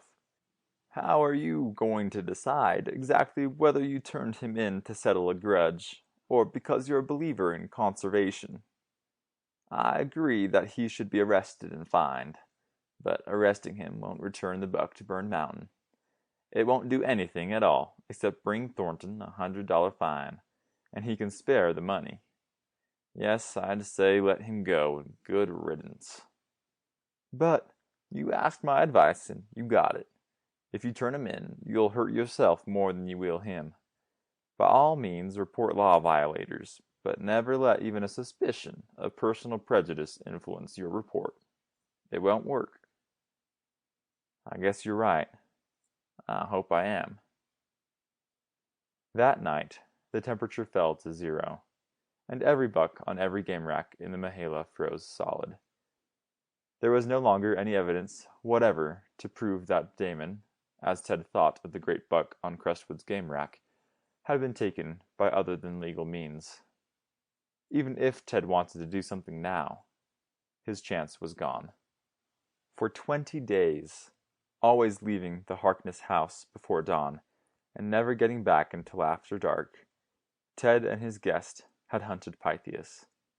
They had seen deer, dozens of them, and Ted had dropped a nice 8-point so close to his house that they had needed only 15 minutes to dress it out, slide it over the 6 inches of crisp snow that now lay in the Mahala, and hang it on the game rack.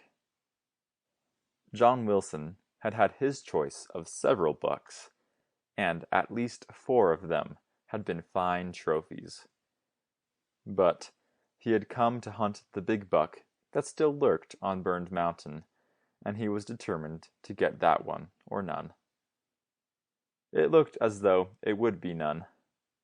Ted reflected as he sat in front of the blazing fire, tearing a bolt of red cloth into strips. Pythias, who had sucked in his woodcraft with his mother's milk, had only contempt for any mere human who coveted his royal rack of antlers. The second day of the season, giving John Wilson ample time to post himself in the white birches, Ted had gone to the bed in which they had seen Pythias on the first day. A small buck and 2 does had gone through, but Pythias had not.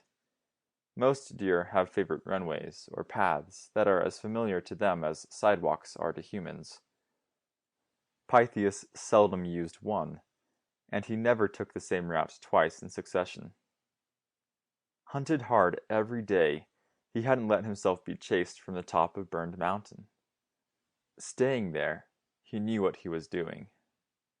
Sparsely forested, the top of the mountain was given over to a devil's tangle of twining laurel and snarled rhododendron. Some of the stems, from which the latter evergreen grew, were thick as tree trunks, and some of the winding, snaking branches were 30 feet long.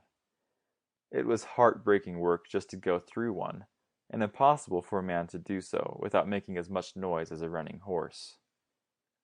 Once within the laurel, or rhododendron, and some thickets were a combination of both, it was seldom possible to see 7 yards in any direction. Often, visibility was restricted to 7 feet. Pythias haunted those thickets that varied from 1/8 of an acre to perhaps 80 acres. Chased out of one, he entered another, flitting like a gray ghost through the scrub aspen that separated them. Then he lingered until the hunters came, and entered another thicket. Only when going through the aspens, where he knew very well he could be seen, did he run. In the thickets he walked or slunk, and he never made a foolish move. Every day there'd been snow, and John Wilson and Ted had been tracking snow for 17 of the 20 days. They'd found Pythias's bed and fresh tracks. His hoof marks were big and round, and they indicated him as surely as a robe of ermine or a scepter marks a king. But except for the first day, when he'd been hopelessly out of range, the 2 hunters hadn't seen him even once. Pythias could never conceal the fact that he had walked in the snow, but he could hide himself. Methodically, Ted continued to tear strips from his bolt of red cloth and lay them on the table. Tammy had grown fat and lazy during the 3 weeks he'd been confined to the house. Even though Ted had let him out for a run every night, raised his head, and blinked solemnly at the fireplace. Bone-tired, John Wilson turned in his chair and grinned. "You could have enough of those red ribbons so you could fasten one on half the deer in the Mahala. Think they'll work?" "I don't know of anything else. We've tried everything." "It's been a good hunt," John Wilson said, "and a most instructive one. I don't have to have a buck." "But you'd like one?" "Not unless it's Pythias." "We have one more day, and I have plans. Here, let me show you." Ted tore the last of his red cloth into strips, pulled his chair up to the table, took a sheet of paper and a pencil, and drew a map. John Wilson leaned over his shoulder. "This is the Fordham Road," Ted explained. "The first left-hand fork leading from the Lorton Road. Climb over the mountain and drop down the other side. The first valley you'll see, it's right here, is Coon Valley. You can't miss it. There's a turnout and the hunters have been using it. Park the truck and walk up Coon Valley. In about half a mile, or right here, you'll come to 3 sycamores near a big boulder. On this slope," Ted indicated it with his pencil, "there's a thicket of beech scrub. You can see everything in it from the top of the boulder. Glory Rock. Climb it and wait." "That's all? Just wait?" "That's all. If I can put him out of the laurel, there's at least an even chance he'll cross the ridge and try to get back into the thickets at the head of Coon Valley. If he does, he'll come through the beech scrub." "And if you can't?" "He won't." "What time do you want me there, Ted?" "There's no real hurry. He isn't going to leave his thickets easily. It will take you about an hour to reach the mouth of Coon Valley, and maybe another half hour or 45 minutes to get set on Glory Rock. If you leave the house by 6:30, you should be there soon after 8. That's time enough." "How long should I wait?" "Until I pick you up, and I will pick you up there. I may not come before dark. If I can put him past you, I will." "As you say, General." The tiny clatter of Ted's alarm clock awakened him at 3:30 the next morning. He reached down to shut it off, reset it for 5:30, and stole in to put it near the still sleeping John Wilson. Ted breakfasted, gave Tammy his food and a pat, donned his hunting jacket, put the strips of red cloth into the game pocket, and stepped into the black morning. He bent his head against the north wind and started climbing Burned Mountain. He knew as he climbed that he was pitting himself against a force as old as time. The woodcraft of Pythias, or any other deer, shamed that of the keenest human. Deer could identify every tiny sound, every wind that blew, and the many scents these winds carried. They knew everything there was to know about their wilderness, and they were the masters of it. No human could hope to equal their senses. But Pythias, the greatest and most cunning of all, was still a beast. He knew and could interpret the wilderness, but he couldn't possibly apply reason to that which was not of the wilderness.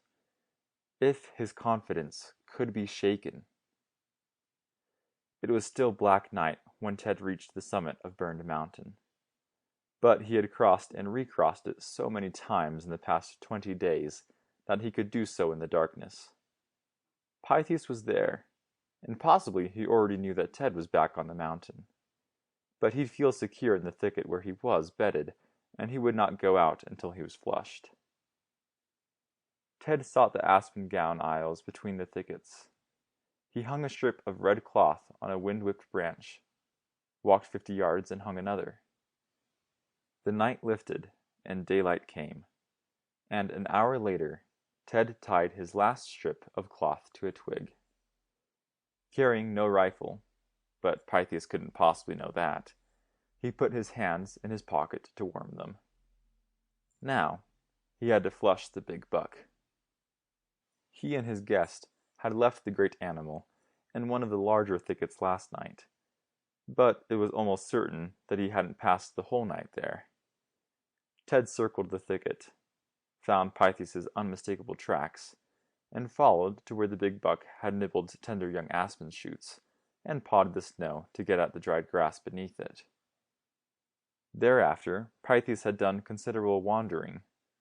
Ted worked out the trail and discovered where his quarry had gone to rest in another thicket. He tracked him in, and he'd done this so many times that he knew almost exactly what to expect. The big buck would wait until he was sure someone was again on his trail. Then he'd get up and sneak away. There would be nothing except tracks in the snow to mark his going. A man could not travel silently through the thickets, but a deer could. Deep within the thicket, Ted found the bed, A depression melted in the snow, to which Pythias had retired when his wandering was done. The tracks leading away were fresh and sharp, no more than a couple of minutes old, but they were not the widely spaced ones of a running buck. Knowing very well what he was doing, aware of the fact that he could not be seen while there, Pythias always walked in the thickets. However, when he decided to leave this thicket, he had leaped through the scrub aspen, separating it from the next one. It could have taken him no more than a second or so. If a hunter had been watching, he would have had just a fleeting shot, and only a lucky marksman would have connected. Ted followed fast. There were no cloth strips in these aspens. But when he came to where Pythias had intended to leave the next thicket, he discovered where the big buck had set himself for the first leap, then wheeled to slip back into the laurel. 10 feet to one side, the strip of cloth that had turned him still whipped in the wind. Pythias tried again to leave the thicket, been turned a second time by another fluttering cloth, and leaped wildly out at a place where Ted had hung no ribbons. The buck's pattern changed completely. He was safe in the thickets, knew it, and had never deigned to run while sheltered by friendly brush. Now he was running, either in great leaps that placed his bunched feet 6 yards apart, or at a nervous trot. Ted began to have hopes. Pythias had the acute senses of a wild thing, plus the cunning of a wise creature that had eluded every danger for years. But the wilderness he knew changed only with the changing seasons. What did the fluttering cloths mean? Where had they come from? What peril did they indicate? Pythias's tracks showed that he was becoming more nervous. Ted pushed him hard. The buck could not reason, but if he passed enough of them safely, and discovered for himself that there was no danger in the red ribbons, he would pay no more attention to them. An hour and a half after taking the track, Ted knew that, at least in part, he had succeeded. Unable to decide for himself what the fluttering cloths meant, Pythias swung away from the thickets into beech forest. Now he ran continuously. In the thickets, knowing very well that he could not be seen, he had walked until the fluttering cloths introduced an unknown and possibly dangerous element. This was beech forest, with visibility of anywhere from 50 up to as much as 250 yards. A hunter might be anywhere, and well the buck knew it. He was going to offer no one standing shot. Ted followed swiftly, for now the hunt had a definite pattern. A young buck, chased out of the thickets on Burned Mountain, might linger in the beeches. A wise old one would hurry as fast as possible into the thickets at the head of Coon Valley, and the nearest route lay through the scrub beach at Glory Rock. Ted was still a quarter of a mile away when he heard the single, sharp crack of a rifle. He left the trail and cut directly toward Glory Rock. A volley was very picturesque and sounded inspiring, but whoever ripped off half a dozen shots in quick succession was merely shooting, without much regard to aiming. Ted murmured an old hunter's adage as he ran. 1 shot, 1 deer. 2 shots, maybe 1 deer. 3 shots, no deer.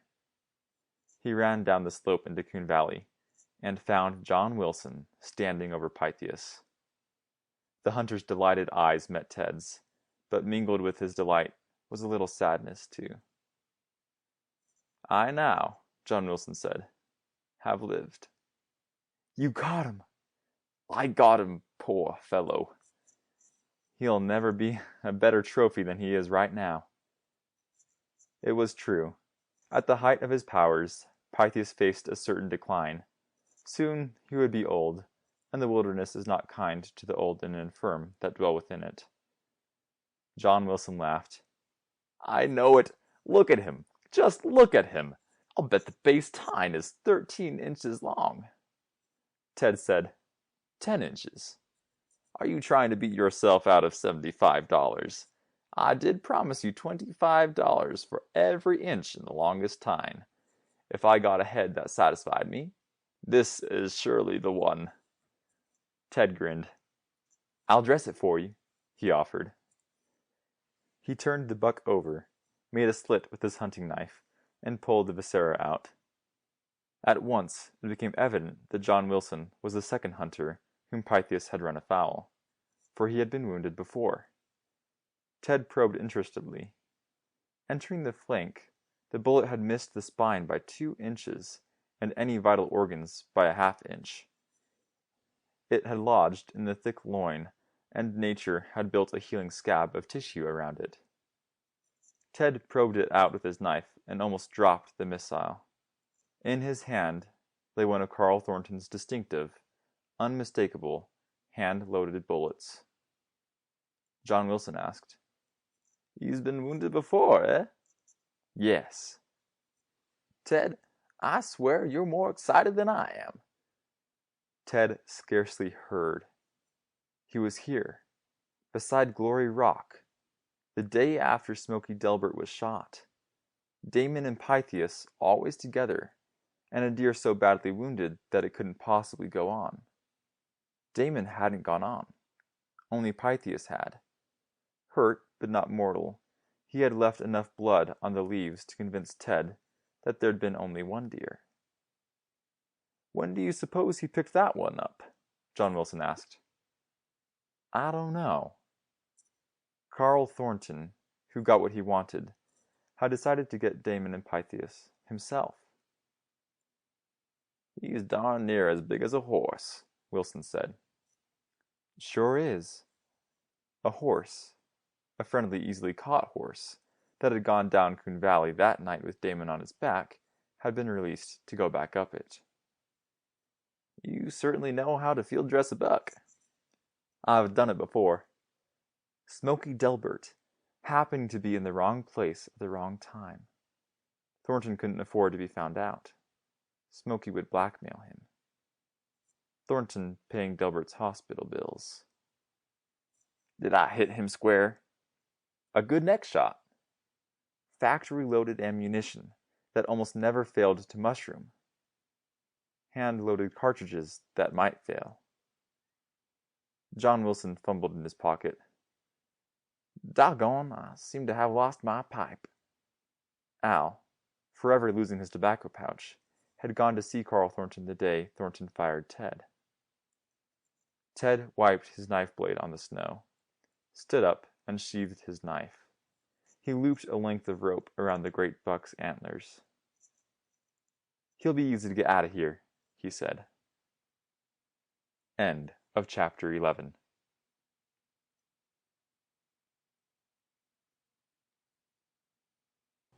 Chapter 12 of Double Challenge by Jim Kjelgaard. Al's Betrayal. Deer season was ended, and the village of Lorton brooded moodily between the snow-clad hills that flanked it. From now until arriving fishermen brought new excitement, Lorton would know only that which arose from within itself. Ted, who had put John Wilson and his great buck on yesterday's outgoing train, steered his pickup down the street with its plow-thrown heaps of snow on either side, and drew up in front of Loring Blade's house. He said, "Stay here, Tammy." The collie settled back into the seat. Ted walked to the front door, knocked, and was admitted by the game warden's attractive wife. "Hello, Ted." "Hello, Helen. Is Loring home?" "Yes, he is. Come on in." She escorted the boy into the living room, where, pajama-clad and with a pile of magazines beside him, Loring Blade lay on a davenport and sipped lazily from a cup of coffee. He looked up and grimaced. "Whatever you want, I ain't getting it. I aim to stay here for the next 19 years. Ted grinned. "Have they been pushing you pretty hard, Loring?" "I've been on the go 47 hours a day, and, at a conservative estimate, I've walked 9 million miles since deer season opened." "Was it bad?" "No worse than usual. Most of the hunters who came in were a pretty decent lot. But there always is, and I suppose always will be, the wise guy who thinks he can get away with anything. I caught one joker with 9 deer. Whoa. He was fined, Loring said happily. $100 for each one, and suspension of hunting privileges for 5 years. Smokey Delbert give you any trouble? You know better than that. Smokey can't walk 100 yards from his house and won't be able to for a long time to come. I feel kind of sorry for the poor cuss, Ted murmured. Loring Blade looked at him sharply. You didn't come here to ask me about Smokey. Oh, yes I did. Who talked with him after he was shot? I did, for one. Why? What did he tell you? The game warden shrugged. You know as well as I do. Smokey was walking up Coon Valley when your dad rose up behind Glory Rock and shot him. Can you tell me his exact story? Loring Blade looked puzzled. What do you want to know, Ted? Did Smokey hear any shooting? Come to think of it, a half-minute or so before Smokey got Glory Rock, he heard 2 shots. Ted's heart pounded excitedly. The 2 shots had been for Damon and Pythias. Smokey wouldn't have heard the one that got him. Ted continued his questioning. Did Smokey have any idea as to who was shooting at what? He thought your dad was banging away at a varmint. Then he did know Dad had gone up Coon Valley ahead of him. Why, yes, he saw his boot track in the mud, but you knew that. Was Smokey afraid to go on?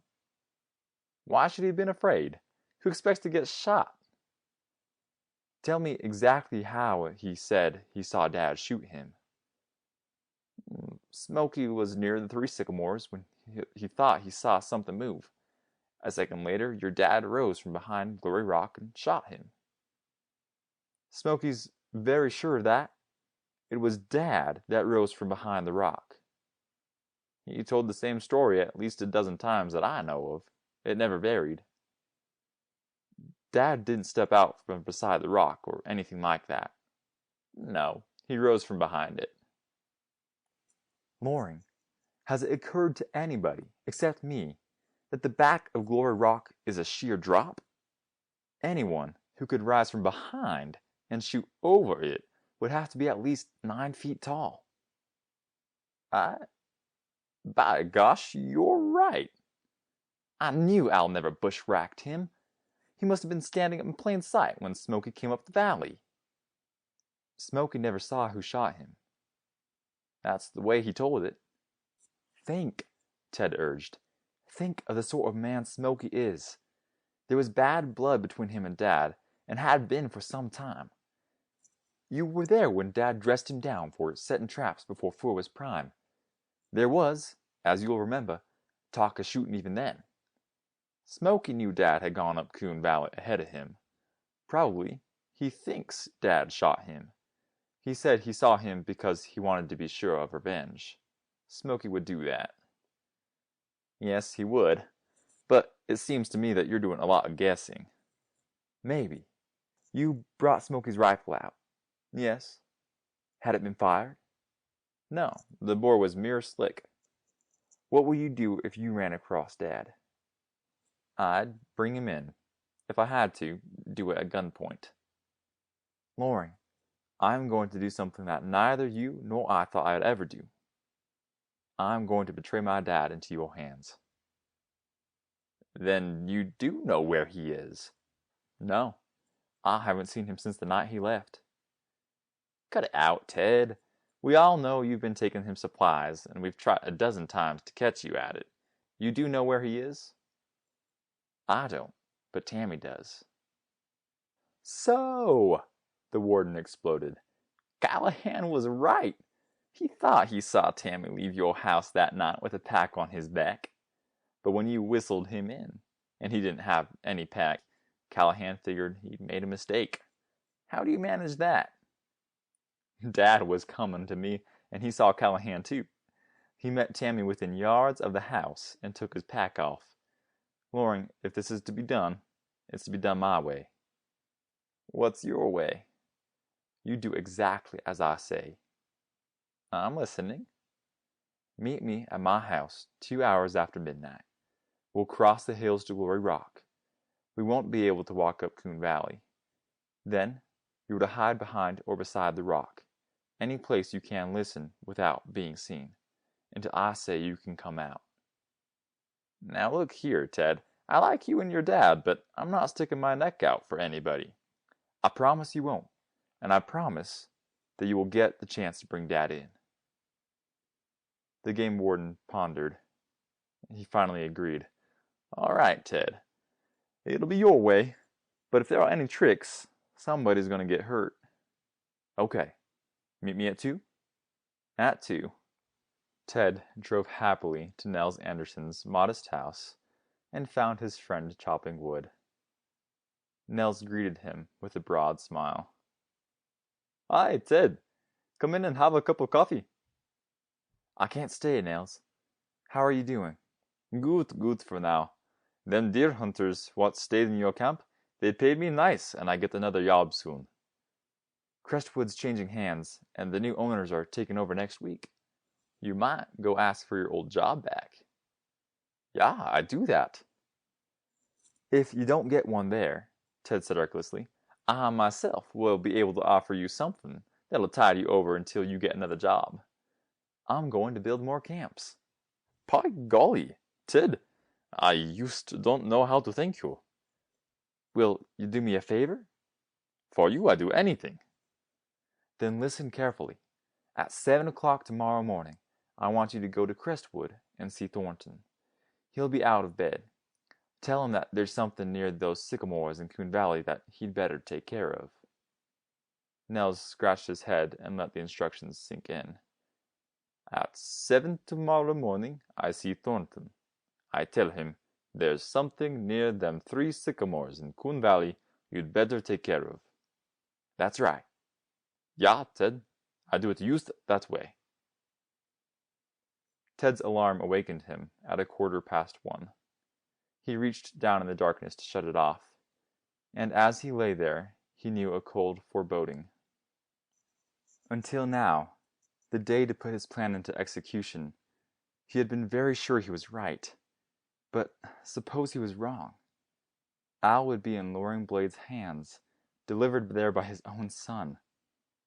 Ted got up and almost grimly clothed himself. His father couldn't stay in the Mahela much longer anyhow, and Ted knew he was right. When he dressed, he sat down and wrote a note. Dad, meet me at the 3 sycamores near Glory Rock and bring Tammy with you. It's very important. When you get there, hide in the beech scrub until you think it's time to come out. You'll know what it's about after you arrive.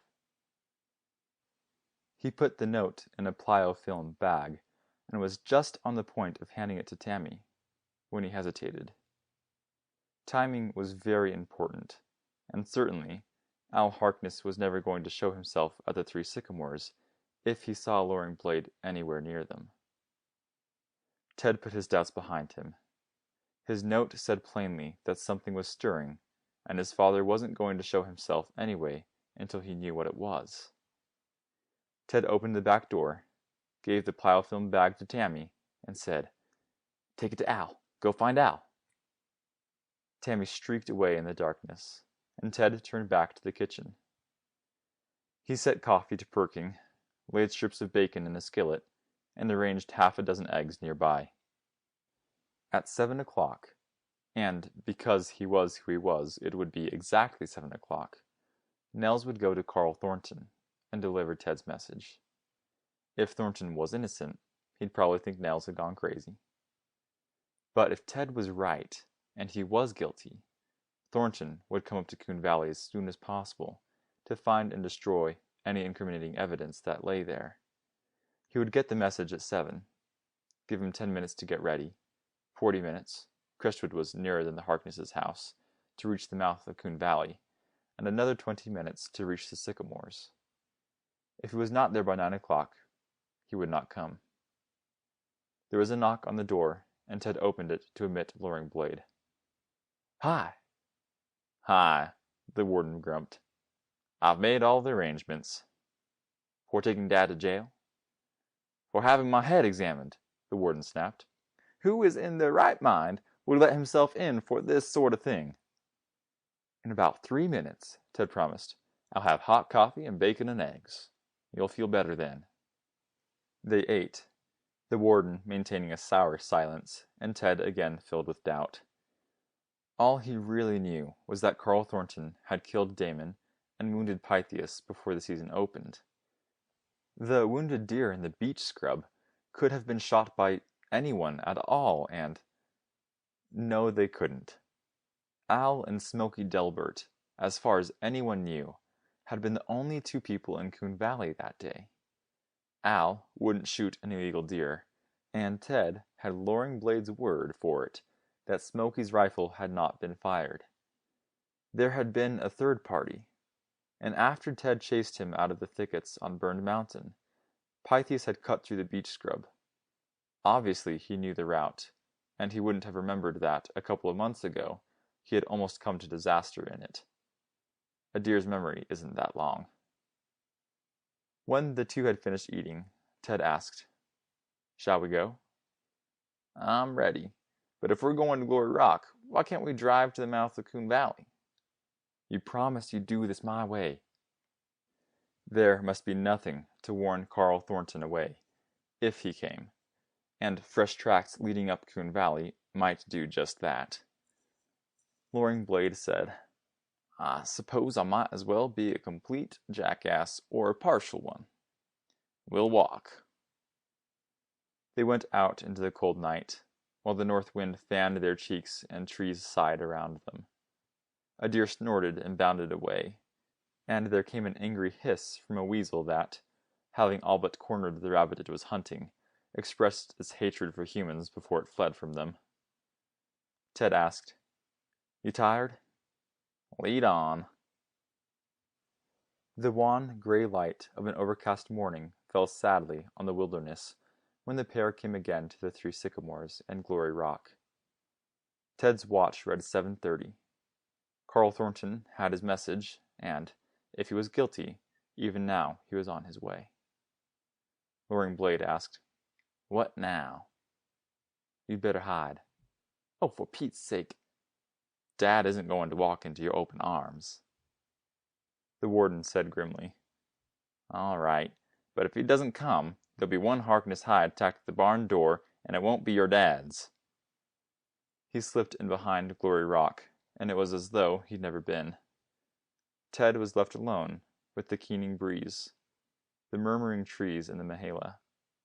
He looked across at the beech scrub where Al was supposed to hide, where he might even now be hiding, and saw nothing. He shivered slightly. He knew that he was lost if Thornton didn't come. Then he was sure that Thornton was not coming. But when he looked at his watch, it was only 5 minutes to 8. There simply hadn't been time. Mentally, Ted ticked off another hour. However, his watch said that only 7 minutes had passed, and he stopped looking at it. 48 hours later, which his faulty watch said was only 48 minutes, he looked down the valley and saw motion. Ted stood very still in front of Glory Rock, and a prayer went up from his heart. When the approaching man was very near, he said, "Hello, Thornton." Carl Thornton stopped, and for a moment shocked surprise ruled his face. But it was only for a moment. He replied coolly, "Hello, Harkness." "I see," Ted observed, "that you got my message." "Message?" "The one Nels Anderson gave you at 7 o'clock this morning. The one that sent you up here." "What are you talking about?" "This. And I found it within 6 feet of where you're standing. Now do you think it could be the bullet that went through Smokey Delbert?" Ted took from his pocket the bullet he had dug out of Pythias and held it up between thumb and forefinger. Again, but only for an almost imperceptible part of a second, Carl Thornton's composure deserted him. Then, once more, he was the master of Crestwood, and as such he had no association with ordinary residents of the Mahala. He said scornfully, "Give me that bullet." Well now, I don't think I will. The sheriff, the state police, and maybe others will sure be interested as all get out. You'll have some explaining to do, Thornton. And can you explain? I want that bullet. Why do you want it, Thornton? Give me that bullet. Not so fast. I might sell it to you. What's it worth for you to have it? Carl Thornton's laugh carried an audible sneer. You slob! You hill monkey! You're even lower than I thought. Sell the evidence that would clear your own father for money. Then you did shoot Smoky. I want that bullet. Come and take it. I'll do just that. Ted balanced on the balls of his feet, a grin of sheerest delight on his face. Thornton was bigger than he, and heavier, and he was moving like a trained boxer. But because his back was turned, he did not see Tammy burst from the scrub beach and race him down. Tammy went into the air. His flying body struck squarely, and Carl Thornton took 2 involuntary steps forward. He fell face downwards and rolled over to shield his throat with his right arm. Tammy's bared fangs gleamed an inch away, and Thornton's voice was muffled. Call him off! I'll give you $1,000 for the bullet. No thanks, Ted said evenly. And I wouldn't move if I were you. Anyway, I wouldn't move too far or fast. Tammy might get nervous. He raised his voice. All right, Loring. I think he'll tell you the rest now. Ted scarcely noticed when Loring Blade came out from behind Glory Rock, because his whole attention was centered on the man who emerged from the beach scrub. Al Harkness was lean as a wolf. His ragged hair had been hacked as short as possible with a hunting knife, and his beard was bushy. His tattered clothing was held together with pieces of deerskin, fox pelt, wildcat fur, and fishing line. But his step was lithe, and his eyes were clear and happy. Ha, Ted. Hello, Dad. They came very close and looked at each other, saying with their eyes all that which, for the moment, they could find no words to express. Then Al asked, How you been, son? Fine. Had a swell season. As soon as you get squared around again, and used to living like a civilized man, we can start 2 more camps. Right glad to hear it. You'll have your lodge yet. Might that. How have you been? Not too bad. Al grinned his old grin. Not too bad at all. Hey, Loring Blade called plaintively. Call your dog, will you? I've told him 6 times to get away so I can start taking this guy to jail, and all he does is growl louder. Ted turned and snapped his fingers. Come on, Tammy. Come on up here and join your family. End of chapter 12. End of Double Challenge by Kjelgaard.